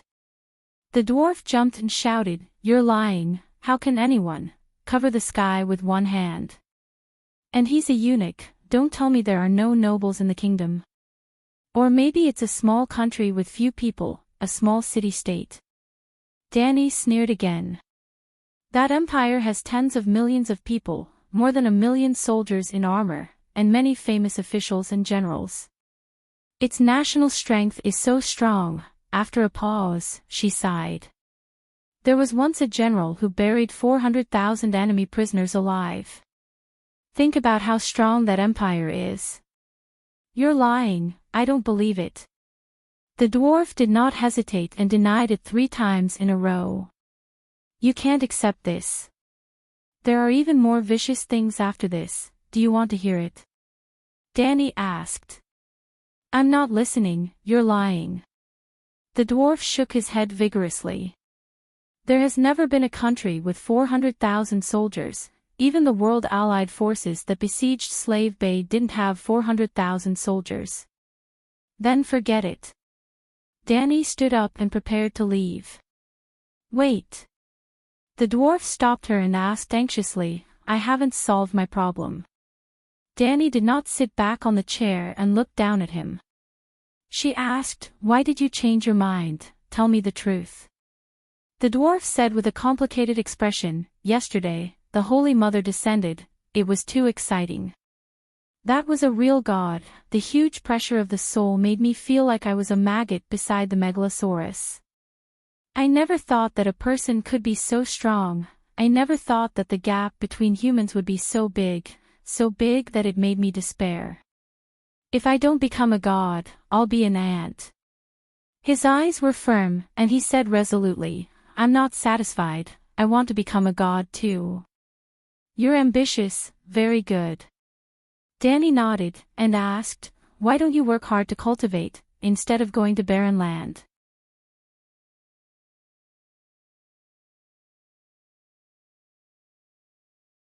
Chapter 936.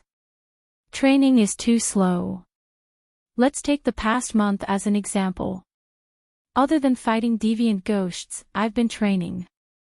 Even when I'm on the sled bus, I've been silently channeling my meditation technique. By right, my meditation technique's level should be high enough, but my magic power hasn't increased at all. The dwarf's face was filled with despair. This isn't the most despairing thing. When I asked Pogba, Tam, and other normal wizards, they were all envious of my Targaryen bloodline. They said that I have extraordinary talent and that in 50 years, I'll be one of the top wizards in the West. The distance between a top wizard in the West and a demigod is infinite. Then, they met Jon Stark and said that he's already the top wizard in the West. Jon's training for a day is equivalent to my training for a few months. Why? Danny glanced at him and said, you've been modified by the dragon worm and fused with the dragon worm bloodline. Indeed, your talent is better than ordinary people. But you'd better not compare yourself to Stark's family. Why can't I compare myself to them? I know that their family is favored by the old gods, but I'm not ordinary either. I have a sister who's a god, what does he have? Also, even Sansa's talent is better than mine. It's too unfair. The dwarf was unwilling to give up. What's so unfair about that? You were a muggle before. You don't have the talent to become an extraordinaire at all. Danny said disapprovingly. But do you know what I've been through? Jenny. The dwarf waved his arms unconsciously and said agitatedly, in order to obtain the dragonworm's body, I paid such a huge price. Jon and Sansa have never suffered much. They're born with such good talent. It's not fair. You're unlucky. You're not suitable for training. You're already blessed by the 7 gods to have such achievements now. Danny said. All right, I'm not someone who only knows how to complain. Now that I've come to you, I'm willing to risk my life for my future. Tyrion looked at the Dragon Queen full of hope, and said, my request is not high, just like Bran and Matthew. Let me join the 7 gods pantheon, and confer me the title of demigod archangel, what do you think? Danny said, I have decided to send Matthew to the eastern land to spread the teachings of the 7 gods. In order to ensure that he succeeds in spreading my teachings, I have specially prepared 3 apprentices to help him. If you want, I can let you join us. Make Saint Matthew my disciple? I'm afraid that's not very good. My understanding of the Bible is definitely not as good as his, the dwarf said in embarrassment. No, you will be his disciple. Wasn't I the leader? Entering the court without haste, worshipping without fame, and walking with a sword in the palace. The dwarf was stunned. Today is different from the past. There are only 1,000 years of searching for opportunities, but opportunities do not wait for people. You don't even understand this logic. Danny said coolly. Can I go in through the back door? The dwarf asked. You are already on your way. The candidates for the teaching team have been confirmed. You are the transfer student who went in through the back door. The dwarf rolled his eyes and said in a low voice, you know that I was the hand of the king in my early years, right?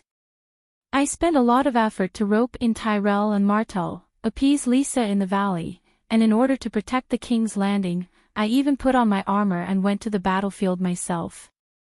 I almost died in the Blackwater River. Such outstanding achievements, but in the end, my father took the fruits of my peaches. Everyone sang his praises, boasting about his great achievements in quelling the rebellion of the 4 kings, and gave all my credit to him. But I lay alone in a dark corner, quietly recovering from my injuries, forgotten by everyone. Danny understood his unspoken words and said coldly, "You want to be the Tywin of the teaching team?" "No, you don't have to be so exaggerated. It's just..." The dwarf smiled awkwardly. "Can you give me more credit? I look down on you more and more now. Greedy for life, afraid of death, unrighteous in the face of profit, without integrity, without honor. You are gradually living the life you used to hate the most." Danny sighed.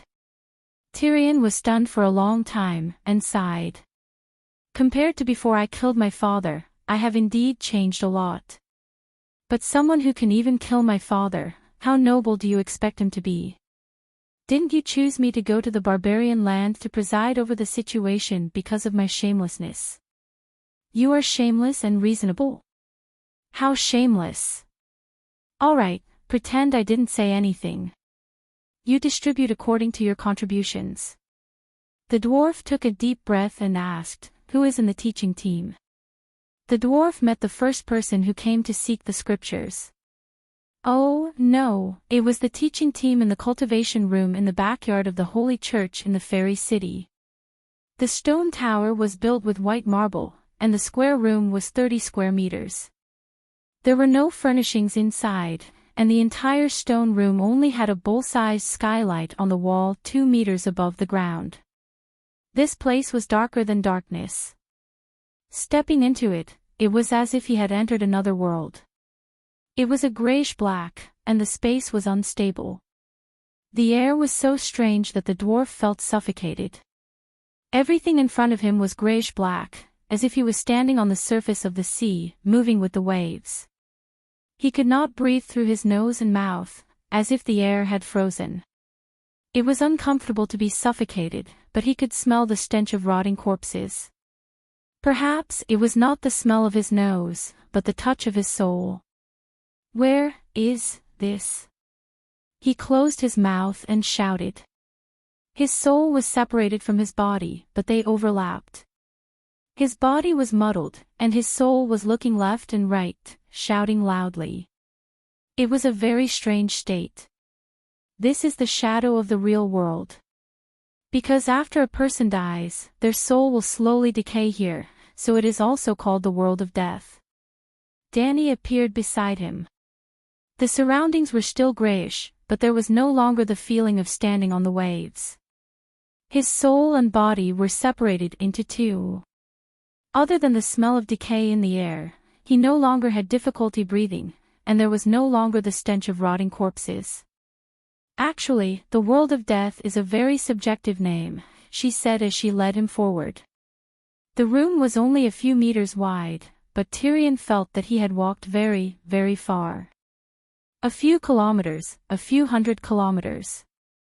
He crossed mountains and seas, and passed by deserted castles. He was very familiar with many of the sceneries. The mountains of the western region, the cities of the western region, he could clearly tell which family the castle belonged to. Then, the two of them came to the plains of the Trident River, and he saw Arya. It was unexpected, but natural. When he saw Arya, he naturally guessed that Arya would be one of the preachers who assisted St. Matthew. But seeing Arya like this in this kind of situation, Tyrion was very surprised. Arya was in a forest. The trees were like the thin fingers of the Grim Reaper, piercing straight into the sky.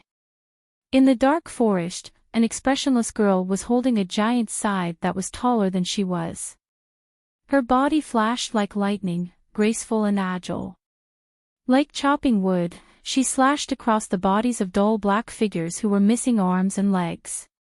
The figures turned into black fog and were sucked into the black scythe. How did we come here? What is she doing? Tyrion was surprised. Danny said, "This is the world of death, the country of the stranger. Distance is meaningless. Only souls and mental projections come here. I am a mental projection, your soul has left your body, and Arya's soul has also left her body. You don't have the power of death, and you can keep your mind clear because you are standing beside me.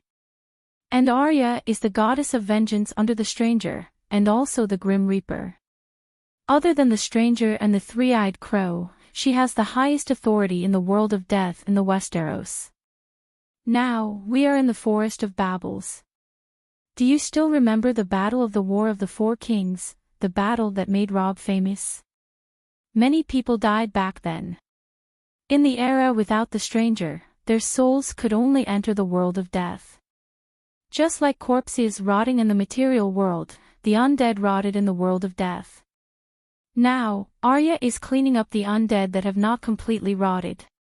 This kind of trivial matter is a waste of time for the stranger, but for Arya, it is a good opportunity to train the power of the Grim Reaper. Arya is the goddess of vengeance. The dwarf muttered. Strictly speaking, she is the angel of vengeance, the stranger's subordinate god. She can borrow the stranger's power of death without limit, and her job is revenge and slaughter, Dany explained. Tyrion smiled bitterly. What kind of punishment is this? It is clearly a reward. She has already become a god. This is the punishment. One day, when you can look at this problem from the perspective of a god, you will find that the punishment now is worse than being beheaded, Dany said with certainty. Her oath of loyalty to the stranger is not 10 years or 100 years, but eternity. If she can live for 10 million years, she must serve the stranger, the Westeros, and the human race for 10 million years. No matter how many people she has killed in the past, she will save billions of people in the future. No matter how much suffering she has brought to the world, she will compensate billions of times for the world's beauty. A million years later, when people talk about the great trial of Fairy City again, they will express the deepest and most sincere sympathy for the goddess of vengeance, Arya. Because, to her, the journey of atonement will never end. You may say that there is something wrong with being a god, but she is not a god with independent will. She has no freedom and no hope of transcendence. How about this? I will tell you a story. A long time ago, there was a goblin called Wukong. He was the leader of the barbarians in a wild area with beautiful mountains and rivers, and he was free and unfettered. The world's strongest god, Tathagata, noticed Wukong and felt that this goblin could be cultivated. Through a series of schemes, he made him commit a serious crime, used absolute power to suppress him, and forced him to help spread the teachings of the Bible. In the end, Wukong completed his mission and spread the Bible to the eastern lands. Tathagata was delighted. Not only did he confer him the title of the strongest battle god under his command, he also made him the Grand Duke of the World Empire. But all the gods, and even mortals, pitied Wukong's experience. They felt that he had received the greatest punishment in the world, living like a dog. Do you understand? She asked. The dwarf shook his head and said in disbelief, from a goblin to the strongest battle god under the strongest god, from a barbarian tribe leader to the Grand Duke of the World Empire, how is this punishment? I want as many such punishments as there are, the more the better. You don't have enough foresight. Use your brain. Would the main god, Tathagata, make a losing deal? Dany shook her head and sighed softly. This. The dwarf's expression froze. He glanced at Arya, who was killing hundreds of undead, and nodded. Indeed, I don't have enough foresight. The main god, Tathagata, must have a request. What can you get? What did she lose? She lost her future, she lost the chance to transcend. I got her, just like Stark got the dire wolf, Dany said. She's your dog. Tyrion's face twisted. A dog? Dany sneered. Don't you know the difference between Sansa without a wolf and Stark with a wolf? The dwarf seemed to understand something and asked again, what's the chance to transcend? Wukong's cultivation potential is as strong as the main god, Tathagata, or even stronger. He originally had the chance to surpass Tathagata. But once he becomes Tathagata's vassal god, even if he creates a new song of laws, the glory will still belong to the main god.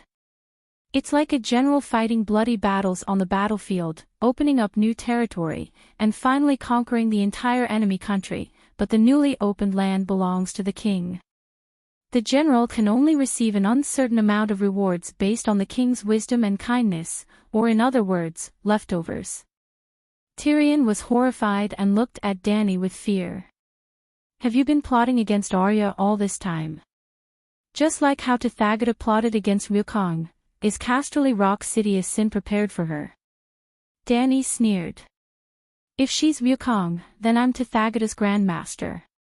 If I have the time to plot against her, I might as well use that time and energy on my own cultivation. Moreover, she has already reserved the position of stranger. I don't need to plot against her.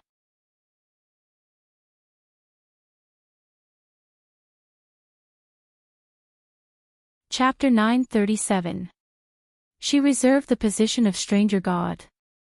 Tyrion was shocked again. When did this happen? Before the Battle of Winterfell, Bran took the initiative to bring her to serve me, Dany said calmly. Why? Tyrion was puzzled. After becoming a stranger god, Arya lost the chance to transcend. Like Wukong, she lived like a pitiful dog. What's so good about that?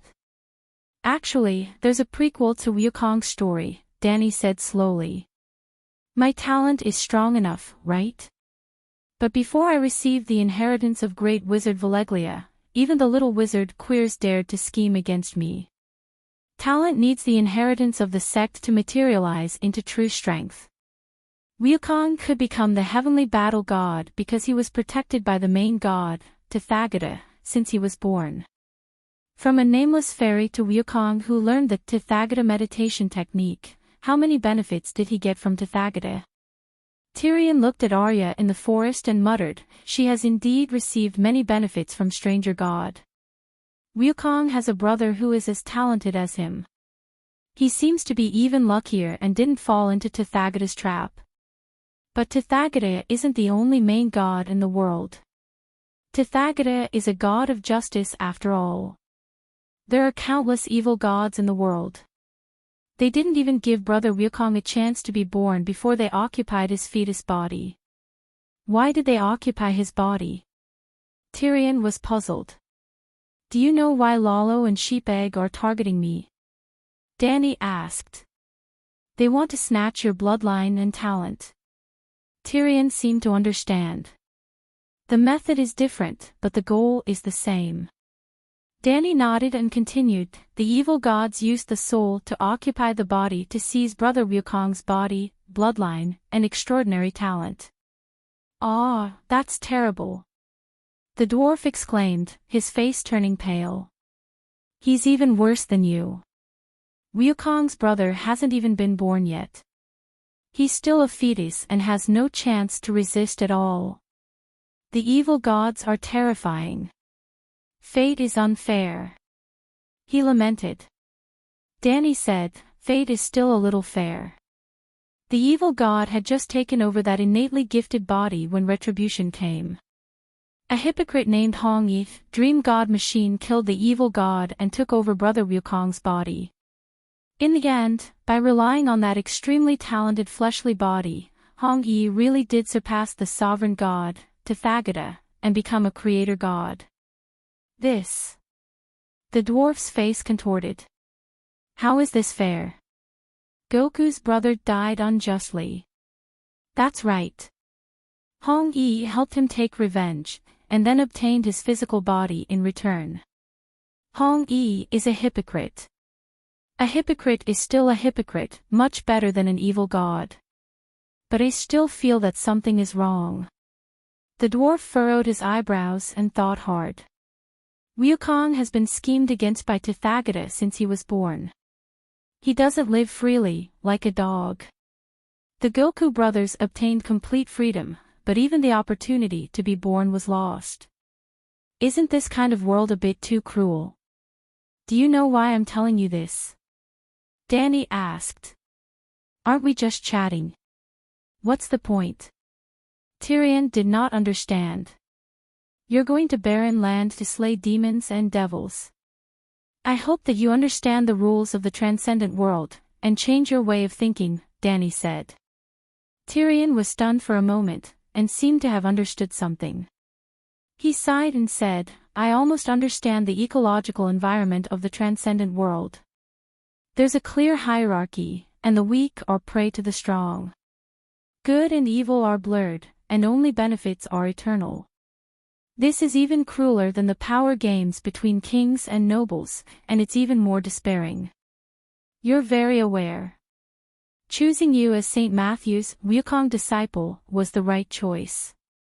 Dany Buddha smiled in relief. I'm Wukong. Am I qualified? The dwarf smiled bitterly. With your wisdom and Arya's martial arts, you can barely make up a fake Wukong. The demons and devils in barren land can't compare to the evil god that the sutra-seeking team encountered. A fake Wukong is enough. Dany smiled and comforted him.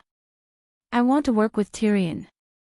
Arya had also cleaned up the undead and walked over with a huge scythe on her back. Her cold gray eyes sized up the dwarf with a scrutinizing gaze. Tyrion also stared at Arya and observed her carefully. The 14-year-old girl was a little more than 1.5 meters tall. Compared to the plump noble girls, she was a little skinny, perhaps less than 40 pounds. Her chest was small, and it was only slightly visible because of the tight leather armor. However, her limbs were long, and her body was well proportioned. She gave off a sense of beauty with strength and agility. The dwarf felt that the second daughter of the House of Stark was a little similar to his sister. She had the unique charm and confidence of a strong and beautiful woman. Indeed, Arya was not a beauty in the traditional sense. Compared to her sister Sansa, she was even a little ordinary. She had a long face and rough skin. However, as she grew older, her appearance was like a blooming flower bud. It was a little like. Tyrion was shocked. He suddenly realized that Arya and Lyanna were very similar. Appearance was only one of them, but the more important thing was the feminine aura. Right, it was Stark's running wolf's blood. Why are you staring at me? Arya asked with a frown. I realized that you are a little similar to your Aunt Lyanna. Tyrion rubbed his nose and smiled embarrassedly. Arya was stupefied. Dany said, apart from you and Tyrion, there are 2 other companions. Let's go find them now. In the great cathedral of Baelor, the 7 towers of light that were modified by the clock tower lit up on time every day. Although it could not disperse the darkness that enveloped King's Landing, it still illuminated the nearby Visenya hills in a grayish-white. At least there was light here, with the protection of the monks and the Holy Mother. The people of King's Landing began to gather in Visenya. Fortunately, the mass migration and the attack of the other ghosts had greatly reduced the population of King's Landing. That was why the streets were not filled with people. King's Landing, which had a population of 800,000 at its peak, was now left with only 200,000 people. Among them, 150,000 were locals. The rest were merchants, valley soldiers, mercenaries, and red-robed monks. The huge King's Landing was mostly empty, but Eel Lane in Visenya was even more bustling than before the long night. Aside from being close to the great cathedral of Baelor, the young ladies and young men who were still alive had all moved to this remote alley because of the wildfire that burned down the Silk Street. The streets of King's Landing were well planned. Shops of the same kind of goods were often gathered in one street. For example, on Silk Street, the whole street was filled with brothels, and on Flower Street, the whole street was filled with bakeries. The Eel Lane was the same. The Eel Lane in the Visenya Hills was located in a remote area. The streets were narrow, and few carriages passed by. It was quiet and tidy, and it was a street of hotels. Today, when the long night fell, the businesses of King's Landing had almost collapsed, and the hotels had no customers. It just so happened that the Silk Street was burned down. The brothels of the brothels took over the hotels that had lost their customers and rebuilt them into the new Silk Street, which also doubled as a hotel. As long as there were people, the brothels would always have business. It was a 2-story building with 2 ornate gold-plated ball-shaped lanterns decorated with dark red glass hanging on the door. In front of the lanterns, there was a flagpole that extended horizontally to the street. A line of words was embroidered on the red flag with golden thread, Shataya's Pleasure Garden. The first floor was built with stone, while the second floor was built with wood. The building was square, and there was a round tower at each of the 4 corners. The tower was taller, and there were 4 floors in total. The sound of men and women teasing each other could be heard from the rooms on each floor. The strange thing was that the windows of the building were all covered with a thick layer of red copper, and they were all tightly shut. At this moment, the window on the second floor was pushed open. A tall, tanned woman from the Summer Isles climbed onto the balcony. Her eyes were blurred as she looked at the shining tower of light in the distance.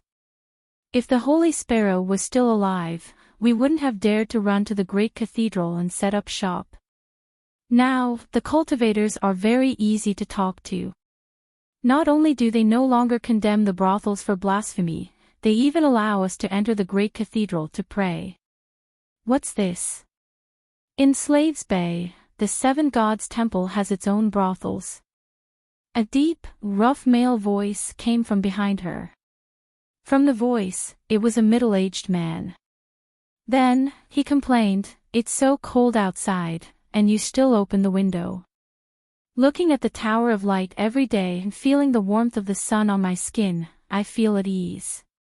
As the tan middle-aged woman spoke, she pulled open the collar of her golden otter fur coat, revealing most of her dark and delicate skin. "Can't you just change the glass window?" The middle-aged man said. "Where have you been these days? Why are you saying such silly things?" The tanned woman asked curiously. "Where else can I go in this world where deviant ghosts run everywhere?" The middle-aged man sighed. "Since you know how powerful deviant ghosts are, why do you still want me to change the glass window? Go take a look on the streets. Who doesn't make their doors and windows thick and sturdy? Rich people even wrap their oak doors with a few layers of iron. I don't have money, so I can only wrap it with a layer of copper." The middle-aged man was silent. Then, there was the sound of leather boots walking on the floor. The man slowly walked to the window, revealing a chubby head full of whiskers. Fatty looked around. Sure enough, there wasn't a single house with glass windows. "Is this useful?" Fatty asked. "Of course it's useful. On the night of the catastrophe in King's Landing, many people used wooden doors to block the attacks of the undead. If the doors are tightly shut, those damn things can't hurt you at all." The woman said. "If it's so easy to block the corpses, why did the castle fall?" Fatty asked suspiciously. "Didn't King's Landing fall as well?" "But I'm still alive. So many people in King's Landing are still alive." Fatty was speechless. The tanned woman continued, "A few days ago, there were Templar monks handing out leaflets and notices on the streets, teaching us how to defend against the corpses. For example, if someone dies, immediately tie their hands and feet and cremate them as soon as possible. For example, don't go to remote alleys alone at night. For example, when you have nothing to do, recite the 7 Stars Bible more often. The more devout the believers, the stronger the Holy Mother's power, and the safer King's Landing will be. For example, remove the glass windows and directly seal the windows, or replace them with thick oak windows. What the monks say is definitely correct, why don't you know? Recently, I've been trying to get in touch with the red-robed monks in the North City district." Fatty said. Hearing that, the tanned woman immediately understood. King's Landing was square, diagonally drawn from the Red Castle, dividing King's Landing into 2. The upper part was the North City district where Rainey's Hills was the main, while the lower part was the South City district where Fictional Hills was the main. The great cathedral of Baylor was in the center of Fictional Hills, so the red-robed monks were all gathered in the North City district. And the monks wouldn't go to the North City district to hand out leaflets and notices. What are those red-robed monks doing? The tanned woman curiously asked. Building a red god temple. What else? The fat man sneered. Prime Minister Onion moved the people in the flea nest to Fictional Hills. The empty, dilapidated houses were all demolished, and the bricks and wood were taken away to build a grand temple.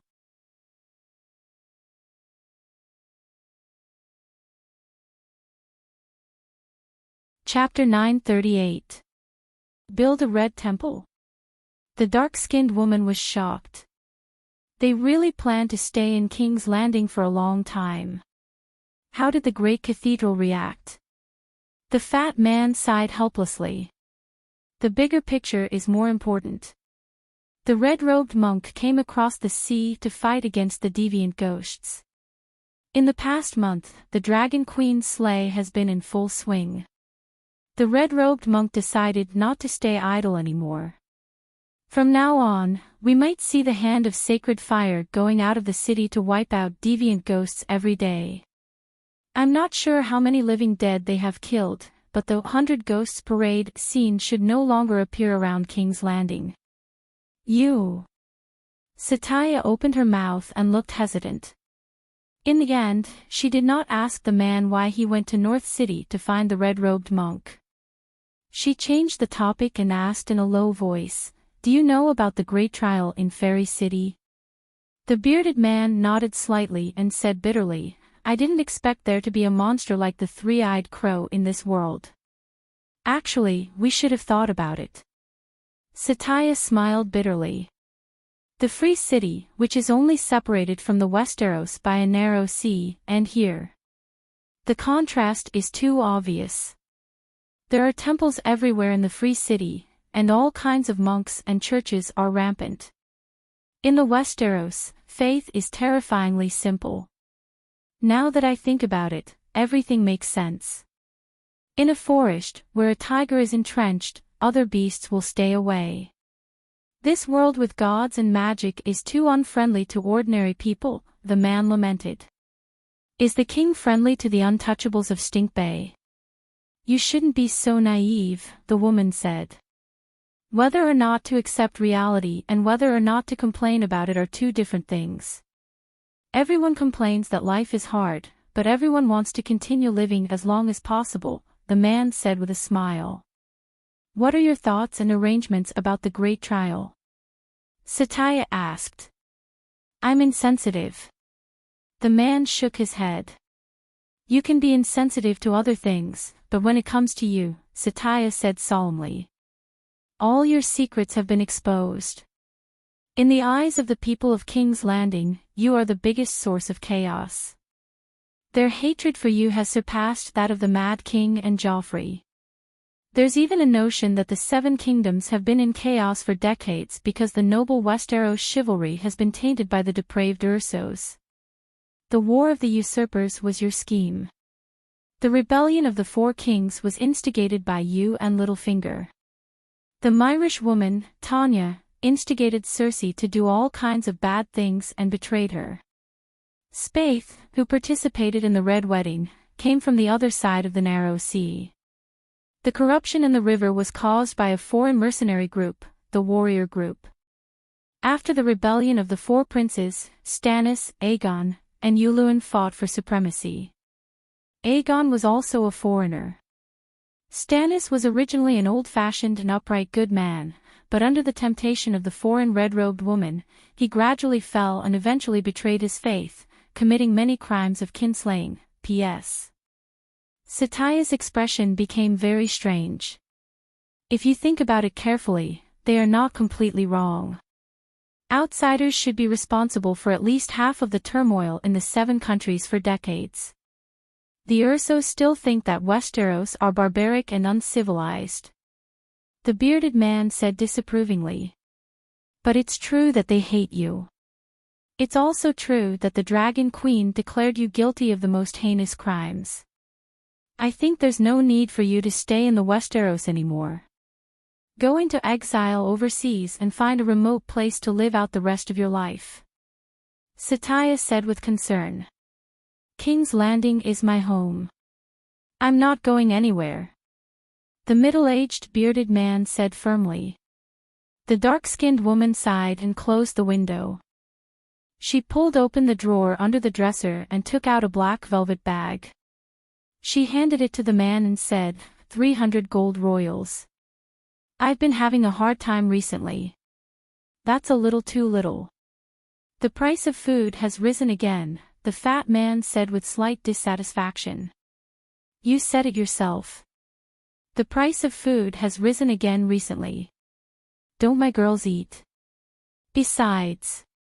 Satya patted the counter. The furniture and the house are all new. To create the best pleasure place in King's Landing, other than the most attractive women, it must have the most high-end furnishings and the most luxurious decorations. It cost me a total of 30,000 gold royals. The fat man frowned and did not say anything.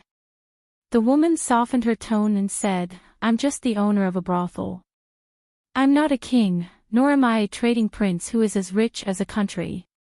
I can't help you maintain a large number of little birds on my own. If you can't do it, give up early, she advised tactfully. I know what I'm doing. The fat man put the money bag into his pocket and took a black wool cloak, a sword belt, a scarf, and leather armor from the wall. After dressing up neatly, a drunken mercenary appeared in front of Satya. She opened the door and called out in a sweet voice, Master Logan, you must come to me again next time. Mercenary Logan had a drunken and satisfied look on his face. He rubbed the tall woman's ample bosom with all his might and said reluctantly, Slut, just you wait. Like all the flirting men and women in the corridor and hall, the two of them chatted and laughed as they walked toward the stairs in each other's arms. When they passed by a room, Logan stopped in his tracks. His eyes stopped on the door. There was a huge pink-crowned female deer on the door. The thick oak door was not closed tightly. Faint sounds of a man and a woman making love could be heard from inside. Fuck you, you bitch princess. The man shouted. Fuck you, I'm Robert's daughter, the sister of the crown princess, fuck me. The woman shouted, forgetting herself. I saw you distributing relief food in the Fisherman's Square. You were high above, surrounded by stars, and you didn't even look at me. The man became more and more excited. Yes, I was wearing red armor and a red cloak. I carried King Robert's sledgehammer and rode a horse through the streets. How impressive. I looked down on you, I spat at you, subject, punish me. The woman turned around and rode. Awoo, the man howled like a beast. Awoo. The woman's cry was louder than his. The two beasts tore at each other. Stupid man, do you want Zhonghe too? Satya pinched the fat man's waist and scolded jokingly, she's King Robert's child, a princess recognized by the church. Normal people won't receive her. The fat man's mouth twitched a few times, and he whispered, I know who she is. The red-robed monks in the north are also talking about her. You're so bold, daring to take her in. Aren't you afraid that Stannis will come looking for trouble? Stannis doesn't recognize her at all, Satya whispered, holding Fat Rogan's arm and leaning into his chest. Some things are tacit. Logan shook his head. Zhong held the bloodline certificate issued by the church. The day she appeared, she earned me 500 gold royals. What's more terrifying than not being able to earn money? Satya said disapprovingly. You only gave me 300, Logan said unhappily. Zhong is a princess. Satya whispered, she's treated like a princess, so she naturally has to be treated like one. Mir's lace, the land's silk, the Summer Island screens, the Northern Territory's various furs, the Queen's Horns canned sea monster, Dragonstone Island's cucumbers, spinach, not to mention the Crown Princess of the Red Castle. I dare say that even the Dragon Queen who runs around fighting deviant ghosts every day doesn't eat as well and use as much gold as she does. It's fine if she's alone, but not only does she have a little brat, she also has a group of old women from Stonehall Town sucking blood. It seems like I'll have to enjoy all the blessings I've never enjoyed in my life in one go. The woman complained. They chatted and laughed as they walked to the gate. They hugged each other for a while before separating. After going down the Vezania Hills, Logan walked along Steel Street towards the mud gate. Before entering the Fisherman's Square, he stopped at the Deviant Ghost Bakery. He knew this shop. Back then, when he had just crossed the sea from Pentos to King's Landing, he got off the ship at the Blackwater River Pier. On the way to the Red Castle, he smelled the sweet aroma of toast filling the street and went in to buy a pineapple bun. At that time, Old Perlo was still alive and Little Perlo was still a teenage apprentice. At that time, the shop had the sign Dragon Flame Bakery and a flag with a black dragon breathing fire at white bread. When Targaryen was replaced by House Baratheon, the name of the shop was changed to the Strong Hammer Bakery. The banner was painted with a picture of a giant man hammering dough with a hammer. The old Perlo with a big belly and a red face had already died long ago, and the young Perlo with a face full of pimples had become the old Perlo with a big belly and an oily face. The shop's name and flag changed again. It was changed to Deviant Ghost Bakery. There was a blue-eyed ghoul wrapped in a hot dog bun. What attracted Logan's attention was not only the change in the sign. He found that the street was deserted, and the cold wind carried snowflakes, forcing passers-by to go home. However, the bakery in this two-story brick building was unusually lively. Not only were there a large number of customers coming in and out of the main entrance, but there were also many citizens with scarves wrapped around their faces in the alley beside the building. They pushed handcarts and carried sacks, forming a long line at the side entrance of the bakery. He touched the money bag that Satya had given him, swallowed, and walked into the shop. Entering the slightly narrow hall, there was a long counter in front of him. Behind the counter, Old Perlo led the baker to work in front of the oven. A few apprentices carried large iron boxes of bread to the counter and handed them to the middle-aged woman at the counter to sell. "Perlo," he called from the counter. The fat boss wearing a white chef's hat glanced outside and hurriedly trotted over. He even walked out of the counter. "Lord Logan, would you like to buy bread?" he asked respectfully. "You don't seem to be selling bread only," Logan glanced at the shelves and said curiously. "It's the same as before. Bread and barbecue, but there are more varieties," the fat boss said. "What are those people doing outside?" Logan pointed at the side door and asked. "Didn't you see? They came to my shop to sell pine roots, pine cones, and ghoul meat." Logan was shocked. "I thought those tree roots were firewood. The soft and thick bark of tree roots can be eaten. Did you know that?" The fat boss asked. "Eat bark? Bark can be eaten?" Logan said in disbelief. "It can be roasted and then ground into powder. There's a very complicated process that the cultivators taught us." The fat boss turned around and took a piece of brown bread from the shelf. He tore off a piece and handed it to Logan. "How do the cultivators know this?" "The Holy Mother knows everything. Perhaps the Holy Mother told them." Logan savored it carefully and said in surprise, "It seems to taste even better than bran bread, 40% bark, 60% whole wheat flour. The taste is indeed not bad, but there's little oil. People will lose strength if they eat too much. It's usually eaten with fish soup or meat soup," Perlo explained.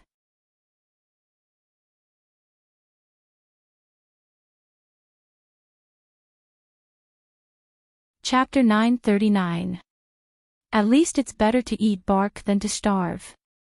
The large pine forest in the Imperial Forest should be enough for King's Landing to survive for another 2 years, right? Anyway, I have to cut down trees for firewood, so I'll just dig up the roots. Logan finished all the bread and smiled. Perlo pouted at the smoked meat on the shelf and said slowly, as long as one is brave and has a good appetite, not to mention 2 years, it won't be a problem to survive the long night. Thousands of ghouls are terrifying. Dozens or hundreds of ghouls that are alone can only make some people happier. Haven't you noticed? Recently, Rando Tully has rarely led the sons of warriors out of the city to clean up the ghouls.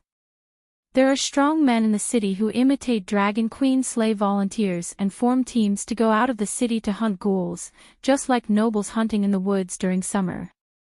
Logan narrowed his eyes and whispered, no distinction between humans and beasts. Could it be that the brown soup appeared today? Perlo asked. I heard that those who eat human flesh will enter the stranger hell to be punished after death. Logan frowned. So be it. Survive first. I need some smoked meat and bread, Logan said. What kind do you want? There are high-end white bread and whole wheat bread, mid-grade pine bark bread, bran and soybean meal bread, and low-grade rice bran and sawdust bread. Smoked meat is also divided into grades. Top-grade ghoul meat, high-grade livestock meat, ordinary meat of unknown origin, and the lowest-grade ghoul meat. Perlo spoke as if he was familiar with his family's treasures. As he spoke, he pointed at the real thing on the shelf for the customer to see. What's the price? Logan asked. Perlo hesitated for a moment and said, you want to pay with gold royals, right? I'm afraid it will be more expensive. It will be more worth it if you can barter. He pointed at the people lining up to buy bread at the counter. Look, many of them don't have money and have vouchers issued by our shop in their hands. For example, if you dig 200 kilograms of cleaned pine bark outside the city, you can exchange it for 20 kilograms of pine bark bread, 10 kilograms of white bread, or 30 kilograms of rice bran bread in my shop. This is too cheap. Logan was bewildered. 200 kilograms of bark can be exchanged for 10 kilograms of white bread. Aren't you losing out? Not at all, Perlo said. What do you mean by neither losing nor losing? Luo Zhen asked curiously. A strong man working 5 hours a day can easily dig 50 kilograms of thick pine bark. Hiring a strong man to work for a day will only cost 10 copper coins, but 100 copper coins can't even buy a pound of bread. According to this calculation, 100 caddies of pine bark for 5 caddies of bread is a great loss. Luo Zhen nodded lightly. What a loss. But 100 kilograms of pine bark can be air-dried and ground into powder, which can make about 20 kilograms of bread. 20 kilograms of grain for 5 kilograms of bread, I can still have 15 kilograms of food left, right? This. Logan was stunned. It seems like there are 15 pounds of food left, but the value of bread and bark are different. What is value? Only things that could save more people were valuable. What was the use of gold royals in the long night? Furthermore, we are not making a loss. The food is provided by the church. Our bakery is just a contractor. We are just making a living from the difference. Logan was stunned again. The church is helping the people. Yes. They used to give out food and bread directly. This method of relief is a bit like the Dragon Queen's, Logan said thoughtfully. The monks clearly said that this is Saint Danny's order. Perlo used the respectful attitude of a little red soldier reciting the great ancestors' words and said emotionally, Saint Danny believes that it is better to work hard and start a business than to sit and eat. There is only hope if there is output. Digging tree roots, picking pine nuts, killing deviant ghosts for meat, fishing in the river, these are all output. They can all come to my shop to exchange for bread or smoked meat. In the long night, everyone has to contribute to the cause of fighting deviant ghosts. The soldiers pick up dragon-tooth knives and chop at the devil's heads. The people are self-reliant and create value through labor. They can be considered to be on the front line of the war. This is what St. Danny said. Logan's mouth twitched. The King of King's Landing should be Stannis, right? The fat baker was stunned and then said in a low voice, "He is now occupying King's Landing, but he is not our king." The new issue of Heroes of the Night is out. At this moment, a young man with frostbite on his face held a sheepskin scroll and ran down the street while shouting. Dragon Queen announced that she will freeze her points. Stannis is at the top and Sansa has fallen to the last place. "Hey, Donnie, wait." The baker quickly walked out of the shop and stopped the young man. "Let me see the Heroes of the Night." 2 copper coins. The young man held out 2 fingers. "Okay." After paying and taking the scroll, the baker exclaimed in shock, "Lady Sansa is so pitiful. Her success is because of Arya, and her failure is also because of Arya. Last time she had more than 50,000 points, but this time she is at negative 50,000 points. She is at the bottom. Stannis is responsible for the fall of King's Landing and only has 5,000 points left. Dragon Queen's points are locked and will not participate in the ranking for now. So, first place is still Stannis. The others are too disappointing. Didn't Sansa pledge allegiance to Stannis?" Logan asked in confusion. "The pagan king is not willing to bear a debt of 50,000. The young man with frostbite smiled. "What about the previous negotiations?" Logan's mouth twitched. "The food she provides to King's Landing is always real." The fat baker said. "Sansa is angry, right?" Logan's eyes flashed with a hint of worry. "How can she not be angry?" The young man smiled and said, "Some people said that she fainted from anger, some said that she vomited 3 liters of blood, some said that she fell ill, and some said that she just had an ugly expression and closed the door to her room to sulk." Why did Dragon Queen freeze her points? After killing millions of ghouls, she should have 100,000 points now, right? The baker muttered. She didn't want others to despair. Desperate people will not have the motivation to kill ghouls. The young man blurted out. Seeing the surprised gazes of the 2 people opposite him, his frostbite face turned red and he quickly said, "That's what everyone says." When the young man ran away shouting with the hero book, Logan said to Perlo, "Can I use the gold royals to buy the people's bark and pine cones and then come to you to exchange for bread?" "No." The fat baker shook his head. "All the poor people in the city who need help are registered with the church. The monks give them household registration certificates. The people take their household registration certificates to the designated places in the streets to exchange for bread." He pointed to the customers in the shop. "They are all the natives of Baker Lane. We are all neighbors. Who doesn't know each other? They all go out together and work together. They know how much they harvest and how much food they need. If anyone dares to buy and sell, it will be everyone's loss. How can they allow it? You don't have a certificate from the church, do you? If you don't, I can also do your business. But the gold royals can only be used to buy bread at the market price. The market price is too expensive." Logan shook his head and sighed. "You can go to the Fisherman's Square. Some people are strong and can bear hardships. They dig out too much bark and take it out to exchange for wine and leather jackets. With gold royals you can buy bark noodles cheaper than what I have here," Perlo suggested. Logan had originally planned to go to the Fisherman's Square. When he heard his old friend's words, he directly left the strange ghost bread shop. As Perlo said, the square was very lively. Many residents carried ground bark flour or firewood to the grocery store to exchange for iron pots, cloth, wine and other daily necessities. There were also people who directly exchanged for money and agreed to go to Eel Lane together tonight. There were also merchants who stood at the door of the shop and haggled loudly to buy bark flour and firewood in the shop. At first, Logan thought that the merchants were buying bark flour to hoard and profit. After a few years, when the forest and food were all eaten up, they would take it out to sell. Later, he carefully inquired about it and was stunned. It turned out that those were wine merchants.